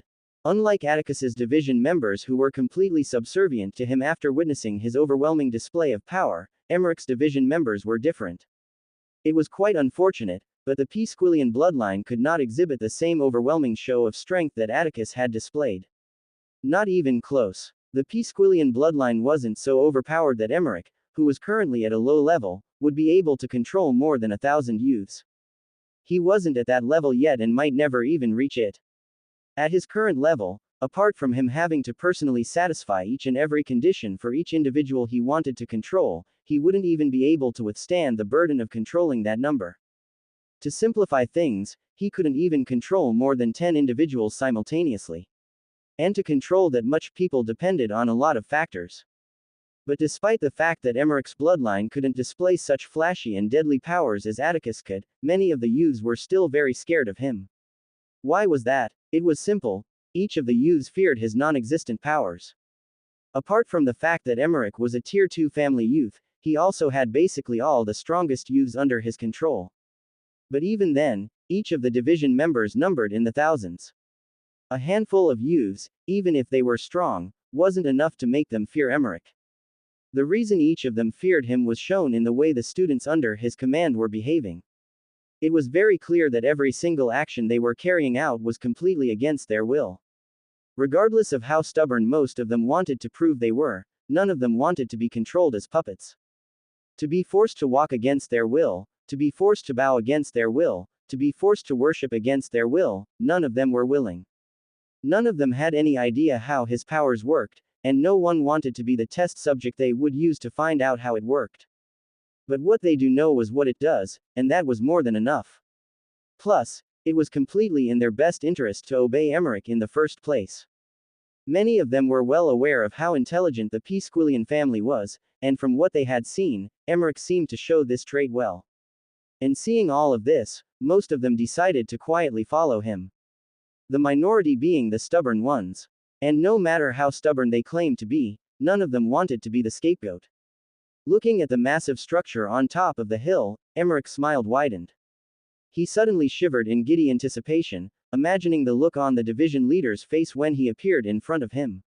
Emmerich had his suspicions on who the leader of the division might be. No, he was about 90% sure of who it was. Who in the Colosseum didn't see the faces of Atticus and Cale displayed on the big screen after the test had ended? With all the talents of the tiered family participating, there was no way a random white-haired youth would be displayed so openly. It had to be a tiered. And there was only one Snow White-haired tiered family in the human domain. And this suspicion was further confirmed when the ranking list was displayed. He clearly saw that said person was a Ravenstein. Atticus, Emmerich thought. Emmerich, though, was sure that Atticus might have already figured out that he was bringing his division members to his camp. If he hadn't figured that fact out, then Atticus truly was stupid, incredibly stupid. But even if he had figured out that he was bringing his forces here, so what? Emmerich was confident he had been able to execute his plan perfectly. It was all about timing. From the numbers of the opposing division his scouts had reported, in each terminal location, there were about 140 members of Atticus's division. And with a simple multiplication, Emmerich was able to figure out one shocking fact: basically all of Atticus's division members were away from the camp. It was practically impossible for them to make it back to camp in time. From the numbers, it meant that at most only about 50 students were left behind, and Emmerich was ready to bet a fortune that those 50 members couldn't fight. This right here was exactly why he had been happy he was facing a Ravenstein. They were far too retarded. Emmerich couldn't even begin to comprehend the thought process of Atticus. Just what was his plan? Was he that confident? This was 1,000 youths they were talking about. Did he think he was some kind of main character with plot armor or something? Forget it, Emmerich. You'll never understand how people with low IQ act. Emmerich released a short sigh, shaking his head slightly. He decided to stop thinking about it. This confidence he would make sure to completely crush it. Then, without further ado, attack. Emmerich's voice resonated across the area, and then every single one of the youths started ascending the massive hill. Their destination was Cleara, the camp at the top. With their weapons drawn, each of the youths ascended the hill at a rapid pace, reaching the top in under a minute. As soon as they got to the top, they came to an abrupt stop. There were two things that made them pause. The first was the imposing form of the massive wall around the camp. None of the students, apart from the leader of a division, could view the division shop, so they had no idea about the items contained there. But seeing the imposing and quality structure of the wall, they all knew instinctively that it wasn't something just anyone could build. They could basically feel the wealth oozing out of it. Many of them couldn't help but immediately have second thoughts about attacking the camp. This feeling was further intensified by the second reason they all stopped. Right in front of them was the completely opened gate of the camp. The opposition would have to be filled with complete incompetent fools if they weren't aware that they were attacking the camp. So, why was the gate wide open? The scene was beginning to look eerie, as though it was the beginning of a horror movie. The students all stopped in front of the gate, no one wanting to be the first to enter. Seeing this, Emmerich, who was at the back lines, narrowed his eyes slightly and frowned. Why am I stuck with a bunch of fools? He thought, resting his hand on his nose in annoyance while shaking his head. Turning his gaze, he swiftly gestured to the purple-haired youth. It was a wordless command, and the youth immediately listened. He unleashed his aura in the area. The purple-haired youth was simply an intermediate plus rank, his aura not being anything special. But to most of the youths close to him, who were all weaklings and of lesser rank, they all immediately started feeling as though an enormous weight was placed on their shoulders. Each of the students at the back lines all turned their gaze back, and every single one of them immediately felt shivers down their spines. Despite what one might think, their gazes weren't focused on the purple-haired youth who was currently pressuring them with his aura. They were all focused on Emmerich's chilling abyss black eyes that were currently locked onto them. Immediately, each of them felt their initial reluctance vanish into thin air. They all knew, either by their free wills or against, they were going to enter this camp. Each of them gritted their teeth and started walking towards the front of the army of students. Seeing many of the youths from the back lines advancing, the rest started parting the way for them to pass. On getting to the front of the gates, each of them tightened their grips on their weapons as they kept walking cautiously into the gate. Seeing many of them entering the gate already, the rest of them also steeled their hearts, immediately following behind and entering the camp. Emmerich and his small group continued their slow advance behind the army of youth. As soon as they all got 50 meters away from the gates, the massive gate of the camp suddenly creaked, and before they could even comprehend what was happening, the gate was suddenly swung shut with a deafening bam. Gulp. No one knew where that sound came from, but it encapsulated what everyone was feeling. Even though they were the ones doing the attacking, why did it feel as though they were the prey? Seeing everything that was happening, Emmerich smiled. These cheap tricks won't work, he thought. It was easy to figure out that Atticus had been caught off guard by his move and was trying to play with their heads with all these cheap tricks. This simply confirms that he's on his last legs. Keep moving. Emmerich's icy voice brought them out of their frights. Shaking their heads, they all turned to their fronts and started moving towards the direction of the big black terminal in the middle of the camp. After walking for a few moments, they each reached the middle of the camp and immediately saw the large structures. Just like the walls, they all were also radiating wealth. It was clear that the members of this division were living way better than them. They had all lived in tents. There was no place to shower or even shit. Everything was done in the wild. Many of them were envious. If only they had chosen a better division. Turning their gazes to the side, they immediately noticed a large open ground with lots of training equipments. They even had a training ground. Just as each one of them were about to start cursing out loudly, they all suddenly felt the atmosphere grow cold as each one of them involuntarily shivered. It was as though their bodies suddenly gained the kind of primal instincts beasts have in sensing threats. It was as though their bodies was telling them all to run far away. Each of them all swiftly turned their gazes towards the source of this feeling, their eyes landing on the figure of a boy. Draped in a sleek, simple black robe adorned with intricate stripes at the torso, the boy exuded an air of understated sophistication. His snow-white hair provided a striking contrast, cascading with a pristine elegance that seamlessly complemented the dark attire. Standing at an imposing height of 6.4 feet, his compact physique radiated an air of quiet strength. A katana hung casually at his waist, its unassuming appearance belying its potential, while on holsters flanking his sides, two mana guns resembling shotgun rifles added a sense of formidable precision, their black and white hues harmonizing with the boy's robe. His piercing blue eyes gazed the army of youths numbering in the thousand with an intensity that seemed to regard them as nothing more than a swarm of inconsequential ants. Emmerich smiled. As soon as he saw Atticus standing alone, he instantly recognized him. He swiftly started walking towards the forefront of the frozen youths, reaching there and stopping in just under a few seconds. Emmerich's smile widened as he gazed at Atticus, gradually raising both of his hands up by his sides in a dramatic manner. Emmerich spoke. How do you like my present? How do you like my present? Emmerich's voice echoed through the camp as he addressed Atticus with a smile. His hands rose dramatically, fingers splayed, as if presenting an invisible treasure to Atticus. Eager anticipation painted Emmerich's features with a wide smile, but it soon wavered after a few seconds had passed and he received no response. Just complete and utter silence. Focusing on Atticus once more, his face morphed into a frown as he saw that he wasn't even looking at him. Instead, his gaze was focused on the group of youths he was currently controlling. Why is it so quiet? Emmerich wondered. The area was eerily quiet. It was very odd, considering there were more than 1,000 members of his division currently standing behind him. It was as though none of them dared to make a sound in fear of standing out.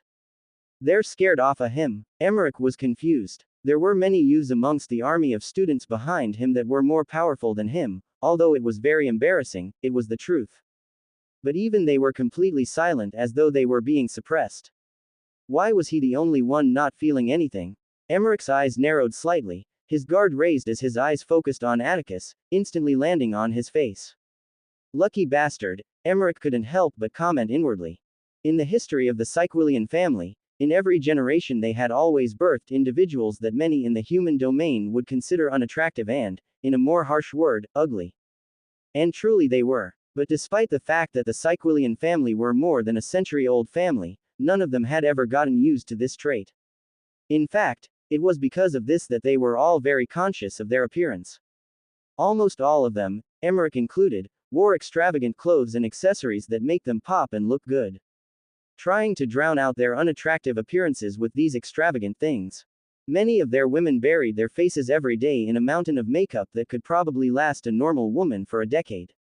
Although this was all far from fixing the issue, it did manage to alleviate some of their embarrassment. And this was why Emmerich was currently dressed in an extravagant bright yellow suit, which was adorned with a plethora of accessories. One of the many things that each Cilium family member despised was encountering someone who seemed flawless in every aspect, especially in terms of appearance. Observing Atticus and his impeccably handsome features, Emmerich felt a surge of resentment building within him. In comparison to Atticus, Emmerich was truly lacking in every conceivable way. His countenance was as unattractive as they come, and even his height and build left much to be desired, standing at 5.3 feet tall with a scrawny physique. I guess it's a good thing he's my opponent for the first round. I'll make sure to ruin that stupid face, Emmerich thought with a cold glint in his eyes. Emmerich's thoughts, of course, were way faster than what many youths in the area could achieve, coming to this conclusion in just 2 seconds. However, considering the person standing before him, it might have well been a month. But despite this, Atticus remained unmoved, not uttering a word. Emmerich's frown transformed back into a smile as he spoke, saying, "You know, I've always loved simple-minded people. You never feel the burden of questioning every single move you make, of planning 100 steps ahead, you simply only do." Putting one hand on his chin and tilting his head slightly, Emmerich continued, "If I didn't know better, I would say you guys were incapable of thinking." He broke into a chuckle as he delivered the last part. Many might be shocked at the way Emmerich addressed Atticus, given that Atticus was a Tier 1. However, the reason Emmerich could do this without any restraints was precisely that their families were in different sectors. Unless the Ravenstein family was ready to go to war with the Tier 1 family in Sector 6, the influence they held there wasn't nearly enough to eliminate a Tier 2 family. And Emmerich doubted they would go to war over a trivial matter like this anyways. But of course, he made sure to only talk bad about Atticus. Even he had no idea what could happen if he were to insult the Ravenstein family in public. He continued speaking, despite once again receiving no response. "I'm extremely curious. What exactly was your plan when you sent all your members away? Were you truly that confident, or did you simply never think this far ahead?" Emmerich asked. It was truly a baffling situation for him. Emmerich wanted to know what Atticus had been thinking when he made all these decisions. But of course, Atticus would have to answer him first for him to understand his thought process. Seeing the smug look on Emmerich's face, Atticus released a small sigh. "Looks like I was expecting too much," he thought. Before sending all his division members out of the camp, Atticus had meticulously planned for every possible scenario that might unfold during the battle. Predicting the strategies the opposing division could employ, even without knowledge of the opponent's identity, was a relatively straightforward task. Moreover, Each strategy chosen by the opposition allowed Atticus to gauge the intelligence and decisiveness of the opposing leader. If Emmerich had simply attacked one of the terminal locations with his entire army, or even half, Atticus wouldn't have bothered about him. That was simply the most obvious choice. However, what Emmerich had just executed, despite ultimately playing into Atticus's hands, required a level of intelligence and decisiveness only a very astute individual could possess. Which was a difficult trait to find in a 15-year-old. Atticus had been instantly intrigued by the prospect of meeting such a person. Yet, as he scrutinized the scrawny, short, and seemingly unattractive youth, whose demeanor screamed of an inferiority complex, standing before him, profound disappointment washed over Atticus. "You know, Atticus's voice suddenly echoed across the camp, the once quiet area becoming impossibly even more silent. "For someone who claims to be smart, you sure are incredibly dumb. Did you come all the way from your division with 1,000 youths just to show your ugly teeth?" Atticus asked. Emmerich's form froze. The Cilium family members hated many things, but when most of these incidents occurred, they always made sure to maintain a calm demeanor and think before acting. However, there was one thing none of them could stand. Regardless of gender, having their appearance insulted would immediately rouse their anger. With a cold expression on his face, Emmerich's eyes suddenly turned abyss black, and without a word, the youths under his control stepped forward from behind him. Each of their expressions displayed intense anger, mirroring the intense amount of anger their master was feeling.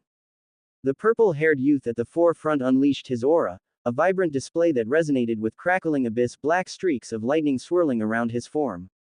The electrifying energy affected even his hair, causing it to stand on end as the purplish hue became infused with the pulsating power. The youth focused on his space storage and instantly equipped a set of sabers. The other raven-haired youths followed suit, releasing their own auras with slightly lesser intensity, yet still formidable to many of the youths in the area. And then suddenly, in a moment of eerie unity, their eyes glowed intensely as each one of their forms suddenly jolted, their heads tilting upwards in unison, only to snap back downward with synchronized precision in less than a second. And as though they were one, they simultaneously drew swords from their storage spaces and assumed an identical stance. Every single one of their movements, every subtle twitch, was perfectly synchronized to the last detail. Every single one of their gazes focused on Atticus, the intense hatred in their eyes not diminishing one bit.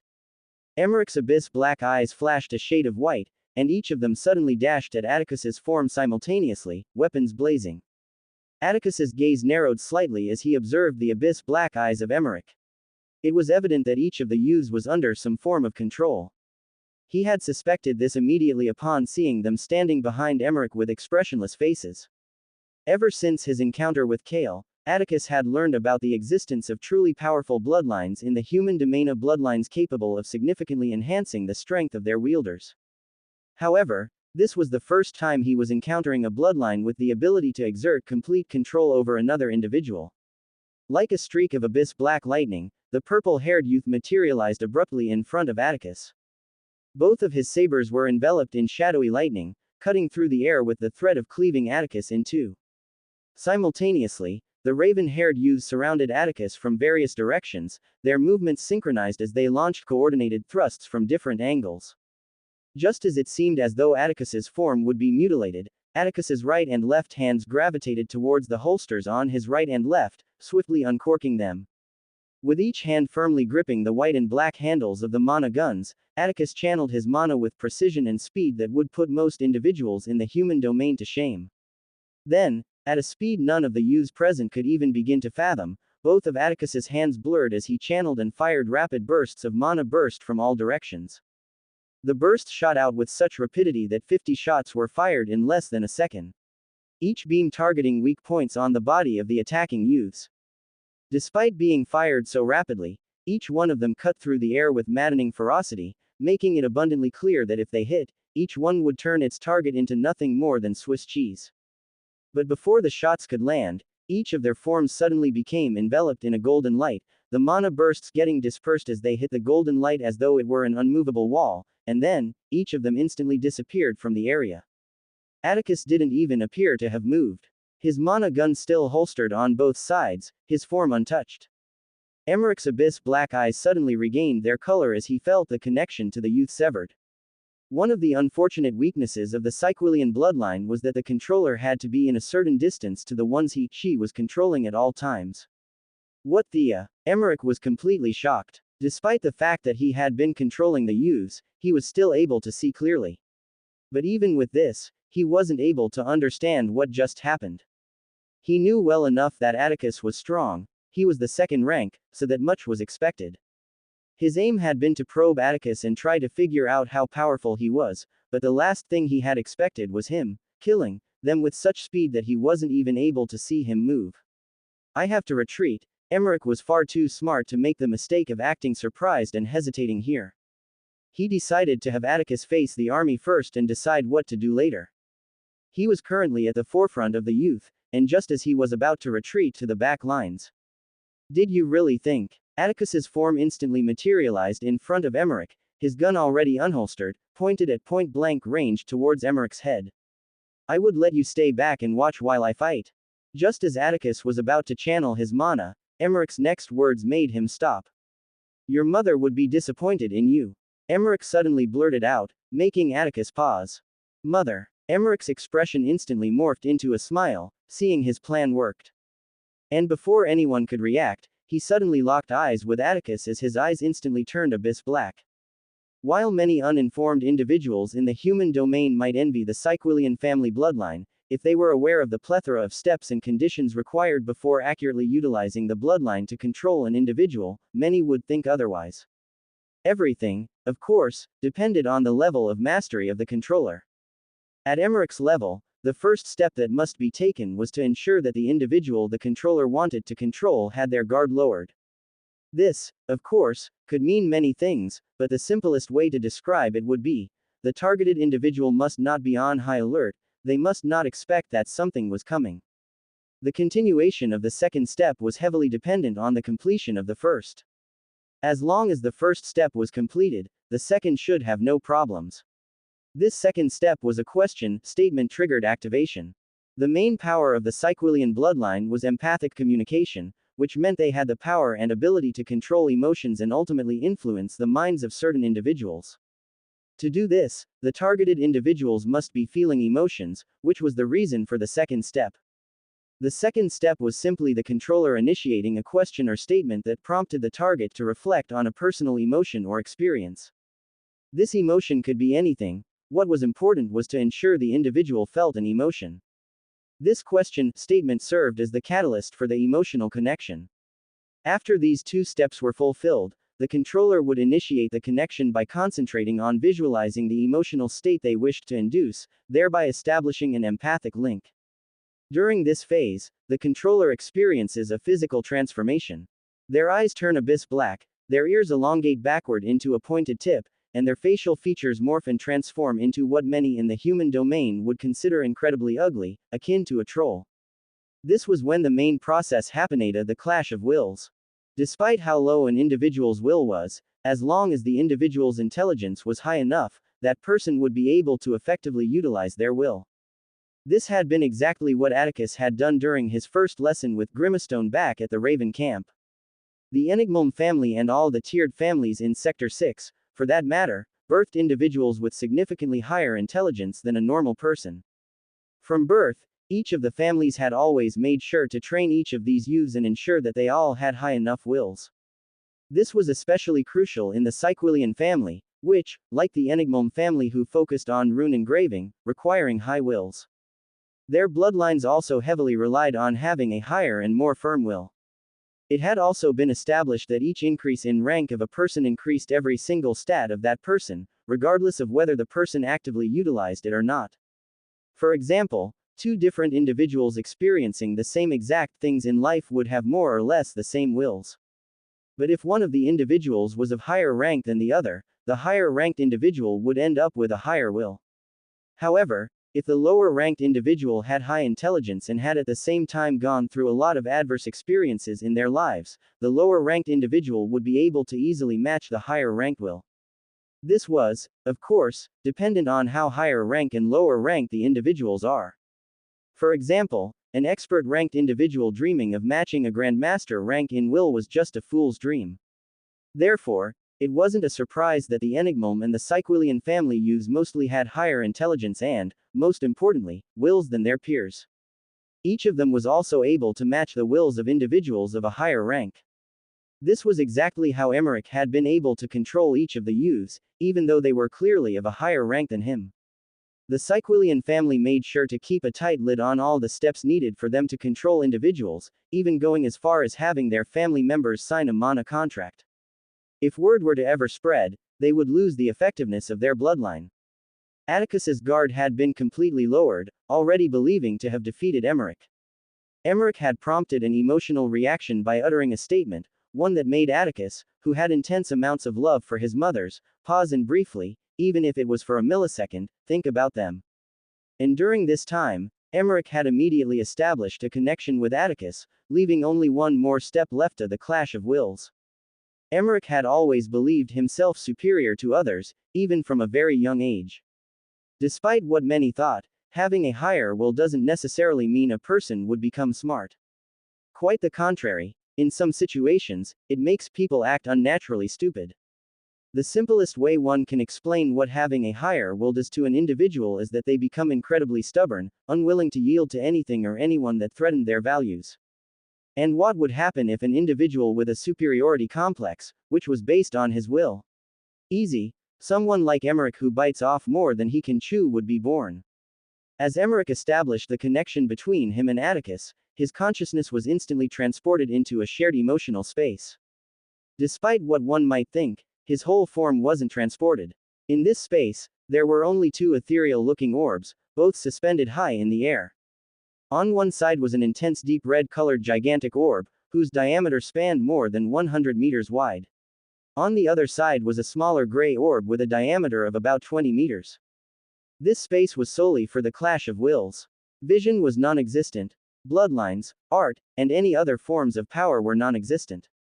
And these two large orbs were, as expected, the wills of both Atticus and Emmerich, with the gray being Emmerich's and the intense deep red being Atticus's. As soon as Emmerich felt his will appear in this space, he immediately felt the overwhelming size of Atticus's will. What the hell, Emmerich thought. He couldn't see the size nor the color of the orb, but he instinctively knew that it was crazy big. It doesn't matter, I wasn't planning on facing it head on anyways, Emmerich decided. This was one of the advantages of having significantly high intelligence, of the ability to effectively utilize your will. Emmerich didn't ponder on this thought for long, he acted swiftly. Immediately utilizing his intelligence at full power, Emmerich controlled and manipulated his will. The orb responded immediately, morphing and contorting into the shape of a drill with a sharp and very pointed tip. Still utilizing his intelligence, the drill started swirling slowly at first before it suddenly started picking up, rotating at fast speeds. If I can't fight it head on, I just have to pierce through.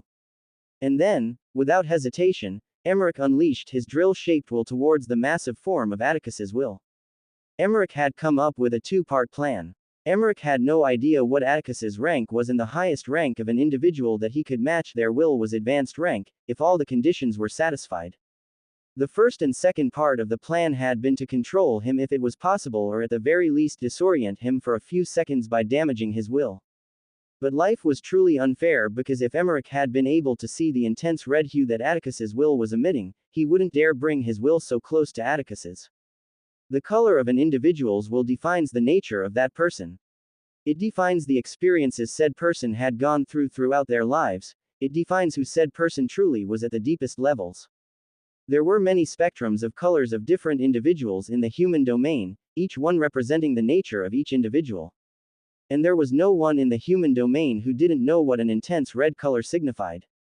This will color was very rare despite the number of people in the human domain. Those that possessed a vivid, deep red will, would always, no matter what, lash out when they were provoked. And their will was no different. Just as Emmerich's will entered a 20-meter radius away from Atticus's will, an almost instinctual awareness seemed to stir within it. In response to this perceived intrusion, it flared up in immediate provocation. The crimson orb didn't hesitate, it surged forth, radiating an intense, blinding light. In an instant, a relentless torrent of energy was unleashed, crashing against Emmerich's will like an unyielding storm. The force was overwhelming, extinguishing Emmerich's will projection with the abruptness of a candle flame snuffed out at its peak. As Emmerich's will got snuffed out, a jarring psychological backlash reverberated through his physical form. A searing, agonizing pain surged through him like a relentless tide, causing blood to flow uncontrollably from his eyes, nose, and mouth under the overwhelming pressure. His once abyss black eyes regained their normal color, and his pupils seemed to recoil in response to the intense backlash. Quivering uncontrollably, Emmerich crumpled to the earth in an instant. His form convulsed and trembled relentlessly, a continuous stream of blood pouring from his orifices with no discernible signs of abating. The whole ordeal had lasted for just 2 seconds. The only thing the army of youths in the area saw was Emmerich blurting out that odd statement and then suddenly falling to the ground the next instant, trembling uncontrollably. What just happened? They all thought about that same question. Did it just end like that? After all the confidence and bravado, all it took was a gun pointed at him at point-blank range. No, it can't be. Many of the youths still found it hard to believe, their gazes focused on Emmerich's trembling form on the floor as though expecting him to stop and get up. None of them really understood what had happened, and none of them even cared. They all never liked Emmerich in the first place. But what was a fact was that they were all following his lead. But now that he was shaking like an electrocuted dog on the floor, what were they supposed to do now? Each one of their gazes turned towards the cause of it all, Atticus, who seemed to be in deep thought. Immediately, Emmerich's eyes had turned black, even though it was just for a second. Atticus had felt his head go cloudy and something encroaching his mind before his will had suddenly reacted, and everything went back to normal. Atticus would have to be a fool to not understand what just happened. And although he had ultimately remained unharmed and instead Emmerich received the damage, Atticus was far from feeling happy. There was only one thing he was feeling in himself: a disappointment. Atticus was completely disappointed in himself. Even with all his powers, all his intelligence, he had almost fallen prey to Emmerich. What if his will hadn't been high enough to defend against Emmerich? Wouldn't he have fallen under Emmerich's control? Wouldn't that have been a complete game over? He had gotten so drunk in his strength, assuming he was stronger and would be able to easily handle any youth in the academy, and because of this, he had let his guard down. Stupid. Absolutely stupid, Atticus admonished himself. So what if he had a higher rank than them? Wasn't the beast he fought in the caves higher rank than him? And yet he was still able to easily defeat it. Even though he was higher ranked than every student in the academy, even though he was smarter, even though he had a higher will than them, it didn't mean he couldn't lose, it didn't mean he was the absolute strongest. Just as he had defeated the master rank beast, another random youth could as well easily defeat him. Nothing was set in stone. Expect the unexpected. Atticus, you know this. Atticus took in a deep breath, getting his thoughts in order. Opening his eyes, his gaze immediately landed on the army of youths who were all looking at him. Atticus's gaze turned cold. Turning his gaze towards the army of youths who were all looking at him, Atticus's gaze turned cold. Atticus had already accepted that he had acted stupidly and let his guard down against Emmerich. There was nothing he could do to take back what he had already done, he just had to make sure it never happened again. Initially, Atticus had been excited about the thought of testing out his mana guns in real battle, but now he wanted nothing more than to get done with the youths in front of him, all of them disappearing. As Atticus's gaze landed on the army of youths, many of them flinched. The reason none of them had dared to make any sound since they arrived at the camp was that immediately they arrived, Atticus had focused his aura on every one of them, making them unable to even move an inch. He had done this because he had wanted to see the kind of person Emmerich was, much to his disappointment. But as soon as Emmerich had tried to take control of Atticus, the aura that had been holding them was lifted, freeing them and making them able to think clearly and move now. Those eyes, looking at the eyes Atticus was using to gaze at each one of them, although none of them had met Atticus before, they all instinctively knew that he was looking at all of them as prey, he clearly wanted to fight. But despite the fact that they all numbered in the thousand and clearly had the numerical advantage, the scene of Atticus easily taking care of the strongest amongst them, the raven black-haired and the purple-haired youths. The fact that he had somehow held them, 1,000 youths, in place with just his aura was enough to discourage many. Many of them didn't want to fight. But as in every large gathering of humans, there would always be people whose brains weren't perfectly functioning properly. What the hell are you all scared for? We're numbered in the fucking thousand and he's just one person. In the middle of the army of youths, one youth suddenly shouted on the top of his lungs, his voice resounding across the whole army. And as though it were a continuous ripple, many of the youths started voicing out their agreement. Yes, we have the advantage, one of the youths said. Let's take the camp for ourselves. Another followed. Look, they have a canteen, let's beat him and get food. One spindly-looking youth screamed. Many of the youths started shouting, the army of youths getting pumped and gaining morale at each scream. Zara, Hen, and the rest of the non-combatants stood at the entrance of the control room at a safe distance away from the scene. Many of the non-combatants were looking at Atticus worriedly, wondering if he would be able to handle this amount of youths. Just as Hen was about to step forward, Zara swiftly grabbed his wrist. What are you doing? She asked with a raised eyebrow. Don't stop me, Zara, I'm going to help. Hen swiftly turned his gaze towards her and looked at her with a serious look. If not for the seriousness of the situation, Zara would have burst into laughter right here and then. They had been friends for a long time now, and truly Hen had done a lot of stupid things, but of all of them, this particular one had won an award for being the most idiotic thing he had ever wanted to do. Help, how the hell do you want to do that? Did you hit your head somewhere and forget how weak you are? Zara asked. Hen's face instantly flushed red in embarrassment. Shit. And he swiftly withdrew his hand from Zara's grip and walked to the side and rested on the wall while folding his arms on his chest. Zara shook her head with a smile, her gaze turning back towards the already escalating scene. And then, attack! One of the youths thundered. Attack! Attack! With a lot of youths echoing his declaration, and with a loud roar, the more than 1,000 youth all started charging towards the form of Atticus, who remained unmoved, the ground trembling in response to their roars and march. Sigh. With a small sigh, Atticus took a step forward. Initially, he had wanted to take his time testing out the potential of the mana guns with this army of youths. Step. But after what just happened, Atticus wasn't in the mood. Step. He decided to finish it all instantly. Atticus's pace started increasing, his once slow steps turning into a brisk walk. And in the next second, Atticus broke into a sprint, his legs a blur as his form sliced through the air like a meteor, leaving a visible wake of displaced currents as he surged toward the oncoming army with breathtaking velocity. Atticus materialized in the midst of the approaching youths, his speed rendering the air itself visible as it parted in his wake. The sudden appearance of his figure marked the beginning of a sequence so rapid that time seemed to hesitate. With an almost imperceptible click, Atticus's arms shot up, unlocking the holsters with a precision that mirrored the swiftness of his movements. His arms shot back down, forming a cross over his body as his right and left hands gripped the left and right mana gun respectively inside the holsters. With a lightning-fast draw, Atticus drew both mana guns simultaneously from their respective holsters, holding them both in the air. The mana guns erupted in a dazzling display of azure radiance as Atticus channeled his mana into them. In a breath, he instantly created pipelines in his body in less than a millisecond, each one leading to his hands and legs. The world held its breath as Atticus consecutively released 3 rapid bursts from his core, increasing his speed to impossible levels. And as though it were a decree, the world paused. The world paused. The sounds of the thousands of youths all roaring on the top of their lungs abruptly quieted down. The whole world went silent. And then, Atticus's eyes flashed as his speed was increased to a level the Academy cameras in the control room found it impossible to catch. Atticus's form tore through the army of youths like a comet streaking across the night sky.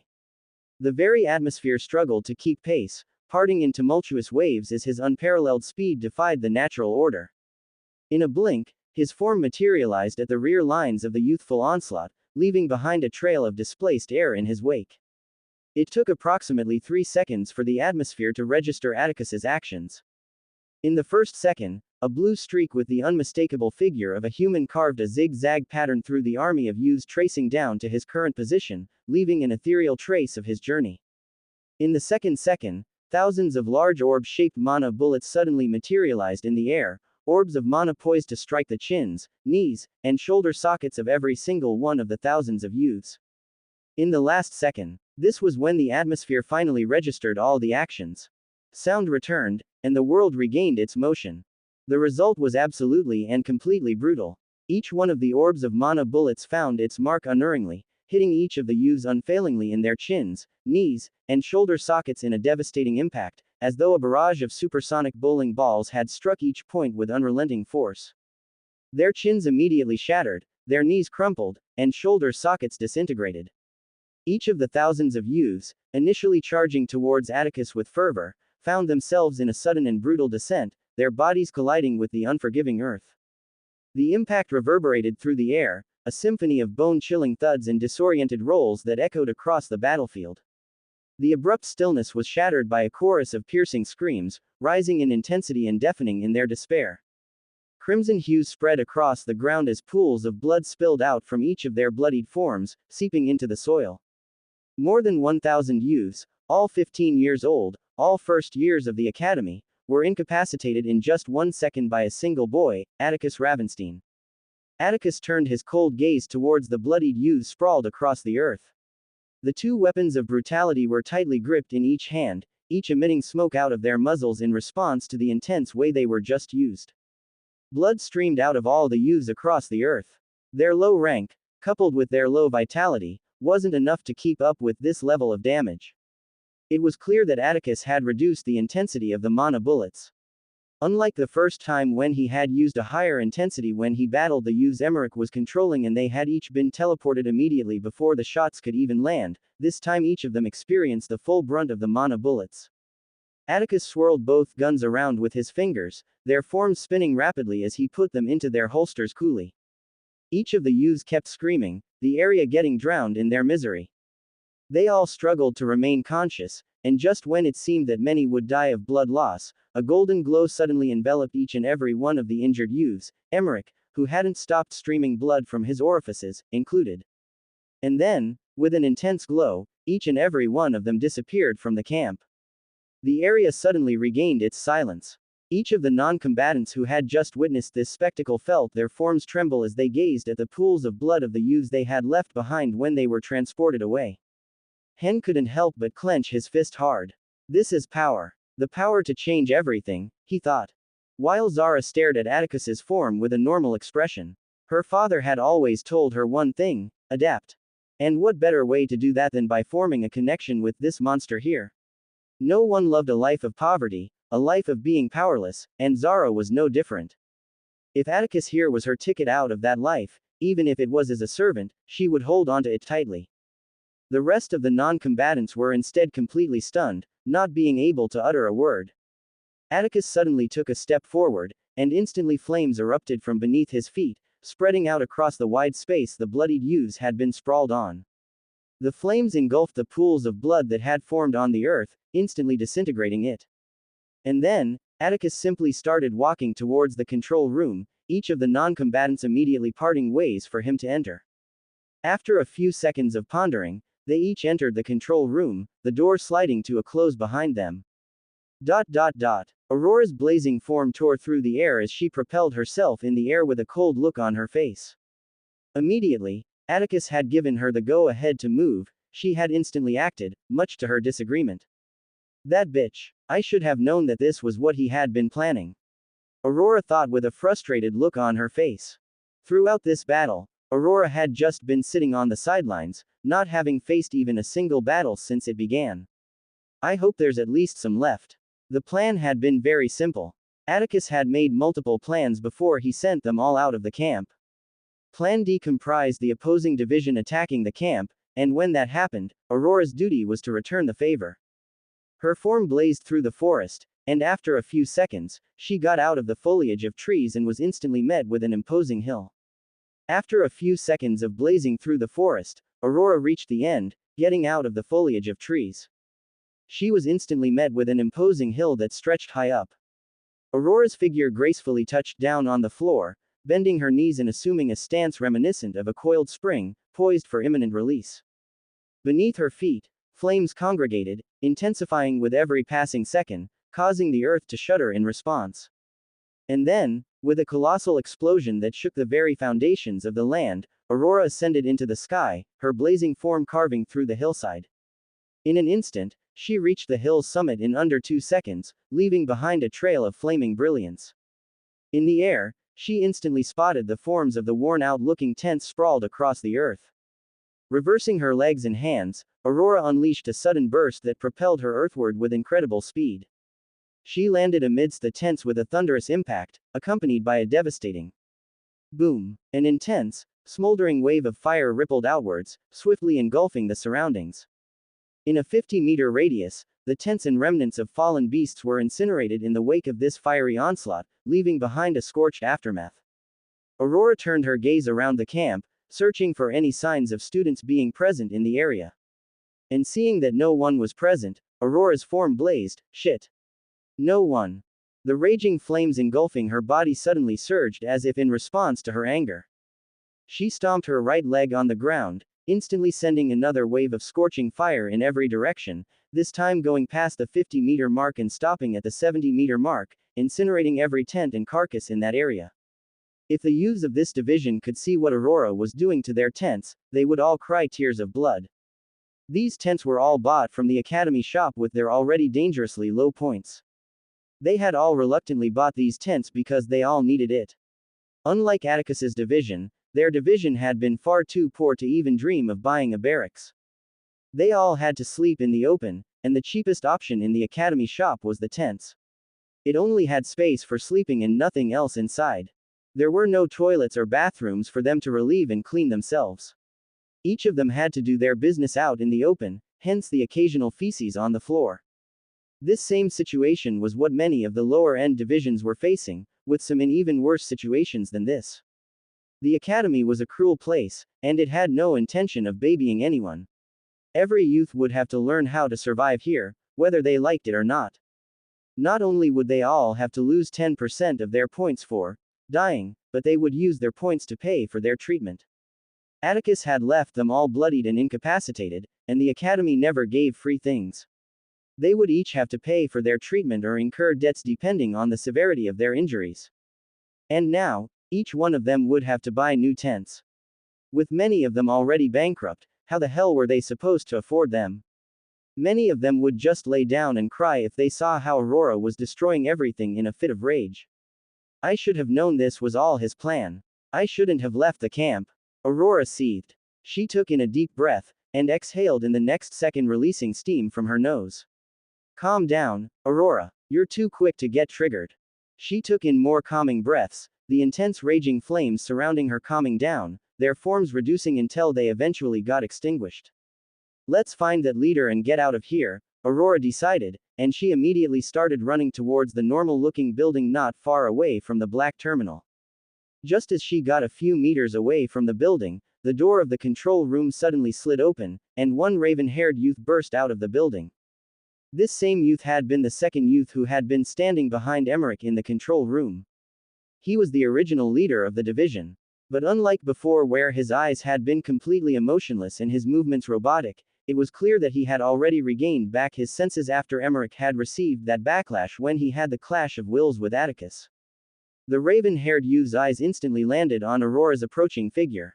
You. Who are you? Where are my divas? His words were abruptly cut short by a brutal searing fire-enveloped fist landing on his face. A golden glow swiftly enveloped him before his whole head could be blasted off. His form disappeared instantly.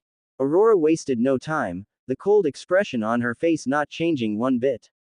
She swiftly entered the control room, her gaze sweeping through the control room in search of any other division members. But to her disappointment, she saw no other person in the control room. She immediately walked out of the control room, her gaze turning towards the imposing terminal in the middle of the camp. She started running towards the terminal, reaching there in a few seconds. As soon as she got close to it, a hatch suddenly opened up in the terminal, displaying the word, scan. Aurora swiftly followed the directive, scanning her device, and immediately the hatch closed. Aurora quickly backed up a few meters, as though foreseeing what was about to happen.